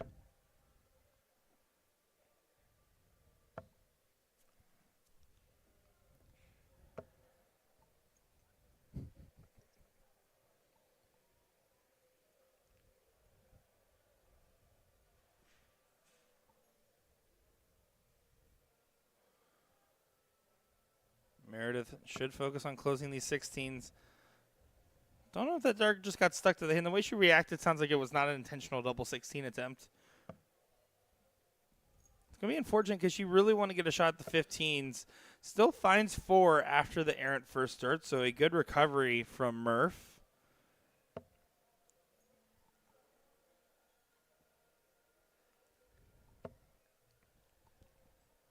For the record, I don't wear headphones. I don't have a towel, nor do I have a neck fan when I play. He just has a goofy entrance to his throw. That's about it. Goofy entrance is going to beat you on the stage. No.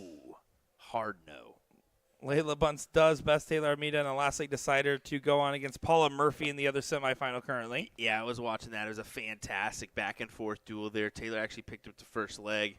Layla grabbed the next two to take the win in close fashion. Sorry, a hiccup there.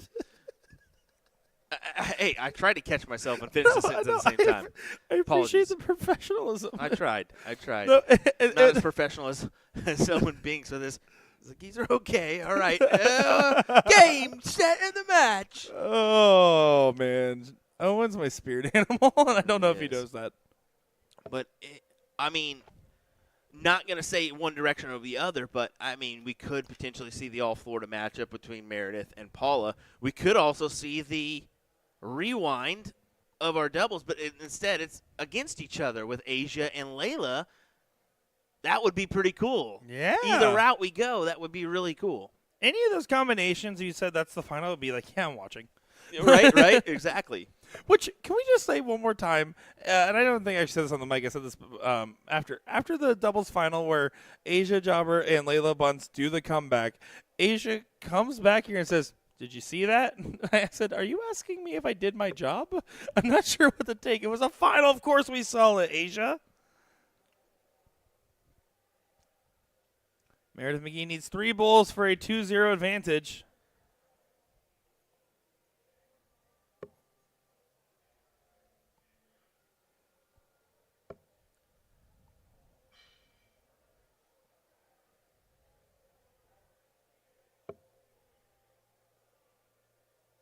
And we do want to shout out all the different sponsors out here, as we do have our friends at Shot Darts sponsoring the Cricket Open on the open side there. Of course, DPFL on the women's side of both of these ADO sanctioned events. And shout out to the CDC as well as the WDF and every other of the wonderful sponsors of this lovely event. So many names: Florida Commercial Care, BMG, or BHG, Brian Herbert Management Group, whatever the acronym is for Brian Herbert's management team. I butchered this, and I'm going to move on. HMG. So there was no B all along. Herbert Management Group. You're welcome. I went Brian Herbert Management Group, and I was like, that's not enough letters, I said. It's not it. One bowl away is Meredith McGee from a 2-leg spread here over Asia Jalbert.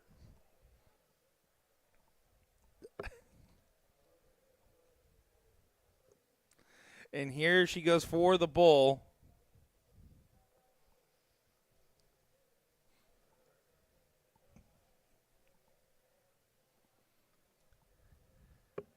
Does pin it. You can tell Meredith darts sink a little bit when they get into the board because she's throwing conversion tips on her soft tip darts. I thought it was over. Psych. That's why we pay Maddox the big bucks. He's just like, yeah, I don't know why you're hugging me. We're not done yet. Murph taking a second to recompose. Look, she's like, oh my, I thought I was done with this. Maddox couldn't be more confused. Max, get on him. As Meredith didn't know it was her own throw and had to get reminded. A little bit of a reset, a little bit of a clippable moment. Clip it. Clip it. We're doing it. We're clipping it. But recompose, Murph. You have the lead in the match. It is yours to lose at this point.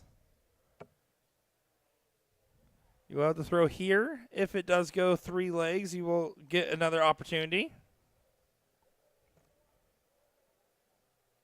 I really do love, though, that they can see if the board cam gets kicked and they all get shamed out there. Love it. Right? It's like, hey, don't touch that. Hey, I was watching that.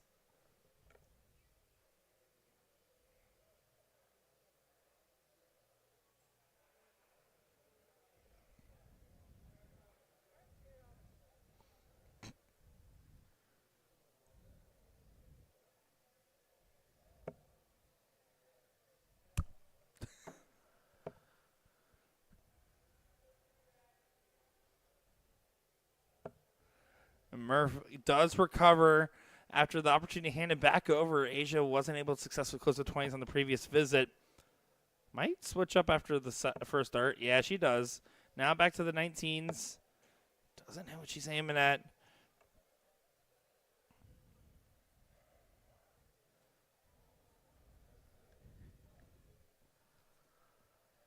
Murph gets a clean shot after getting 20 points of advantage on the battle of the 20s. Got to move to a different number now, you would think. You would assume. It's just too much of a workaround to fit your dart in there, I think. I mean, granted, on her side, where she stands at, it's a little bit open, but the flight would bother me. So I like the call on the 17s there. Yeah, I think it was a good switch.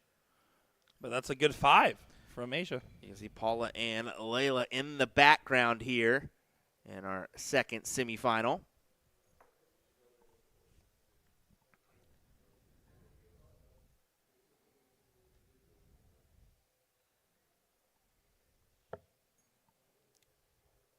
So the tricky thing about the decision that Murph did on the 17s over the 18s cover is that if she did go up there and hit a 3 mark, it would have left her at a 1-point deficit, while 18s would have tied. And either way, Asia will be able to chase these 17s, going for the 1-2-3. Does hit it, so now Murph pushed to try to find at least 4 18s to even up the score line.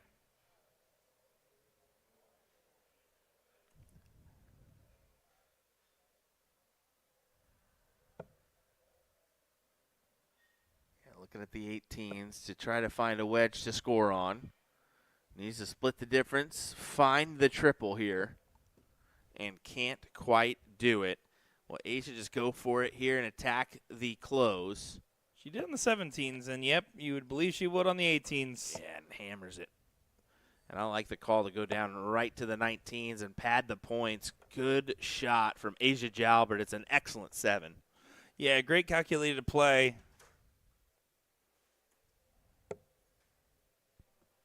Makes it interesting with Murph if she could have converted on the second, but it kicks down. This is with Murph, though, so she'll have to go against the throw on the next leg if it goes through to that point.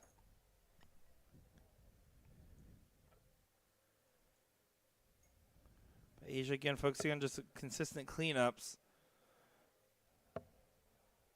Quick to bail on the 16. We know that she definitely has pattern preference of the 15s over 16s. Just like Meredith does on the 17s over 18s. It's a regional thing for some.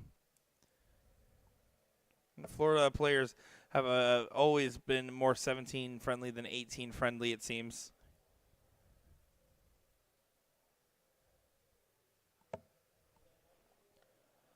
Only the 2. This is Asia's leg for the taking.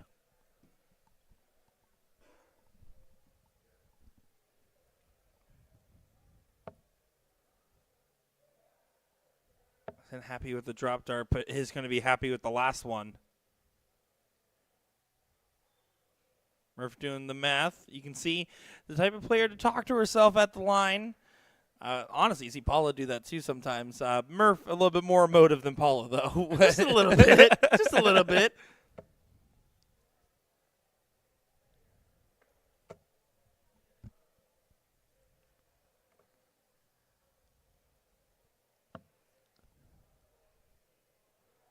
Just 2 to close. She'll be okay. Just grab the 2 single. Well, not now. I mean, when you miss outside with that dart, that hurts.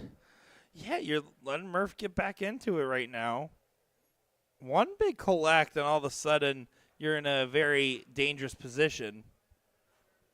Right now, relatively safe. Still going to be relatively safe.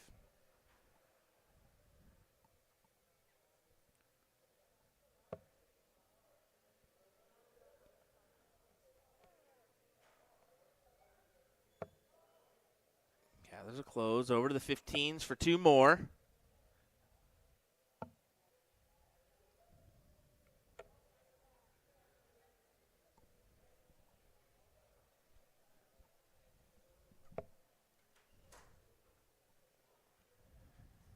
Trying to make it work.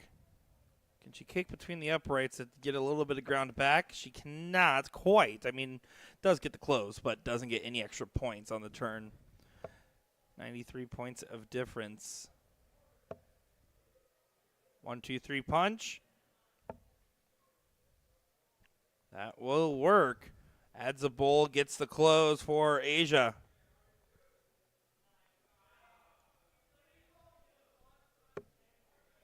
Bowles is the only answer for points for Meredith. She does go ahead and pin the trip 19 with her second just to keep it within reach if Asia doesn't gather the Bulls here. But, yeah, she's going to go ahead and grab them. Yeah. You would say she's keen to go ahead and grab this last one as well, but not quite, so no chance, unfortunately. 2 Bulls to close. 4 does not get the point lead. Asia will be back. The only thing you can do is try to leave yourself an out on the next visit, just in case. Joey Lanaw is currently taking on Raymond Van Bonderveld in a moment here. It looks like it just got called. Yeah, I was going to say, I see RVB sitting right there, so they couldn't have gone that far in. I was going to hold it, but then I started looking at they're going to catch up pretty quick, so I just let it roll. Let it roll. But Joey Lanaw pulling off the win over Leonard. Yeah, good win. He's had his number a little bit here, hasn't he? And he's just been in good form, it seems.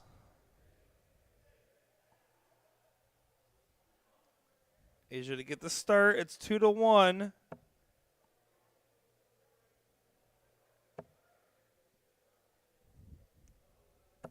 Don't call it a comeback, but it might just be. A little early for that call, but yeah, you never know. I mean, Asia's the kind of player that when she catches a little fire, she's gonna start stringing along some great scores. I mean, she had no momentum in her favor in those first 2 legs. Well, that last leg was pretty heavily and handily controlled by her. If she falls with that pacing, she hit the 3 mark open and a bagel there from Murph, and now all of a sudden you have an opportunity to grab a second number.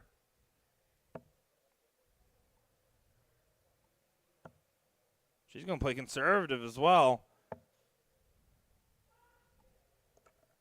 Swings down the last.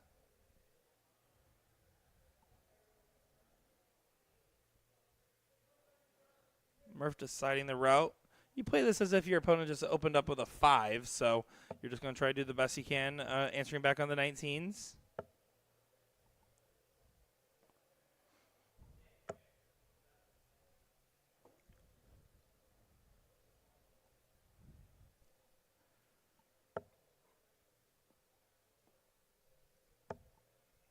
Asia just going to go for a 1-2-3 punch. Does get it closed there. Meredith now pushed to the 18s or 17s. She's going to probably choose 17s. Yeah, she seems to prefer that number, but it looks like she's looking up. Told her she was going to choose 18s. Well, she's had a fair amount of success with both numbers, but usually would choose the 17s. She'll still take. I mean, 3 mark closes do a lot of favors in a matchup where both players average just under a 3. Unfortunately, right now you're under the gun in pressure, but this might be an open. Not that good of an opening as she does hit the big cover shot on the last. Good shot there for Miss Asia.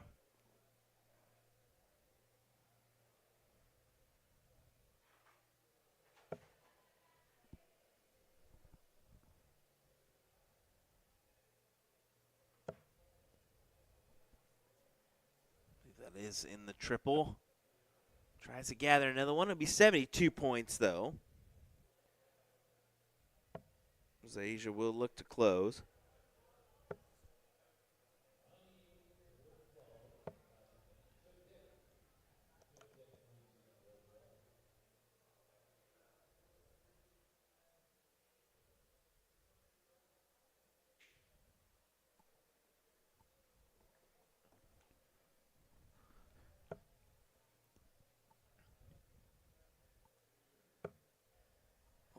That's a tough workaround, Nick. Very difficult to find the triple bed from there. And you can see she's giving this a ponder.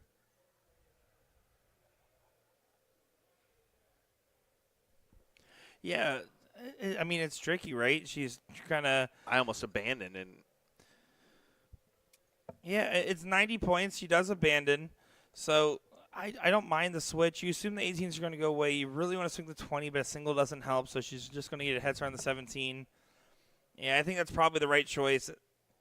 You could also try to force the double onto the 18 instead on the inside wire to try to push the point lead back, but no matter what, the 18s are going to get shot at, so Not a very favorable position to be in, but Meredith with the mark on the 17, I think chose wise.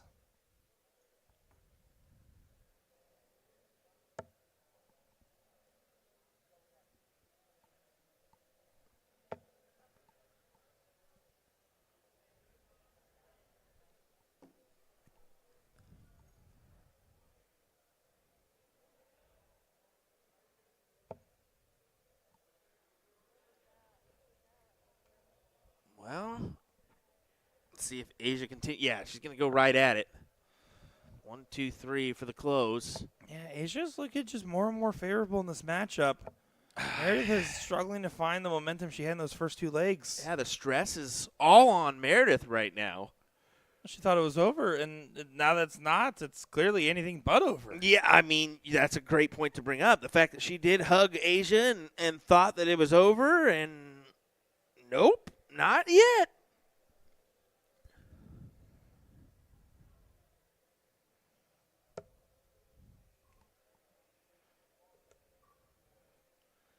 Good 4-mark grab. Does keep things just on an outside chance. Asia going to stay close in pursuit. Just needs to make sure to really drill the single. She does. Meredith here playing for 415s, right? You play for 415s, take a dart away from Asia, and hopefully get an outside opportunity to shoot the 17s and 20s.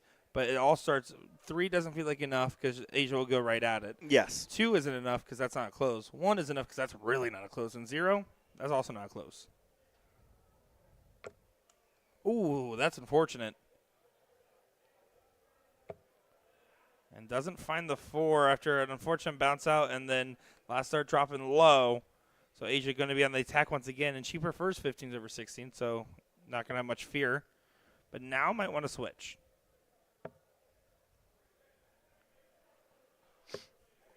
Ooh. That's a big double. That's a cheeky double. I like that from Asia.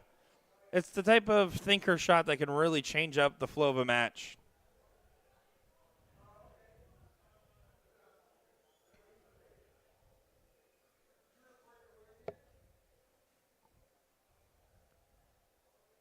Point lead is recovered. Just because the point lead's recovered doesn't mean you can go for the swings just because of the situation with the 2 bowls grabbed. Still a good 5, 41 points of difference. Going to play for the 20s. Gets the point lead back. Single bowl. Oh, wanted to trip 15, then single bowl. Going to stay. Doesn't get the close. Again, it's so interesting right now, the situation.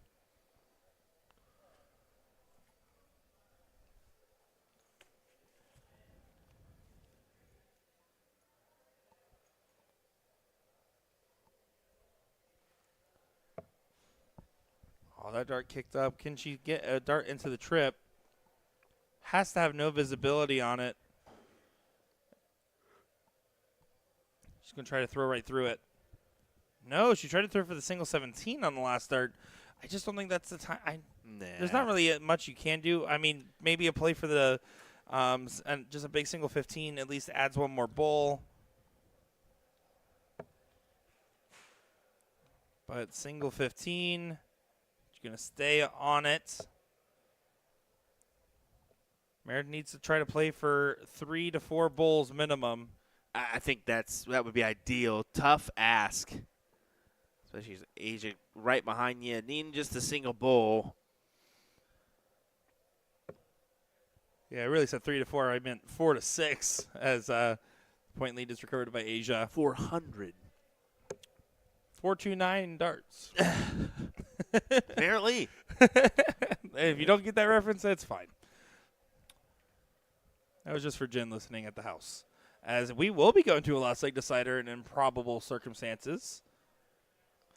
Meredith gives Asia a little kudos for tying us up here, as she will get the first look.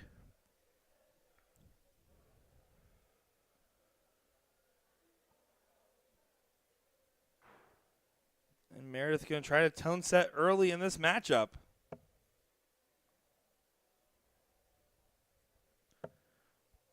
Oh, good second dart. We'll take a 5 on this open. Way better pace to start herself off at.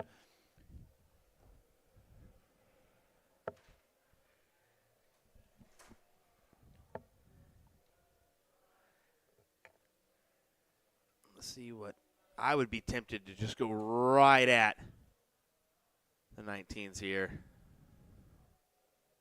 Close them, shut them down. Yeah, wanted to contest the X, but you have to hit at least a single, so quickly does move up to defend 20s. Asia will be happy to return, though, with another shot at these 19s.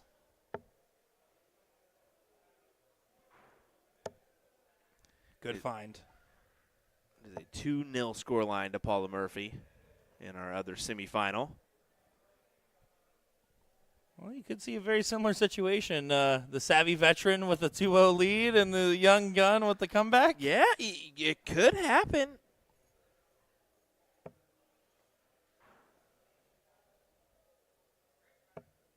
Murph playing defense on the 20s, 43 points of difference. 43, not a significant amount in the grand scheme. Asia really wants to find a shot at these 20s, but we'll need to find at least one trip to consider it. Gonna stay. Oh, wanted just a smack dab more. We'll take 6.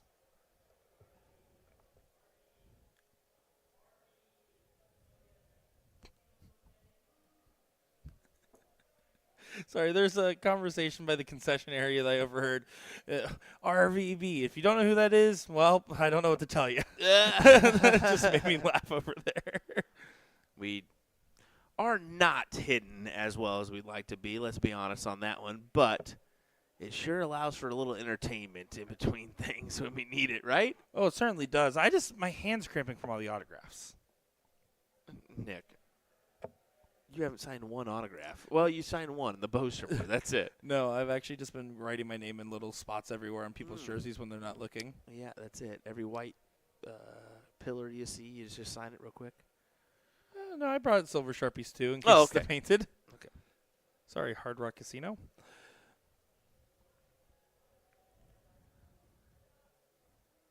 Meredith needs at least 2 marks to be able to shoot the 19s. We'll probably stay at the 20 for all 3 unless she's blocked. She's sneaking another one in. She'll take the 5.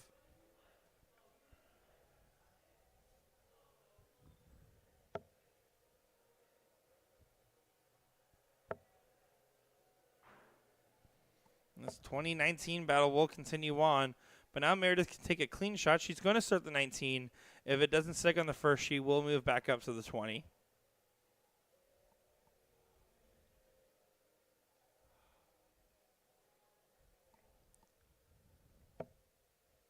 Just kidding. Now switching to 19. The reason I said that is because the a single 20 doesn't get you over 57. Exactly. So that's why you would normally start 19 for a 3-mark close or go up and down. She went for up and down.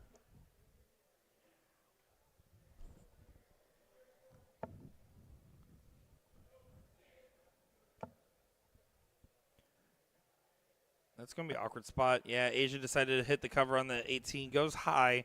Smart. I mean, again, you're trying to think about time and time again, where is my single the most valuable? In that situation, the 19, a single was not very valuable because there's a high chance of deflection. Single on the 20 doesn't change much in this current game state, but a single on the 18 could have potentially helped be fortuitous. Good switch up from Murph. Back up to the 20s. Yeah, collects there on the close as well as some more points. This puts Asia in a little situation. She needs to capitalize. And it looks more and more likely that Paula Murphy will book a place in the final. She needs one bowl, and that will do it. Paula Murphy into the finals. Meredith McGee trying to book her same ticket for a familiar Florida matchup. Florida is known for having some of the most talented women in darts. But, of course, there's talented women all around in this room.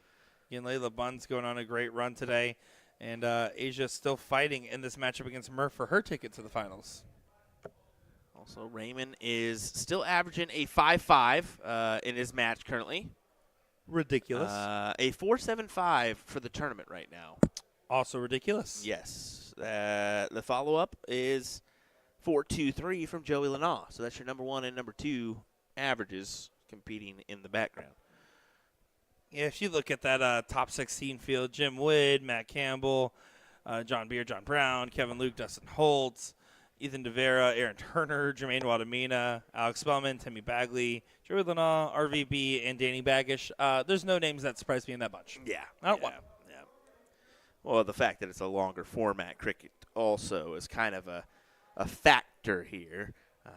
Someone maybe with a little bit less skill level can get by every once in a while in those best 2 out of 3s.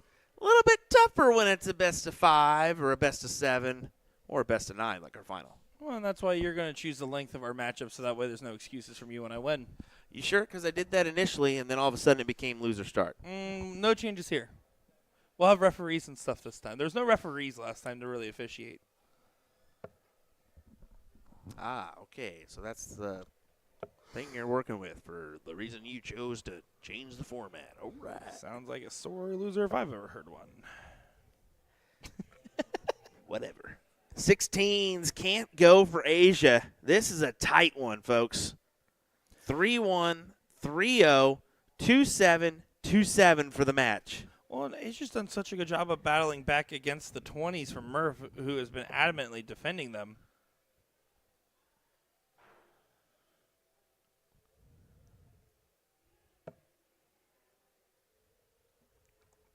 Good find on the last start there from Meredith.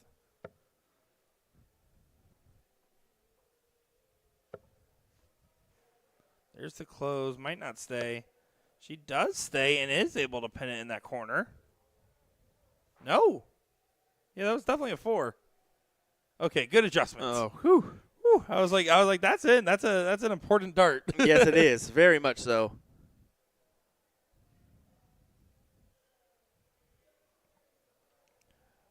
Meredith, do you go for the 1-2-3 punch? Do you defend on the 20s a little bit longer? Smart first. Pushes away. I would say the 20 for 2 only won at the 16. That's a good marker, though. Now you have decisions. I don't like decisions. No think, only throw.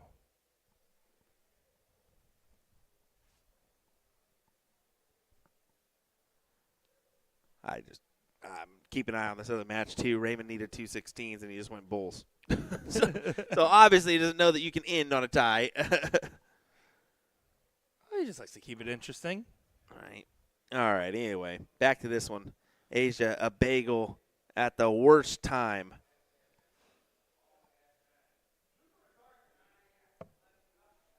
And now you expect Meredith to go ahead and close up on these 16s. And does so. Back up. No, this time decides to stay on the attack. Going to be fishing for a 9 mark on these 15s. Run to 9. Needs to just try to get the close. Doesn't do so, and now Meredith, if she grabs these 3 15s, will be in position to win this match 3-2 in a match that she thought was over at 2-0. Not in a disrespectful way, but in a respectful way. There's the 15s. 3 bulls needed to book your ticket in the finals. Exactly it, where Paula Murphy awaits.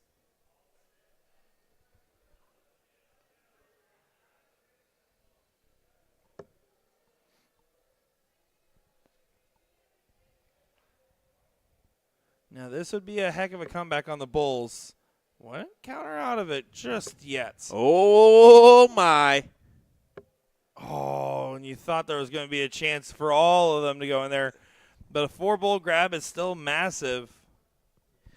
It's big, but you expect her to at least take 1 dart at the bull here to start us off.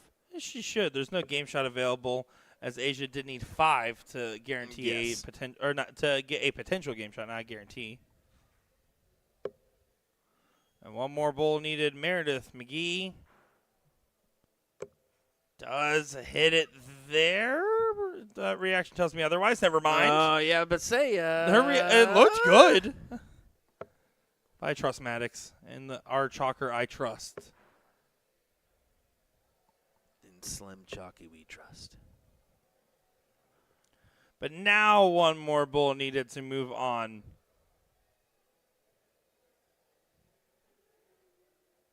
Just needs to drill it right in the center.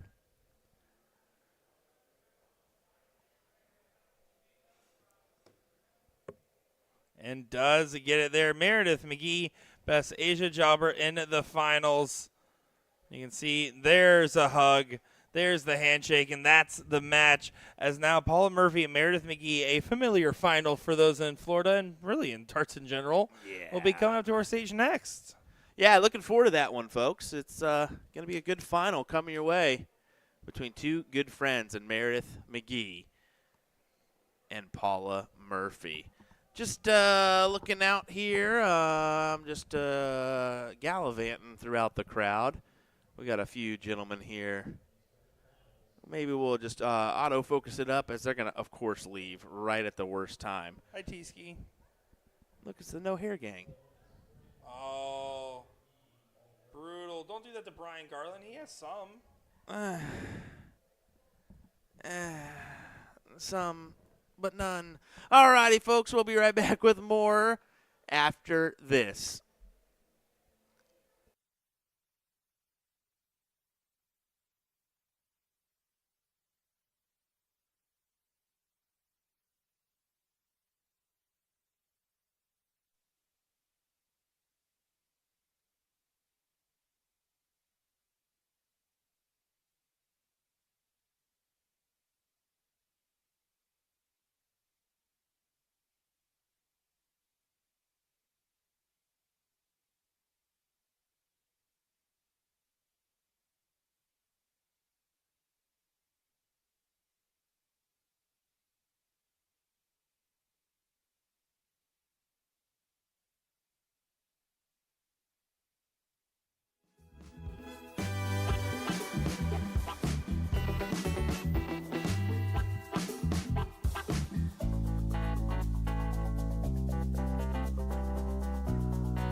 It is now time for a familiar final. It's Paula Murphy taking on Meredith McGee on the dartboard here. And I'm looking forward to seeing how this one will play out, as you have two savvy veterans, two titans of the Florida female dart game and dart game in general going at it in what should be a great matchup. Paula Murphy going to be coming into this as a little bit of a favorite considering how strong her semifinal performance was. But Meredith knows the Paula Murphy quantity and is ready to take it on one way or another. We'll see what plays out and who will get this.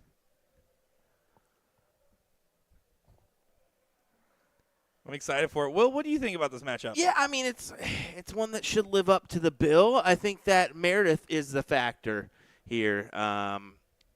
She expressed that it was a longer format.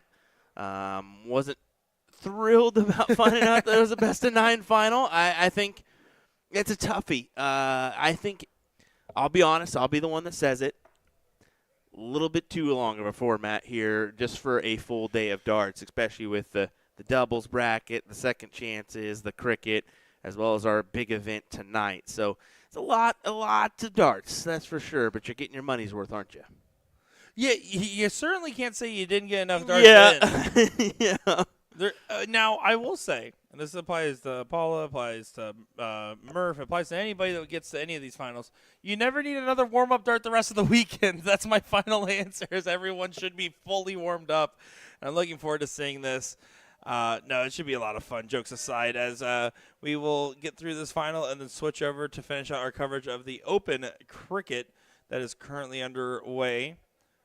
Danny Bag shaking on Matt Clark. Can I tell you something funny that happened out there? You'll like this one, Will. I go out there, and I was, like, just throwing a sideboard right before this final, keeping the energy up. And Austin Braswell comes up behind me and says, hey, I have a match on this board. You can't play. And I said, Austin, there's no way you're in the top 16 of the cricket singles. He's like, no, I've been chalking every one of Danny's matches because if he wins, I get to chalk for a previous world champion. I'm like, you're so dumb.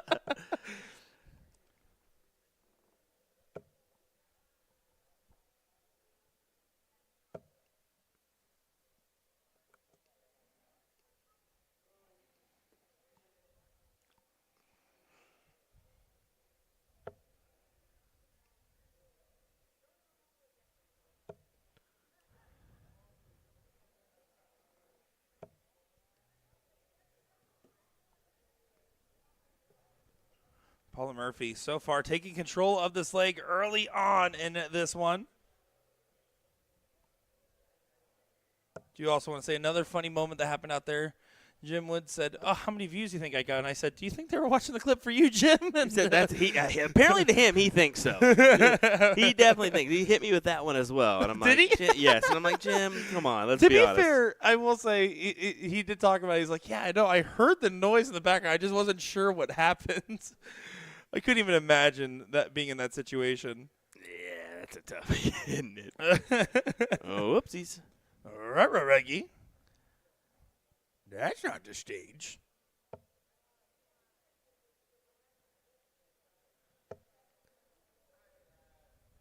Oh, Paula doing exactly what she needs to do. Extend out this lead.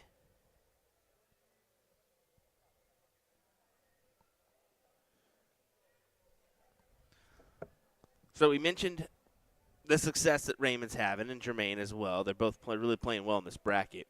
Raymond, I mean, you don't 3-0 Joey Lanal without playing really well. True. He said that in the Netherlands they do play a variation of cricket. It's the tactics game. Mm-hmm. It's 20 to 10s that they do that. So, and he also giggled and says, "I guess as long as it's not a double that I need, we're a-okay." And I was like, touche. After yesterday, yeah, I could see that. I could see that being the thought process. Yeah, no, fair enough take at that. You can't really fault them. We'll say I've been looks like there's some frustrations there from Paula. But I will say I'm a big fan of someone recently told me about low ball cricket where it's the bottom side numbers rather than the 20 through 15. You take the 10 through 5 instead. So I was like, you know what? Honestly, as a changeup, I'll give it a swing. Yeah, right. Give it a whirl. Give it a whirl.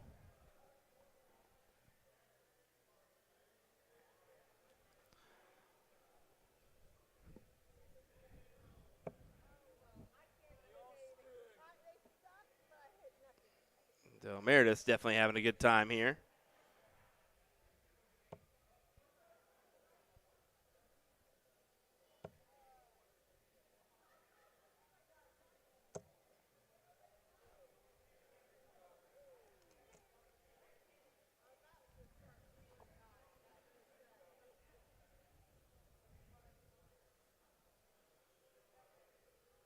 She will need to attack the 17s.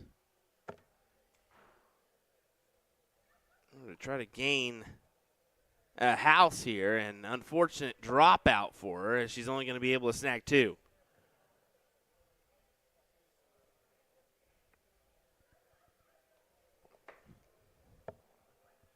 Yeah, I can just cue it in. Paula, 17s, 16s, on to the 15s for good measure. Yeah, one-way traffic. Paula Murphy driving the car down the center lane, cruising with the windows rolled down, making her way downtown. Song might be stuck in my head because I saw White Chicks for the first time. I mean, you gotta eventually watch them, right? And why not start with that one that was given? Yeah, I gotta make a little video about that one later on. Add it to the pipeline of videos Nick says he'll do on the microphone and never gets around to editing. Yes. Yep. There's a lot of them videos. Let's just go ahead and state You're it. not wrong. I know. You know, I did have. Hey Nick, when are those 74 quick crickets coming out for bullshooter? Oh, never now because Mike Maloney already busted my score line. So what does this button do? Oh, just try to avoid the question, all right?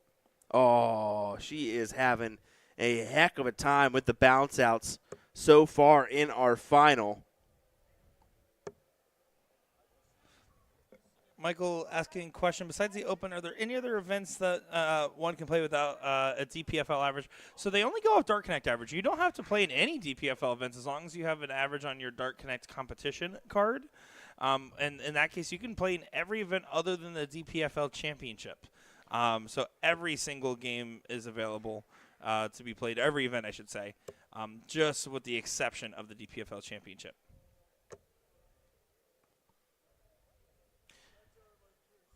We definitely want to tell you, though, make the push to play in that online darts league. If you're even questioning it, do it, because chances are it's oh, is that another bounce out for her? Yeah, it seems like it. Murph just changed sets of darts, it looks like. In the middle.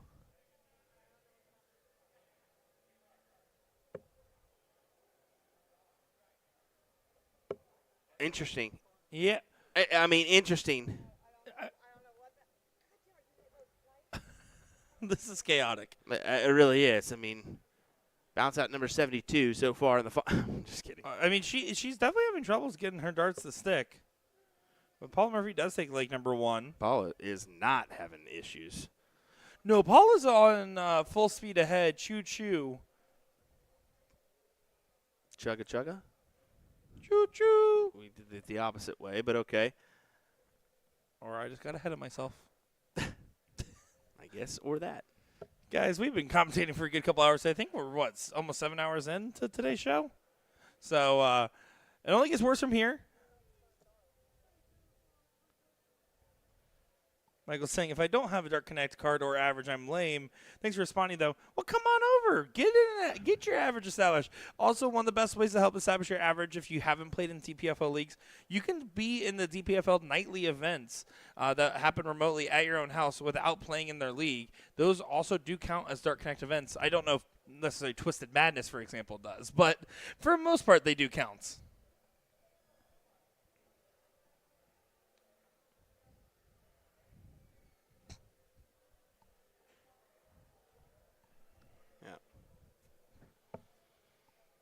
Well, immediately you can see the different dart here as she has completely changed the setup. Pulling the old snake bite Peter Wright out. Yeah, very interesting, especially because it's just not Merida's normal barrel shape. She's been the same barrel shape other than slight variations when she got her Super Darts line for 25 years. So to switch to a different barrel shape is interesting. I'm honestly, I think it's interesting she had the set on her. I'm just going to show you. I mean, if you're not, I say this, but anymore, I tend to forget about it because I don't play darts as much. But it's smart to have an extra set just in case, there is a break or something that would never, ever happen. At least carry an extra set or an extra dart just for that reason. Agreed with carrying the extra set. Just the two different sets is the confusing part for me. Yeah. I definitely could see that. I mean, unless you're dabbling with a new set, you go ahead and take both of them and try to work that out. I could see that side of things, but those are very different. This is straight barrel. The one before, unique shape. It's more front-loaded, isn't it? Yeah, a little bit more of the traditional bomber style with not a full scallop, but a skinnier section towards the back. I guess it truly depends on where it's hollowed out at. Is it the back? Is it the front? More towards the front? And we'll say I need to peruse over and look at some of the different vendors here. They have some great stuff. We have the Darts Craftsman out here. We have Deep States. We have Stingers. We have shots and some DPFL specific merch, and hopefully I'm not forgetting anybody. I'd love to see all the different vendors out here with their supplies.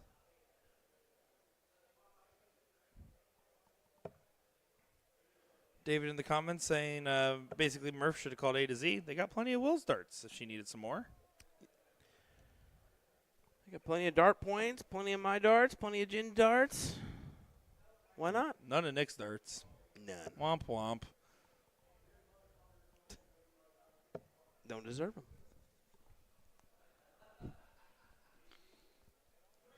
Guess it's not her. Nothing. Yeah, I guess it's not. Nope. Well, Paula slowed down. Merida's starting to get a feel for the barrel switch. I will say, you said she switched to Peter Wright barrels, correct? No, I or said you said I that was saying she's Peter Wright-esque. She's turning into Peter Wright here.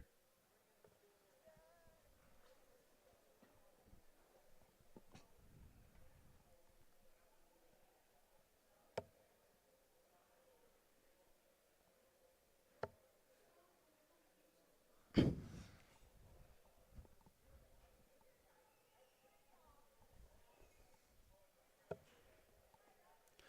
last start there from Smooth Paula Murphy, finding the 18. Down in points, asking Meredith a question. Now, the shot absolutely should start 16 or 15. If you find a trip, you can swing for the 9. But she went for the fences first. If you swing for the fences first, you better be ready to say on guard. Yeah, that's my fencing joke for today, as there's a 6 mark on the 16s after the first. You're hitting a very small audience with that one there, Nick. A fencing joke. Ha, ha, ha. And we'll take it over from here. Have fun. Look at Meredith. She's put up a good round on the board here on the 16s.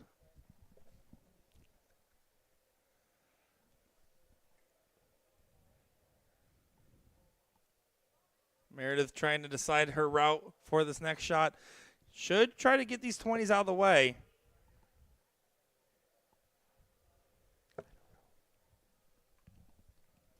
Single 20 on the last to get the close. Does do so. Ground gained. And now a 4 mark on the 17s is the requisite shot for Paula Murphy.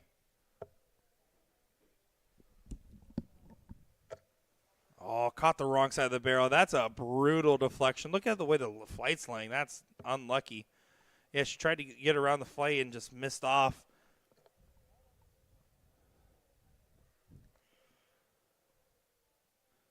Do you know why they call this board the Shot Bandit, by the way? Well, it's been a series for a while, but go ahead. Do you ever have fun when I ask you these obvious setup questions? No. Because it's an absolute steal.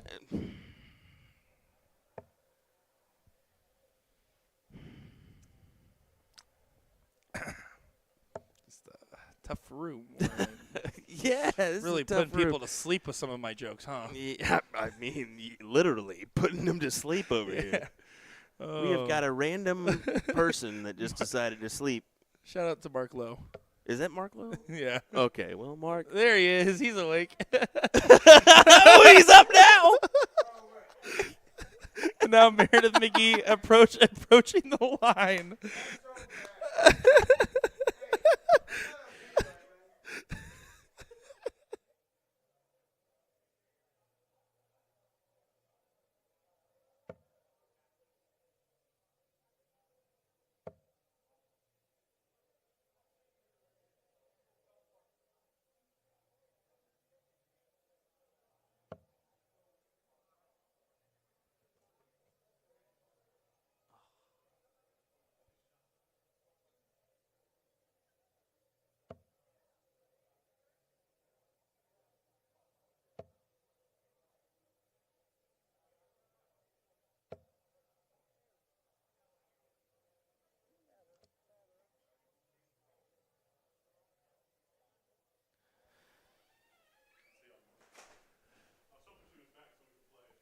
Pardon the interruption there. Apologies. Says we had a quick moment.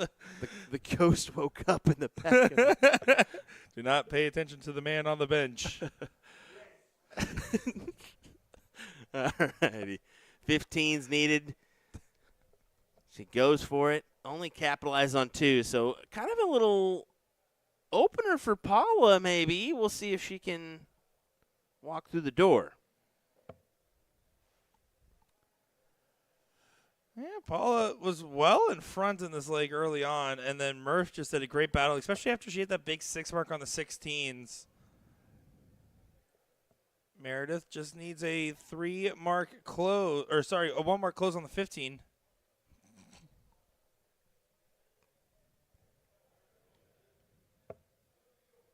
There's the close. Should go back to 16s.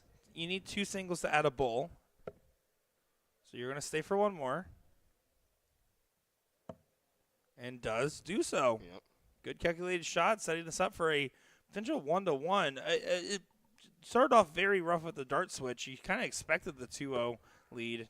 It's going to be heading towards a chalk direction unless Paula does something crazy. Oh, like this. And Unless Paula does something crazy. Oh, like this. Big 5. As you can see, a little clap of approval from Meredith.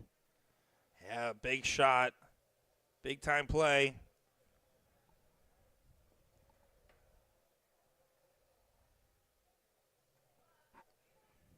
RVB and Matt Clark underway in the quarterfinals. Kevin Liu taking on Ethan DeVera, and Matt Campbell taking on John Brown. Jermaine Wadamine and David Fadum currently duking it out to see who will play Alex Spellman.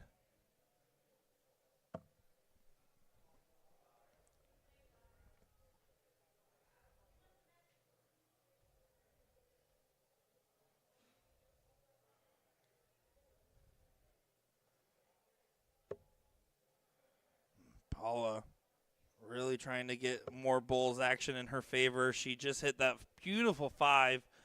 Now in a position where she needs to. She does get to from the very last start. It adds a little bit. You can see more and more people building up to watch and support these ladies. You love to see it.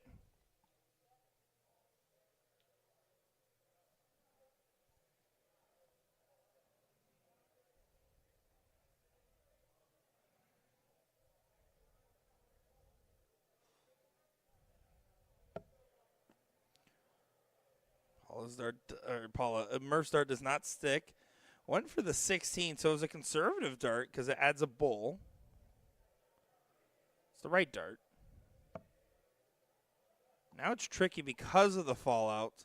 She would normally stay there for all 3. Instead, with one dart in hand, she's debating about trying to find a line on the trip. If you don't have a clear shot, I still think you go bowl just because of the situation. Yeah, she tried to float it over, doesn't have a chance to connect.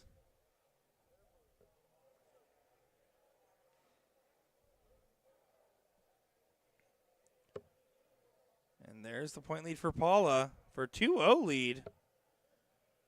Good mark on the 16.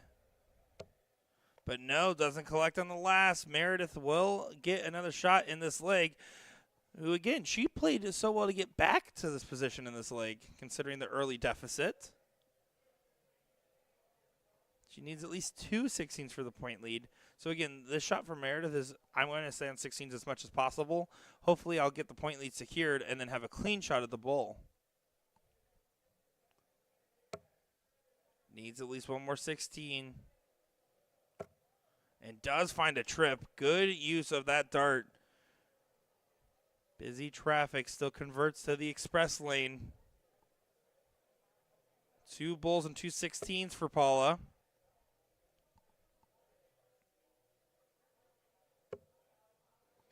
Awkward dart. It's easy to go on top of it and get kicked out. And that's exactly what happened. Goes on top and gets kicked out. It's well thrown. Just no runway. Meredith, I think you got to stab the bowl in this first. If it sticks, you stay. If not, you move. A single does push the bowl, but she's been in this situation before and it just wasn't very favorable towards her. At some point, you got to flip the coin. She agreed. Now you bail to the 16. You need to get at least a single.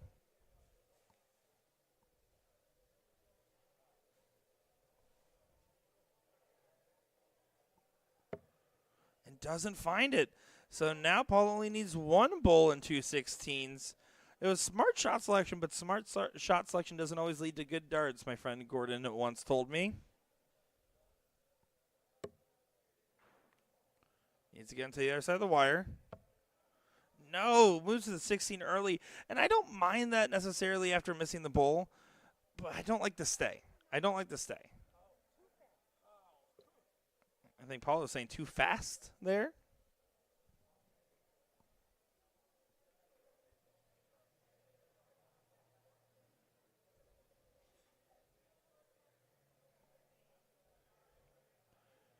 Meredith with a redemption shot. She gets the exact same shot, and I think she should go the same order. She might be more conservative on this approach. But no, she does go. Is a single bowl enough of a reason for her to stay? It is. Can she get one more without knocking out that first bowl? Analyzing the data. And there does sneak it in. Finds the hat trick. And now it's 1-1 in this matchup. Yeah, great. job for Meredith to tackle that one.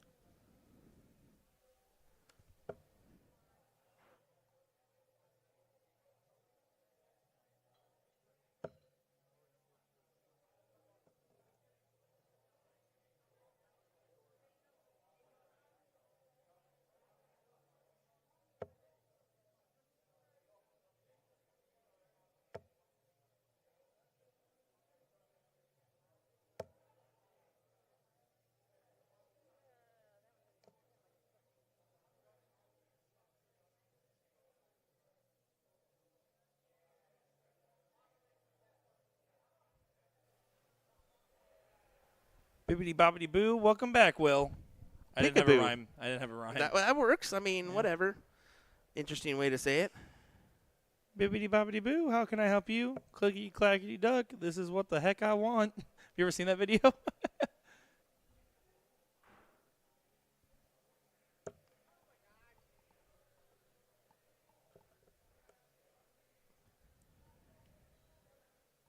Meredith not able to capitalize on the X that she had on the 20. Paula's going to be able to go on the attack. The shark smelling blood in the water, or more aptly, the dolphin, as akin to her dolphin flights. Fortunately, the fin goes outside to the 5. And a redemption shot here for Meredith McGee.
Meredith going after the trip 19.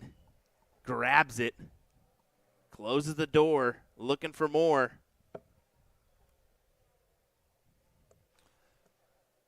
And it goes without saying that this is a marathon of a matchup, right? And Yes. we'll play pragmatic here.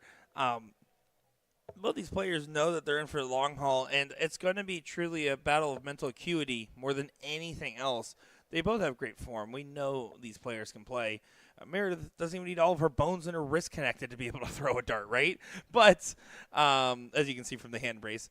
But, man, oh, man, it's a battle of wits when you know how long this runway is, because they are getting into battles as well. But this is, they're known to do this. I mean, they constantly do it. They get into these longer, drawn-out cricket matches because they're so identical. They live up to they both live up to each other's averages every leg, it seems. You're certainly right. You are certainly right. It is just it's a tough dart community to be in the Florida one if you're playing against these two all the time, as Paula Murphy hits a beautiful round of 7. Yeah, that's a big one. Dramatic pause because of the flight. Yeah, right. right. It's a 7 or 9. Covered. It's one or the other. But no, I mean, that's what makes the Florida Leagues the best, is because they have some of the best talent all pulled together. You have so many different top talents out here performing well against each other. And then when you bring in all the other talents for the other areas of cultivated, it's really just an absolute battle and onslaughts on the dartboard. Another bounce out for Meredith McGee. She's trying to laugh about it. I wonder how many bounce outs away she is from switching back to her other darts. Back to the original set.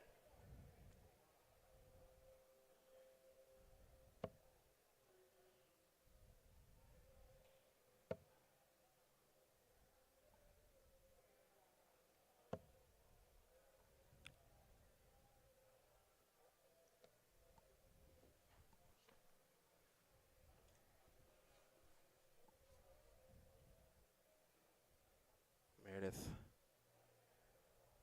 16s or 15s? I think maybe 16s because she has the mark on the board. And the X for Paula. Yeah. It's a double whammy. Well, I don't know. I would be kind of hesitant with the X on Paula's because it just takes one to go ahead and close the door. Right, but I will wager. My argument for closing numbers that have X's on them is the fact that, well, that gives you the only opportunity to get any amount of points before they inevitably close the number, and trying to get a little bit of value out of something before it goes away. But in either case, it's a moot point when Paula does that, huh?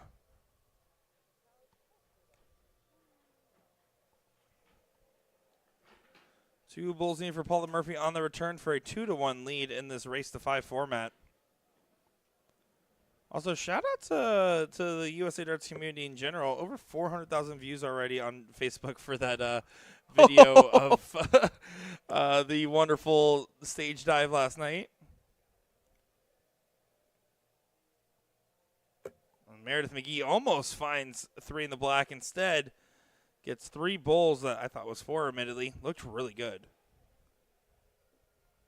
But still only 2 bowls needed for Paula, and she finds it in the first start for a 2-1 lead in this matchup.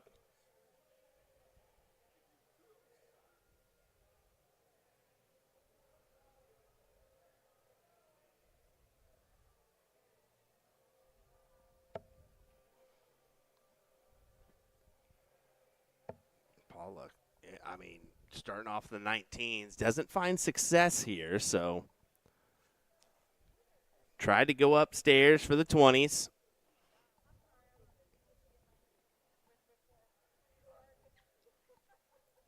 Paula, there's a little extra bonus hug. Maybe making jest earlier to the 2-0 situation.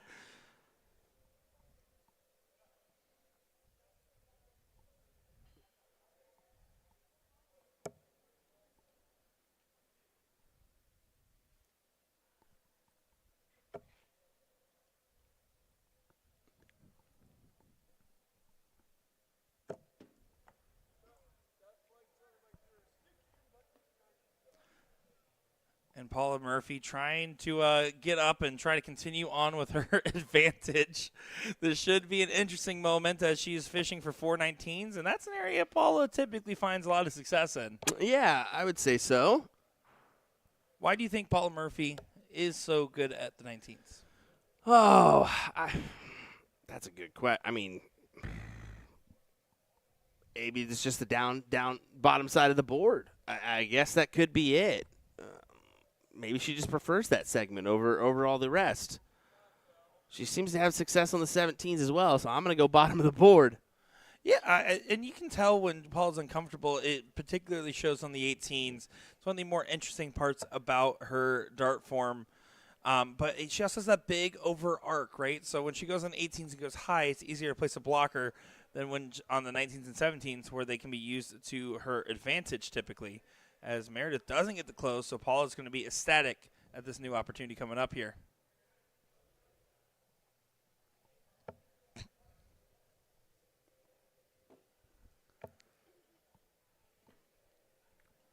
Paula does find a trip on the 19s, makes it a 4, so she is able to extort a little bit of value out of a number that you expect to be close in this visit. Meredith looking for a 1-2-3. Single 20, single 20, single 19. Oh, that made it tricky. I still think it's tough. You don't want Paula to be able to just swing your 20, but that position's awkward, so she does choose to go for the close.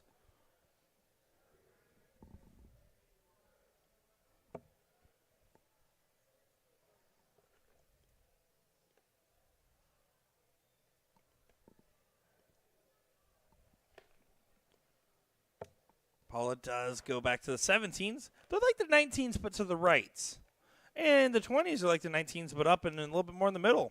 And the 18s are over there. Finds a great 7 mark there for Paula Murphy. Yeah, good 7 indeed.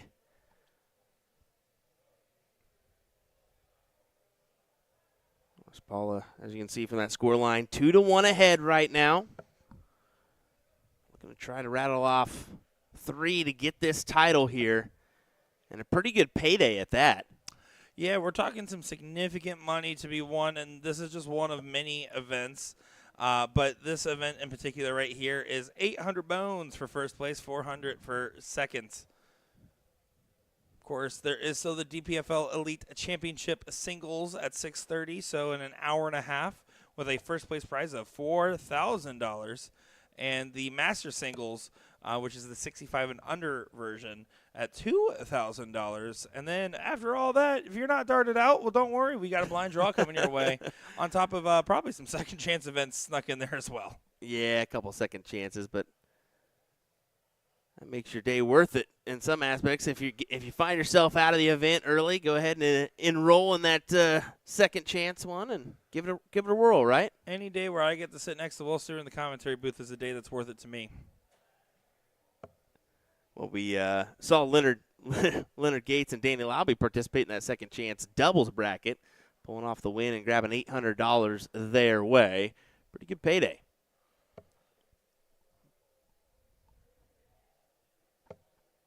Do you think they know that they have to give me 10%?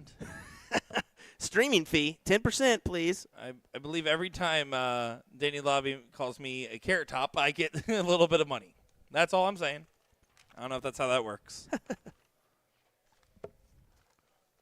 Meredith trying to make a stand now at the 15s, but Paula definitely boss dog in this way. How to try to get to a 3-1 position.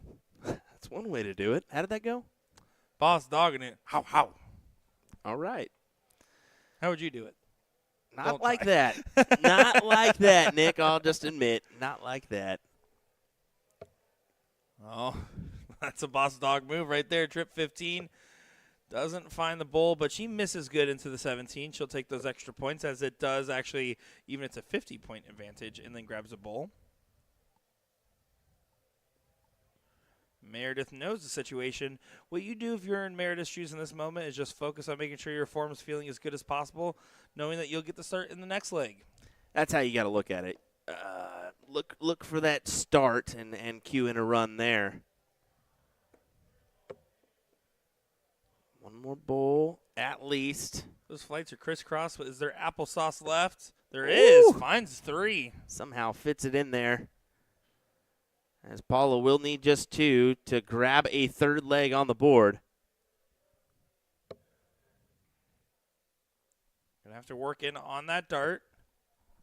Doesn't do so, drops low. Gonna sail over top. Not quite.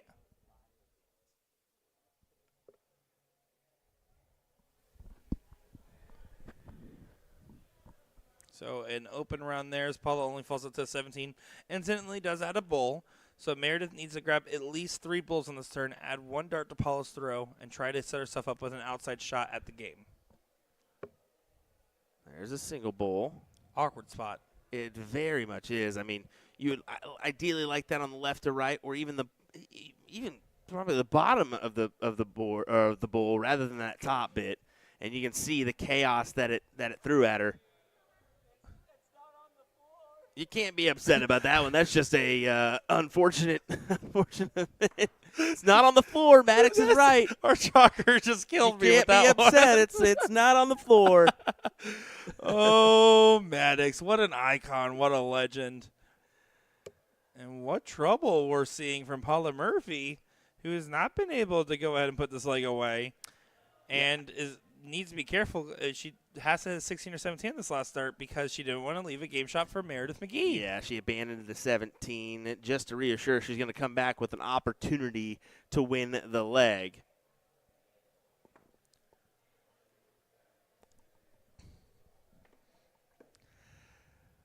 Meredith going to continue to fight. Now, that's an excellent position on the dart. Trying to place right above it. She does. This is such a good shot. That's the point lead. She's going to try to add a little bit more to her point lead here, knowing that there's a mark on the bull already. Can she just drill it? This last dart, you're throwing with a little extra oomph. You're trying to just power it through. And that's a great 4-bull round for Meredith McGee. That's a good turn for sure. I mean, 41 points ahead now.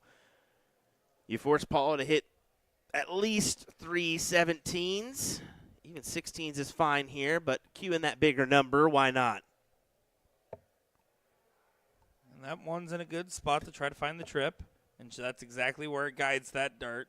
Going to stay for all three and finds the 5 marks. Good collected shot from Miss Smooth, Paula Murphy.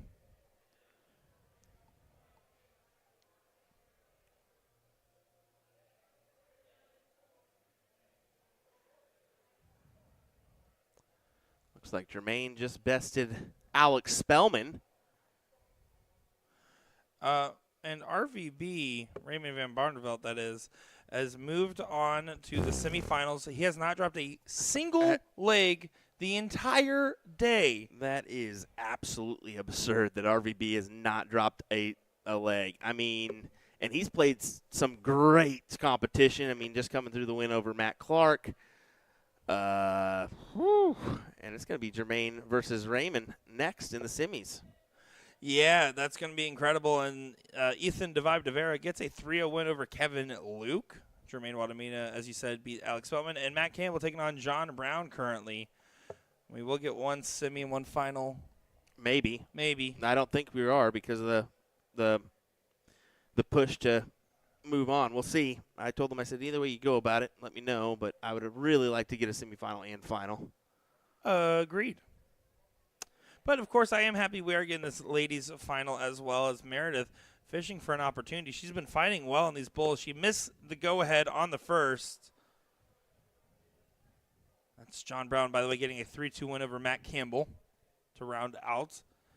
John Brown now will take on Ethan Devera.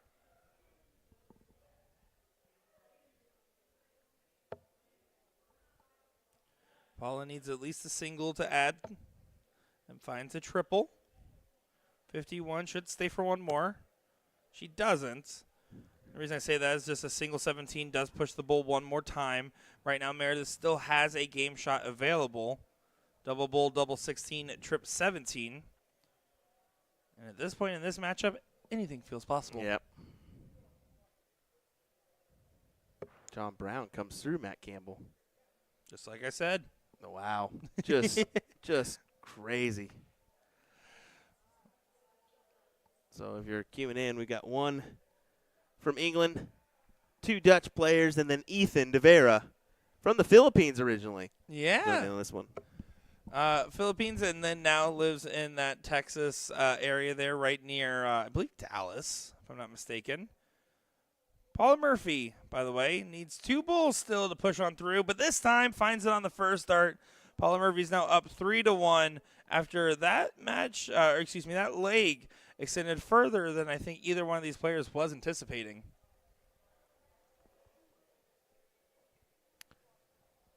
Meredith, like you mentioned, gets the start here.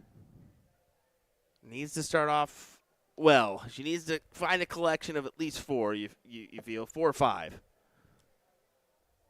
Well, she said at least 4.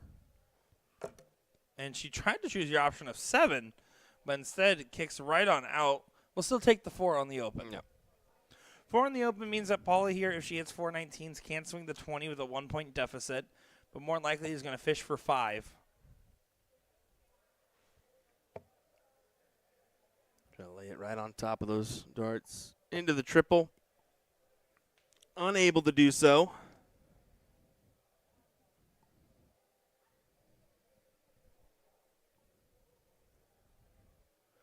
Meredith, will she attack? She's been pretty defensive about her use of the 20 so far. Now we'll switch back up after the first.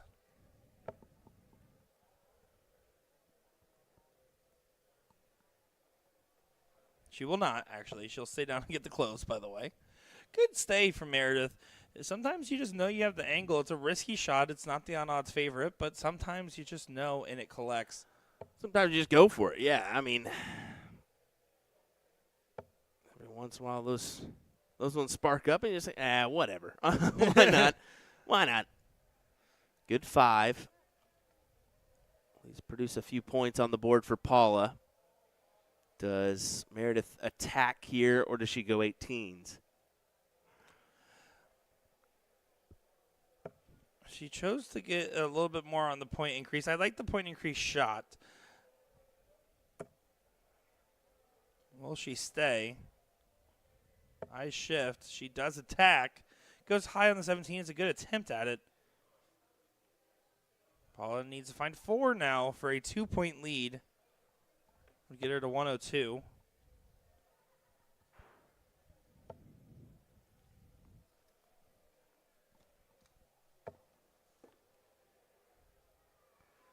Settles for 3, getting it within 15.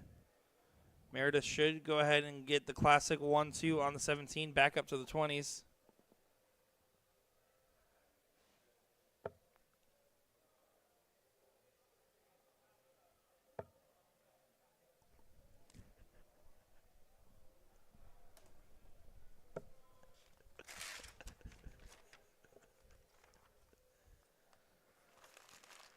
Now Paula pushed the 18s after a good calculated close from Murph.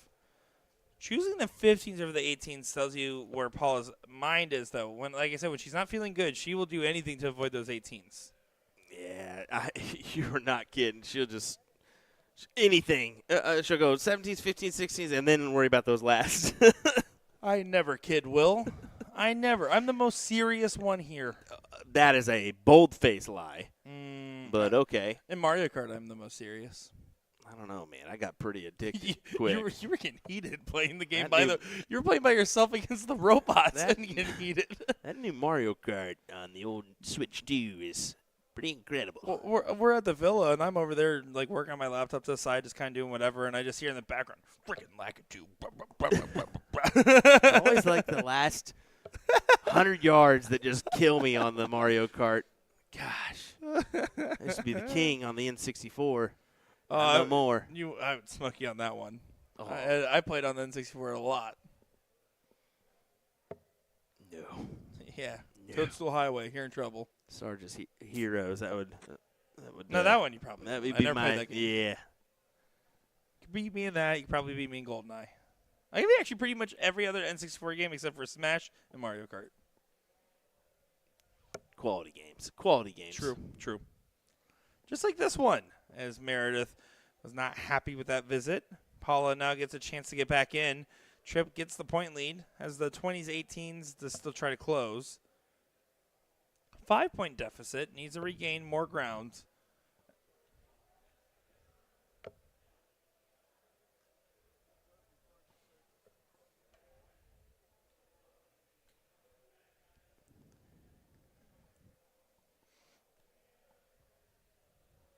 Paul looking at this guy.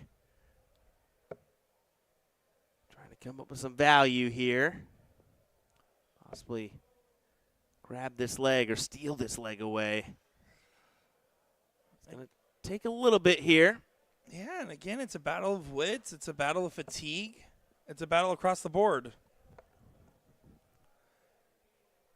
They're almost an hour into this matchup currently. Yeah. It's been a long day for him. Doubles into the cricket event.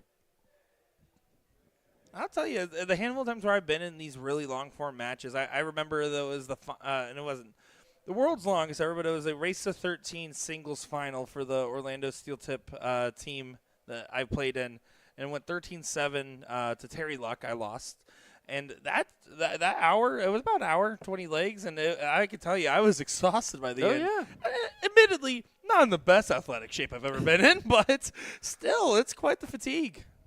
He missed the 9-darter, by the way, on me. Ooh. I hit 3 180s in that match and did not even hold a candle to it. Whoops. Shout out to local legend Terry Luck for that one. Okay. To this day, never won first place in any steel tip tournament that isn't a blind draw. And that's why I'm in the booth. Yeah, you beat me to it there, Nick. There's a reason why you don't.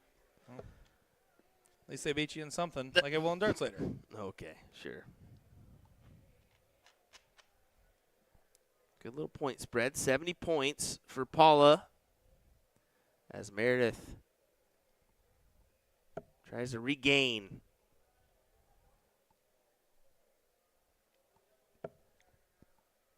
And she does, with at least one more single on this last start. She does find it for a 10-point lead. Again, at some point, Paula's going to have to take the swing of the 20 and the 18. Needs at least a single on this first dart. That's the point lead. She's looking to stay. To be fair, very inviting position on that dart. But at some point, you're going to have to take a risk. You're going to have to take the big swing of a shot.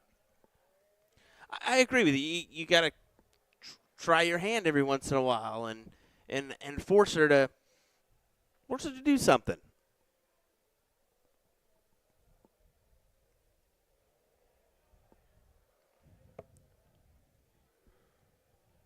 Murph going to go ahead and force the situation down 20 points.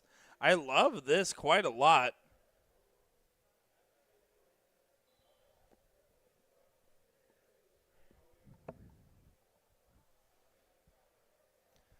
Doesn't get the point lead back. If you're Paula, do you shoot the 3/16s? Do you take the swing for the 6? She chose the 16s. Going to fish for at least 3. Just on the click below the wire. This is a hard angle. She's going to have to try to loft it into place, hope it drops. And she does drop it in between those two darts. Unfortunately, just doesn't get the angle quite right. It's a well-thrown dart.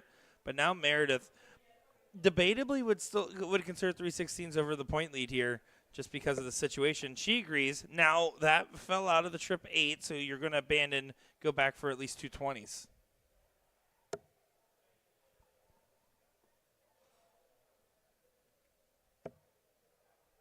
Grabs a 1.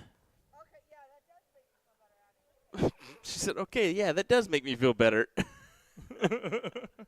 Oh, Murph.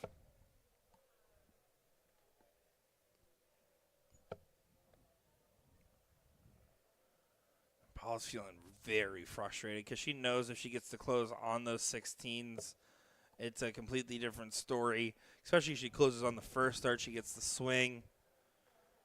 Meredith should contest this X. It's, again, tricky because you still want to grab at least a single 20 or 18. But, you know, if you take away those 2 marks from Paula, it's going to feel very favorable. Drill the single on this last start. Don't get too fancy with it. And that's exactly what she did. Not even going for the trip. I love that shot selection. Now, Paula, do you swing the 7 or do you go for 4 bowls? She's going for at least 4 bowls. Good first 2. Can she get the double? Not quite, but it does still look like a hat, as you can see Meredith giving some love.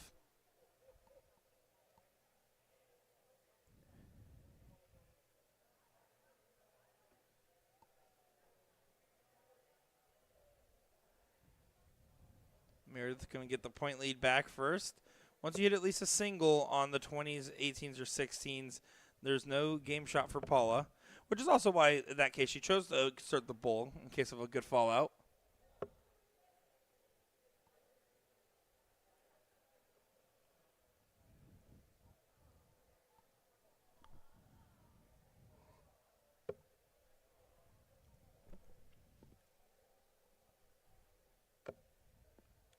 Oh, and Paula not happy. That has almost no chance to find a bowl, and there's no reason to shoot any other dart, so you're forced to try to throw through that. She tried to just grab the 16 on the last. She was just okay with settling for a close to try to get closer to a game shot, because technically Murph hit a bagel after the single 16. There would be no game shot available. There would be a game shot available, but no. It's a very unfortunate dart. Look at her. She can still manage to grab this leg here off this dart. Not yet. Just needed that single pull. But she practiced her misses. She'll come back. She practiced her misses. That's exactly it. So did Paula. She misses into 2 20s. Having a little bit of a laugh about it.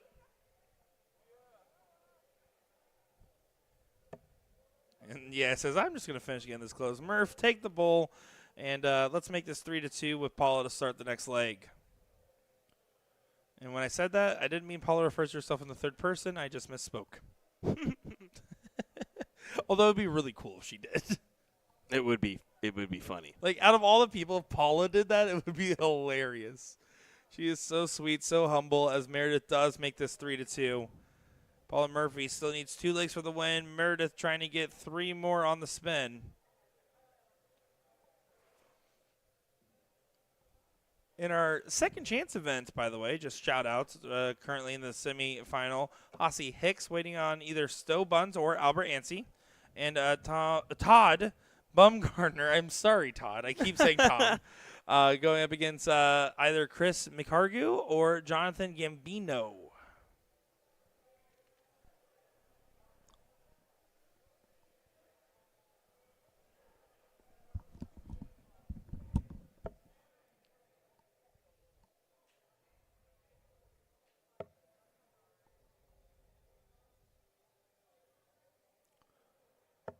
Murph looks for the last start trip on the 19, isn't able to convert it over.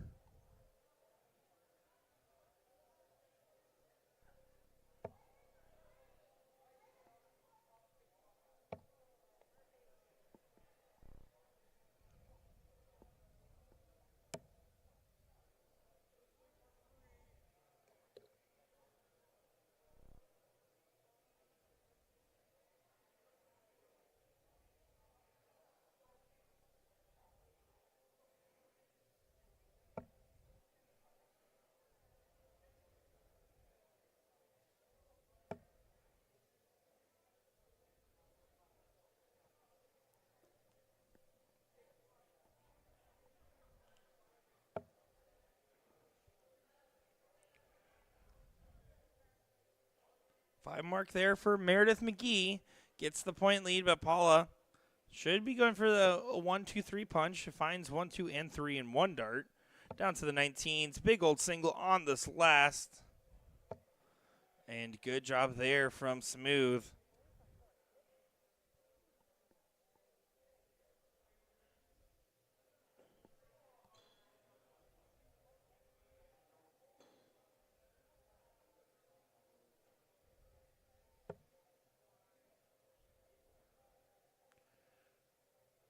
See the frustrations still being shown. Meredith will tell you exactly how she feels for each round of her darts. It's how she operates. It's what works well for her, and she's gotten plenty of results, and not the one I would argue with on conversions there.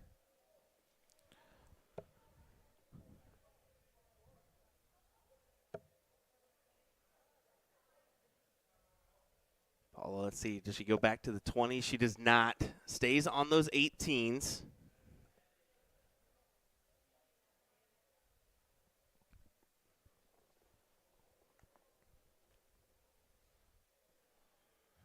This could be an interesting turn. It's a 44-point difference. Trip 18 gets you your deficit reduced. 4 mark on the 18s would have made it so you could do a behind shot.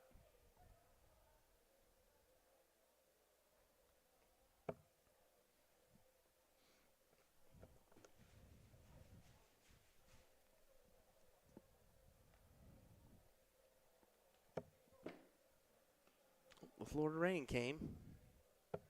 You can guarantee it. Cue it in. At least once a day from 3 to 6, it's going to rain one time. Yes, that is fair. It's between 3 and 6 currently. Yes. Every day it's rained from between 3 and 6. You know it rains every day somewhere. Yeah, somewhere, Nick. It doesn't rain every day in Kansas. I can assure you that. No. It rains every day here, though. Yes, we got a lot of water that can go up, and then the clouds will send it right on back down. There you go. You got to see. Fun fact. Nick is now a meteorologist. I will say that is actually one of my childhood jobs. Like I wanted, like when you were like at career day at school, I was like, yeah, I want to be a meteorologist. And then I got older, I was like, man, they have to be like, there's like no stuff. And I didn't want too much science. I was like, I'm good. You saw the green screen, thought it was interesting, then realized, oh, turns out I was just a video nerd. I got to know directions. So yeah, I just wanted to point and like say things and be wrong. Instead, now I point, say things, and be wrong here in darts. You ain't kidding, buddy. Most of the time we're wrong. Well, now over to the 15s. Murph not able to finish up the closure. You can see kind of waving it off as Paula Murphy is expected to find match point after grabbing 2 15s and having a big advantage going into the Bulls.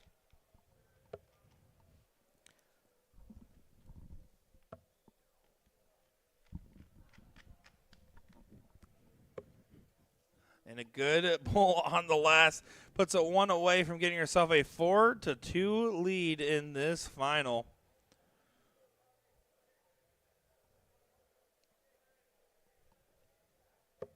Boy, oh boy, it is a full-on dogfight. Oh, I mean, cue it in. 10. I mean, no, let's be honest. How many dropouts is that, you think? It's probably about 10. Do you think, honestly, 10 for the final? Oh, yeah. That's probably right about there. I've counted at least 6 or 7, and that wasn't counting everyone. Ooh. Meredith has a lighter throw. That was thrown with conversion earlier. Switch barrels. Not to say anything to the quality of the board, but she is definitely not having any luck with the board agreeing.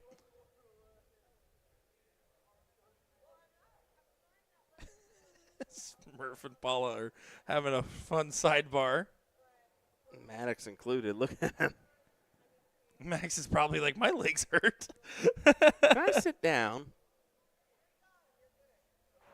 It's 9, says Kaylee Beard. I knew it was like right around 10. And I'm sure Kaylee has been counting. I wouldn't put it past her. I mean, that's I'm saying. It's Thank you, got to Boots. be up there. Thank you, Boots. Yeah, originally when it first started happening, I was like, oh, we could turn this into a fun chat drinking game. I cannot do that to you guys before 6 p.m. Murph doesn't get the close on the 20s. But Paul is starting 19s. I know it's probably fatigue the match affecting some decision-making on going upstairs or not. But it's too juicy to not try to grab the 20s when you're going against the darts. Kaylee Beard saying, I'm sitting in the front row. If you're wondering who they're both talking to in the crowd, it's me. Oh, we love it.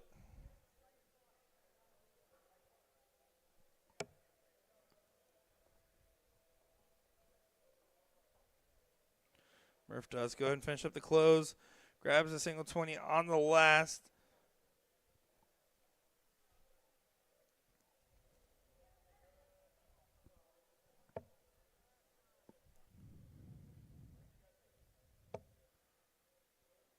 Paula needs one more 19. Gets the point lead back.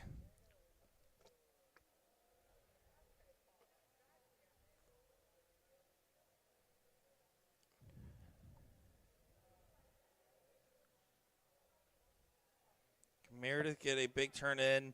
Almost hits a cleavy dart. Goes well over. Gonna reset herself.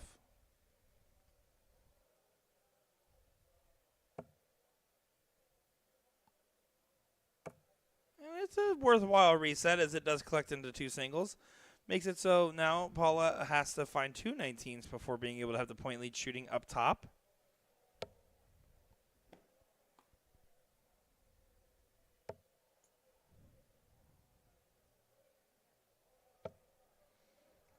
Finds some trip 7s, but only 1 on the 19. Meredith should be able to just go for 3 straight 19s. It's Paul's favorite number. You're getting a clean shot.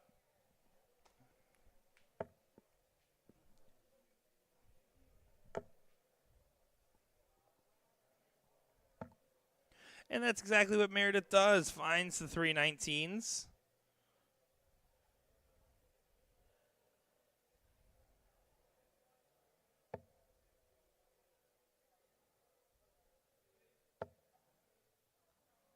Paula says, I know these 17s like I know my 19s. Just a little bit over there. Good 5. Good rebuttal. 31 points. Meredith going to go back up. Needs at least 2 on the 20. Should probably stay for at least 4. Now it's your option.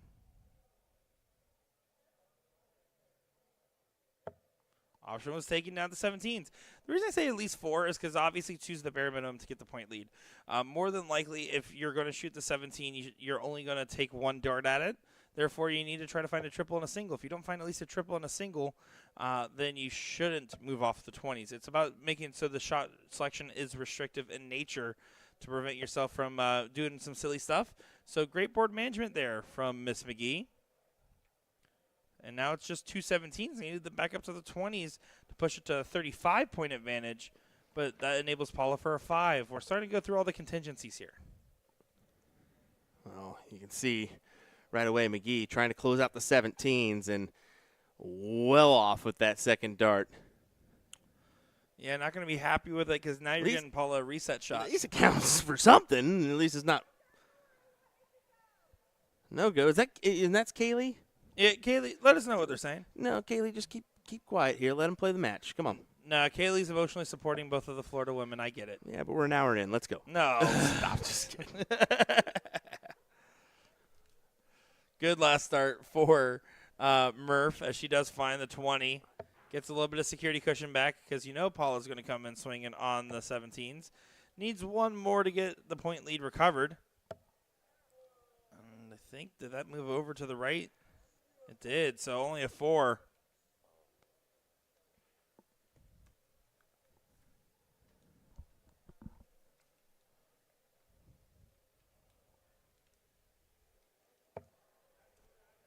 Excalibur Force says, key first match victory for North American Jeff Smith over at the Modus in Group B. Okay. All right. Nice. Take some silencer. Kaylee says, they are talking to me, by the way. Oh, I love it. And again, Paula doing Paula's stuff. Crazy things to avoid the 18. Find 7 on the 15s. I'm trying to stay unbiased, says Kaylee Beard. Smile and wave, they say. Smile and wave.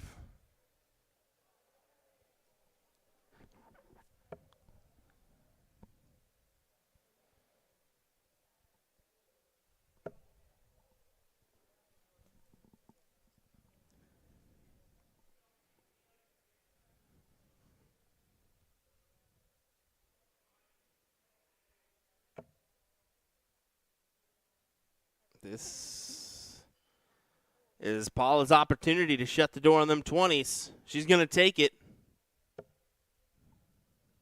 Under the wire. Stay vertical.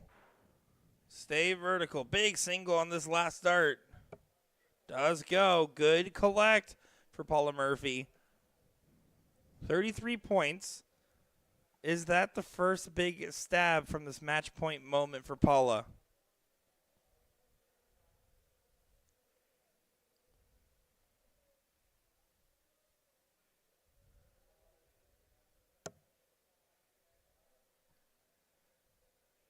Murph clicking on the wire. That one drops low.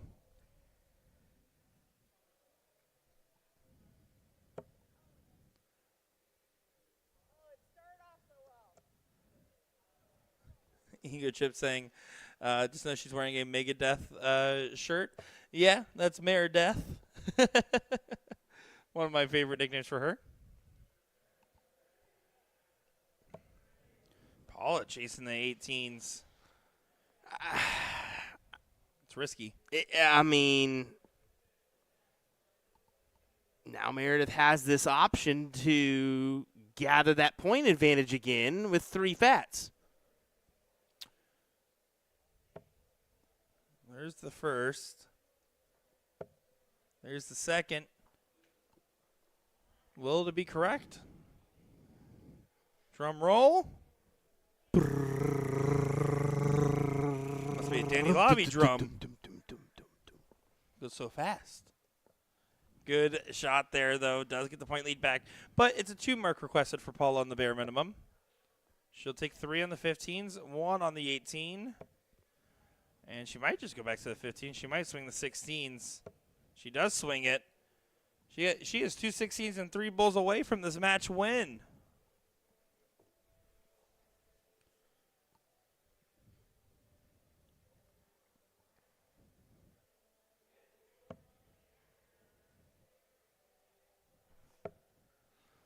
Meredith not going to go quietly into the night. 4 on the 16th does help the cause. Gets it to a 23-point difference. Paula's going to focus on just getting these 2 16s done as efficiently as possible. There's the close. It's 23 points. Single 15 adds a bull. And that's good math from Paula. Paula Murphy, is she in the pole position? She's been the best on the bulls as well. But Meredith has had moments of brilliance and some big hat tricks. Well, let's see what trick you got up your sleeves instead of your hats.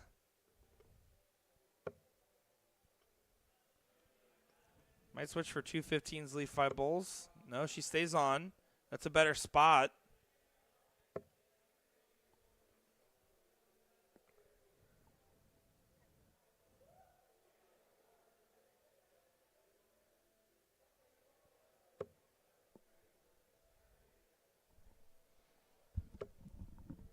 There's a bowl for Paula. Can she get the double for the match? Not quite. That's 2 bowls, so 1 away. Paula Murphy trying to cross the end of this marathon, but double bowl, double 15 is the shot now. Not going to be on. Match-saving shot not incoming. Murphy needs to try to find 4 bowls to at least add a dart. There's a good double, but doesn't get the other one. Paula Murphy, 3 clear for 1 bowl to be your ADO Cricket Singles winner and champion here at the DPFL Live event. That was a battle there I mean, not just between the two, but more or less how long that day was in cricket for them. Kudos to Paula Murphy. I know that she was the one that was like, I'll be ready for a little pool time or a nap after this one. I said, no doubt about it. She's actually going to call it a day for her. So another successful run for Paula Murphy. Oh, well, good honor. Well, congratulations and a good $800 win for her. Meredith taking home $400. And now coming up next will be the finals of the Open Cricket, where we'll see John Brown or Ethan DeVera taking on either Jermaine Wadamina or Raymond Van Bondervelt. Yeah, they kind of caught up pretty quick, and with the timing of things, they went ahead and called our semifinals, but I made sure that it was at least somewhere where we could potentially get an eye on it. So we're going to go ahead and zoom in on the board of Raymond and Jermaine. I'm going to throw our score bug in the corner, so at least we have something to view, because it should be a little appetizer affair. And look who's on the chalking duties here. Mr. Alex Spellman. Love that. Well, we're going to go ahead and kick it on over, folks, and we'll be back here in just a moment with our final. What do you say?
All right, well, that was a great win by Jermaine.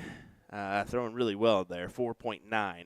We still have John Brown and Ethan DeVera battling out on, right in front of you there. It's going to be a little bit tough to get a board view. So what we're going to go ahead and do is we are approaching the 8-hour time frame on Facebook.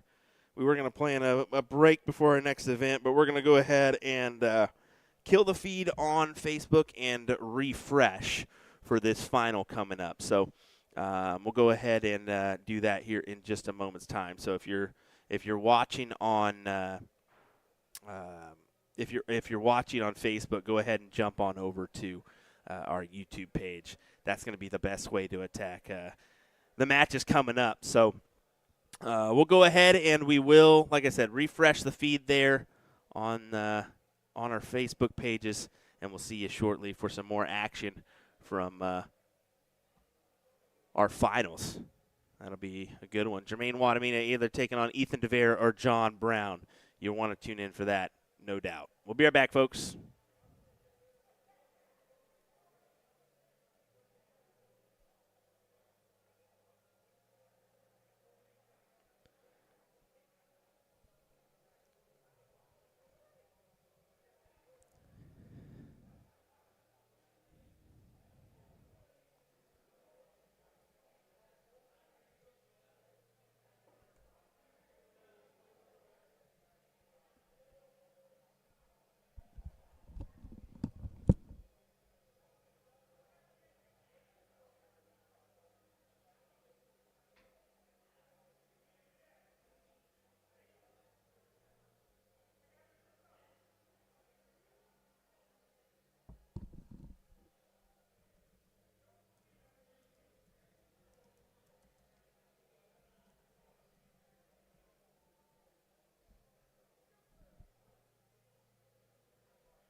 guess it helps to turn off my camera before I start coughing. My apologies, everybody. We got Jermaine Watamina taking on John Brown for our final here in just a moment, everyone. Looking forward to that. I hope you guys are as well. They've been playing lights out all day, so give us a minute. We'll let them take their final warm-up darts before we get underway here with this one.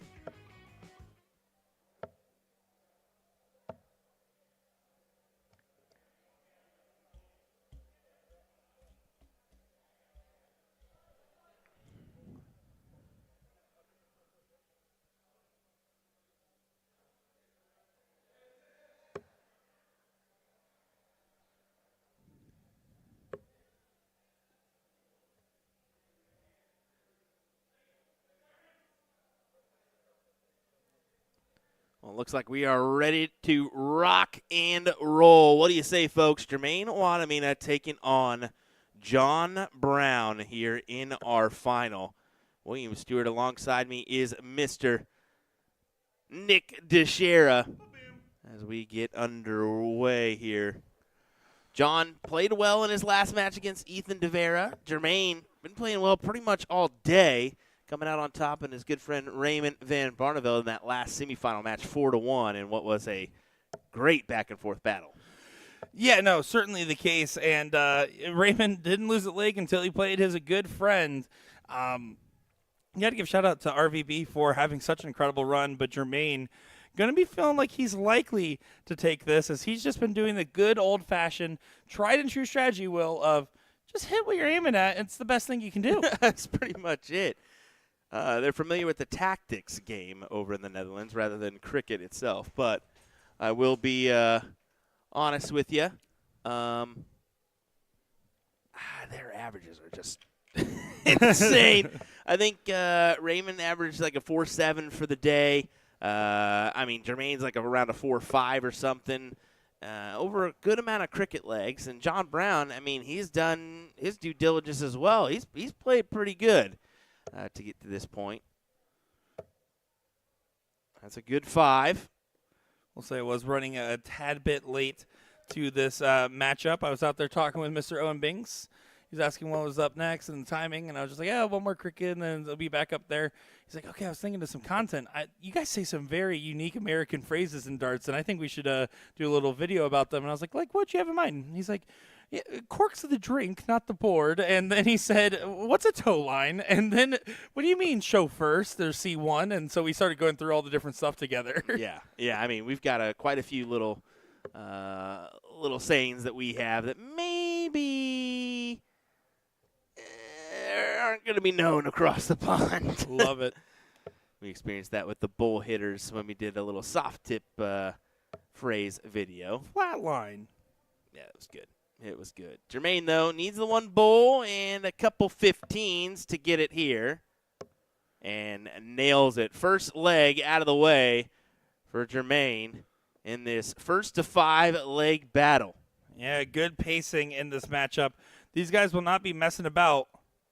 No, and I think that they're not going to get in a point battle either. I don't think that that's their strategy point here. And they try to get it done and dusted as quick as possible. So that'll be the thought process here as we get a big old 9 mark. We're not going to get a point battle. 3 in the bet on the 19s. I don't think. No, I know what you mean. Not yet. I'm just messing with you at the timing of how that could have happened.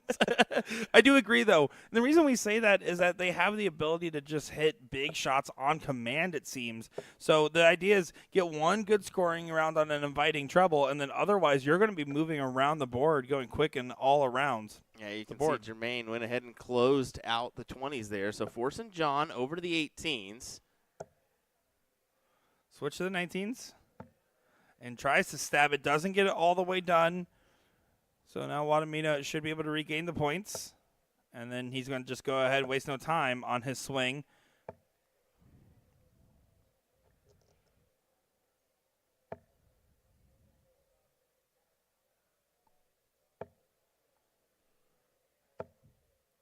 Couple 17s. Good score line there. Yeah, it is, but you still have to favor the momentum right now of Watamina in this position. And they're just choosing again, okay, I have an inviting dart. I'm going to stay for as many 19s as I can find. I don't envy Bob right now doing the chalking duties. This is a quick pace game, and that can be tough, especially when you're just trying to make sure that that's in or not. Well, and even if you're a talented chalker, unlike an 0-1 chalking cricket, you have to hit multiple buttons no matter what. So there's only so fast you actually can't. I was just chalking for Baggish, Lennon, PJ, and Jin earlier when they were playing just a for fun match, and I was having trouble keeping up with that pacing. Can't even imagine this. John's up against it here. He does take the 16s route. I told you earlier, those two, that would make me second guess that look, but Jermaine goes ahead and takes it out, so it doesn't even matter. And see, normally another player would take a comfort shot on the 19 to push off. Now at least John an outside chance to at least have a better situation going into the bowl. If he grabbed the trip 15 on the first or second, you would have expected maybe a single 19 grab. Here, Jermaine going to grab the single 15, move right onto the bowl. Bowl and right onto the 15, and then back to the bowl. He's going to try for it. He tried for the bull there. But he misses into a 19 and adds a bull. Happy accidents lead to no game shots. Not exactly how he cued it in, but he will certainly take it, as John can only collect on the bulls, and it's just 3. So Jermaine to take the leg. And almost. Now this is a very interesting moment. 3 bulls and a single 19 is well doable for John Brown, and he knows it. So even though it's just a hold, this is a massive, massive situation to get yourself out of. That was that. He just wanted to make sure he goes to you got to go bulls first. Oh, and he doesn't hit at least one. You have to hit at least one to guide in for the double. There's the double. Have to stay. Don't shoot that 19. You need to add a dart to Wadamina's throw. Yeah, that's a good find. Great find, to be exact. Now has to stay. He needs at least one more 19 to get the point lead back. John Brown in a great position now to break. Hold. It feels like a break. It does feel like a break, Nick. I mean, it truly does. Oh, nope. Nope. Oh, yep. Oh, yeah, yep. okay. We're done. We're done. Nope. We wanted to make sure. I thought he needed more points as well. But Jermaine, no hesitation. Just steps up, starts off the next leg. Rolling.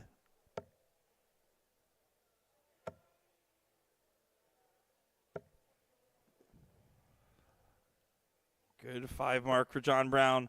Wadamina going to be trying to get a quick response.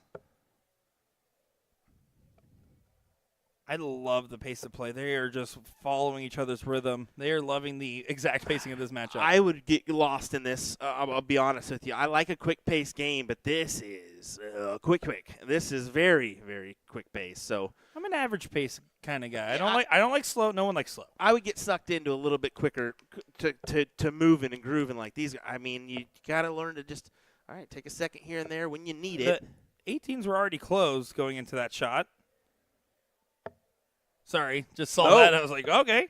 It's a moment where they're getting suckered into the pace. That could be it. But, yeah, definitely a unfortunate go for Brown as he doesn't I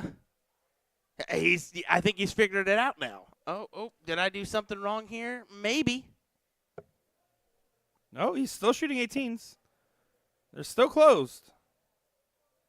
I think he's getting confused by the circle on the other side with the X. I'm not sure. Closes 17. Even Wadamina's like, okay. John, you can't do this in a final, John. Not for 2 turns in a row.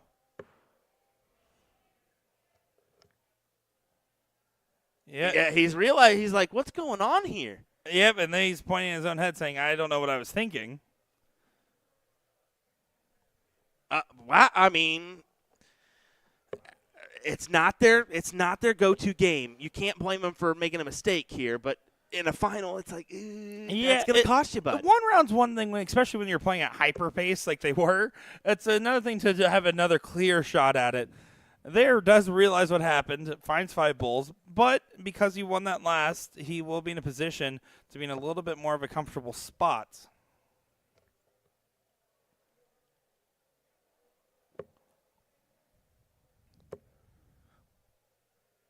Didn't shoot the game darts. Trip 16, trip 15. all he needed. So Shenanigans. This is where the strategy, I mean, it throws us off too because we're not used to European players coming in here and throwing cricket. They're not used to the game. So All right. And then there needed one bull for the win after the 2 darts at the 16. No, that was the right shot. Yes, He didn't have the point yeah. lead. Never mind. not Okay. quite. Now Needed I'm just at this 65. point, I don't trust anything Yeah, I'm saying. I'm double checking and saying everything. I don't blame you, Nick. I don't blame you. It's just you get this thrown at you and you're like, wait a second. What? Yeah, and then there starts at going for the aggressive shot and does recover quite well on the pull. This is just shenanigans, folks. Can't wait for this clip. Did somebody say shenanigans? Shenanigans?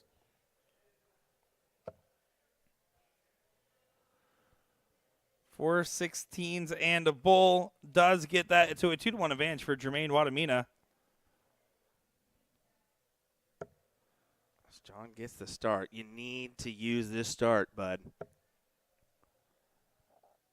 Yeah, he's very unhappy because he wants to switch for cover shot naturally. Yes. But you have to stay to get the close. And he is. He's switching here. Yeah, you just gave up the 20s. You basically gave up your throw. Say basically because it still has to get punished. It's only a 5.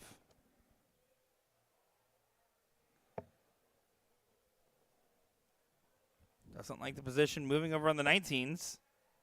Good recovery. Great recovery. Good 7 conversion. Wadamina does just stay up, finds 6. I do feel like watching a good game of European cricket makes me feel like, man, it's just like watching just the fun scoring phases of dart matches. I mean, it's just throwing stuff up there. They're not bad at it. I mean, their averages speak volumes here. They may not know the proper strategy, but it certainly has worked out for them so far on the day to end up in this position. And, I mean, we're talking a pretty good chunk of money here, too. Yeah. No, we absolutely are. First place for this event will be taking home a good $1,500. Second place, $800. So good money to be won. And I was talking about it with Ryan Brogan out there. He was talking about the European strategy, and I said all that matters is that the best strategy in darts will always be hit what you're aiming at, followed by anything else. As long as you're hitting and collecting, it don't matter. The strategy, just keep collecting. Admittedly, Wadamina is doing a lot more sensible of a strategy on the main phase of the game, it seems. That may have been the dumbest but smartest comment I've ever said right there. Yeah, well, I have a list. Don't worry. For a different time. I'm too afraid if I look away from the screen here for a second, I'll miss 3 legs. The way they're playing. They're very quick here.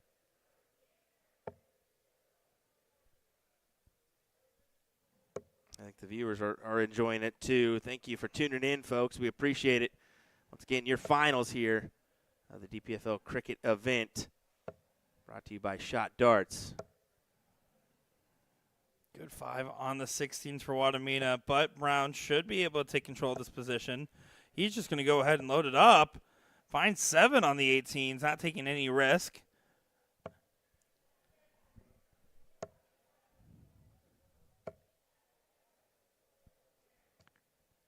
A good 7 right back on the 16s.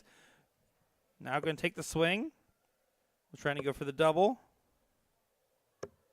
Does go ahead and get the bull closed. Wadamina, if he gets the point lead back, can still shoot the 18s, but the bull's in the back pocket makes it really tricky. Mm-hmm. Does collect a 7 there. Just to keep things interesting, keep John on his toes. Oh, man.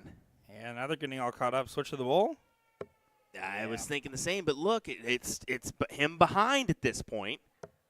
Jermaine takes the 18s. On to the bull. I would have liked the points option there, but he closes the bull out. Why not?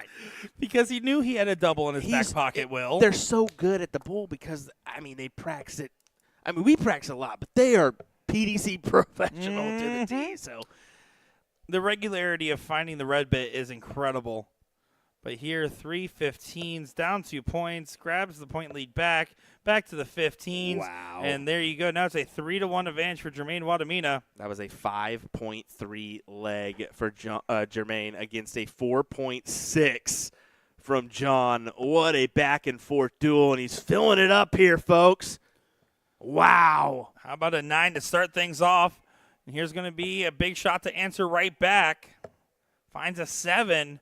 These guys are just playing, and you can see, look at the Owen Binks first off studying cricket back there, practicing. But then the rest of them back there just glued to the screen right now. This is mesmerizing. This is insane. This is incredible. Last start doesn't go in on the 20, but man, oh man, is it good play. Good switch, and then good switch back. Armina's getting some good cricket strategy shots in there. Definitely so. I mean, he's making this interesting here. Since the 18 incident. Interesting time to take that shot, but he took it out. Yeah. 2-point advantage. 2 points too close. And there's the pop on the 20 after the 4 on the 16. This does leave a 7. Needed to find at least one of the first 2 darts in the trip 15. Now John Brown approaching, going to close the 15s. Onto the bulls. Double bull. And not quite one bull away from sending it 3-2. Wadamina with a shot. There's the double. Needed another double. Doesn't get it. This is ridiculous. It's everybody in the chats. This is so fast. Yeah, it is. They fancy each other's rhythm here. As Jermaine just gives a little head nod, knowing John got one over on him there. And he has darts to make this a tied-up match, 3-3. And there's a 7 to get things going. The only thing that slows down the pacing of this matchup is some shots at close numbers and a flight popping off. Other than that, they are zooming. They are rooming. John's had an awful lot of pop-pops on the flight. Let's be fair. He's grouping them so nicely. And he has that torpedo shape, which gets those flights really close up as your barrel slides in. Was that a 9 as well? Yes, it is.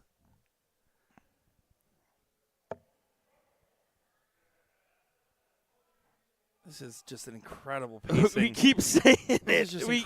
I'll keep saying it. This is not normal. This is not how cricket's normally seen, and this is a good thing to just sit back, relax, and just be aghast at. 15s get dragged. Here, just lifting your jaw back up. Thank you. There it is. Feels better.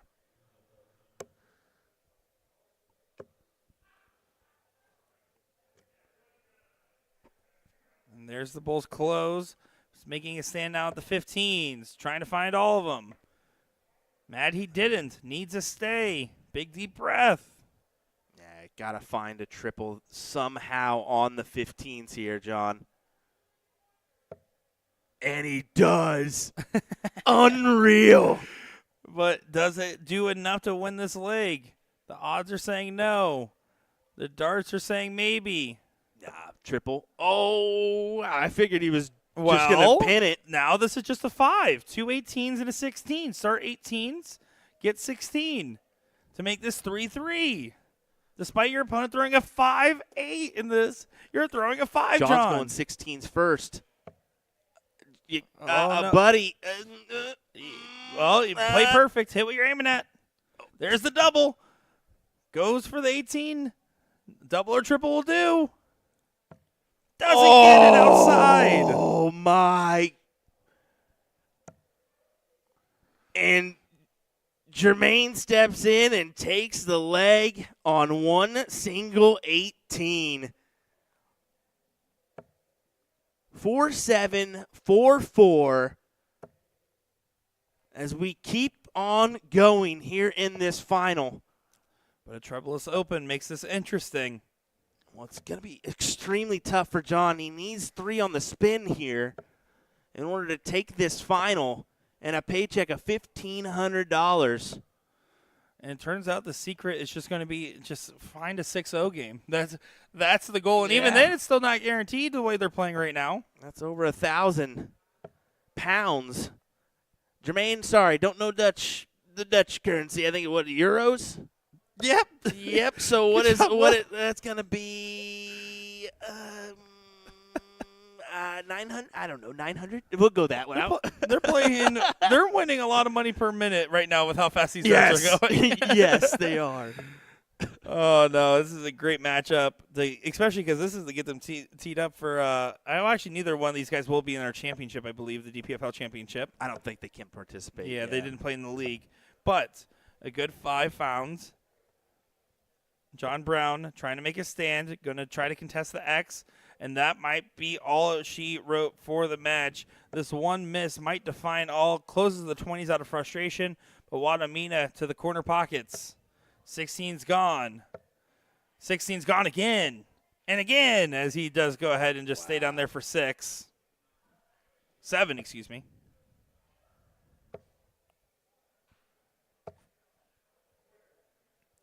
And 4 mark found the 15s, but Wadamina knows he can lock this one away. He's going to do it pedestrian style. Very human. Yeah, I mean, just needs the 3 bulls when he returns for the title here in an absolutely amazing performance. Yes, we've seen a 4-7 before on our stream, but this one just seems a little special, don't it? No, this is great. This is just so fun the way that it's happening, as that is game, set, and the match for Jermaine Wadamina over John Brown. Now, we have to say it. Incredible performance. But wouldn't it be amazing to see a PDC cricket tournament now? Yeah. Please. Yeah, please. Just give us one. one. Just give us one. We just want one. We got double in, double out for one. Give us one. I mean, I may have a couple replays here. Let's just see if I got it here. Let's be fair. I mean, just an He's gripping unreal them so nicely. showing here as Jermaine He has that just torpedo shape, pins- which gets those flights really close up. pins the 9 as I don't want to be talking over us. I had to cue in that one. My apologies on the replay. And then, I mean, just unreal stuff there. That was Amazing awesome. to see. That was awesome. Do want to give a quick shout out to Stowe Buns beating out Todd Bumgarner in the finals of the second chance of the Open Cricket. So 4-0 performance for him there. yeah, and now coming up next will be your DPFL Championship. You have the Elite Singles Championship with a winning $4,000 first place prize, and the Master Singles, which is 65 and under, first place $2,000 prize. Both of those events don't start here for another 8 minutes, so you're going to see a little bit of a break here on our stream. As I'm going to play Will Stewart to see who. We're gonna cut the feed for right now. We'll be back in a moment. We're gonna catch a break. We'll be right back. See you later. Thanks for watching, ladies and gentlemen. We'll just turn off his mic.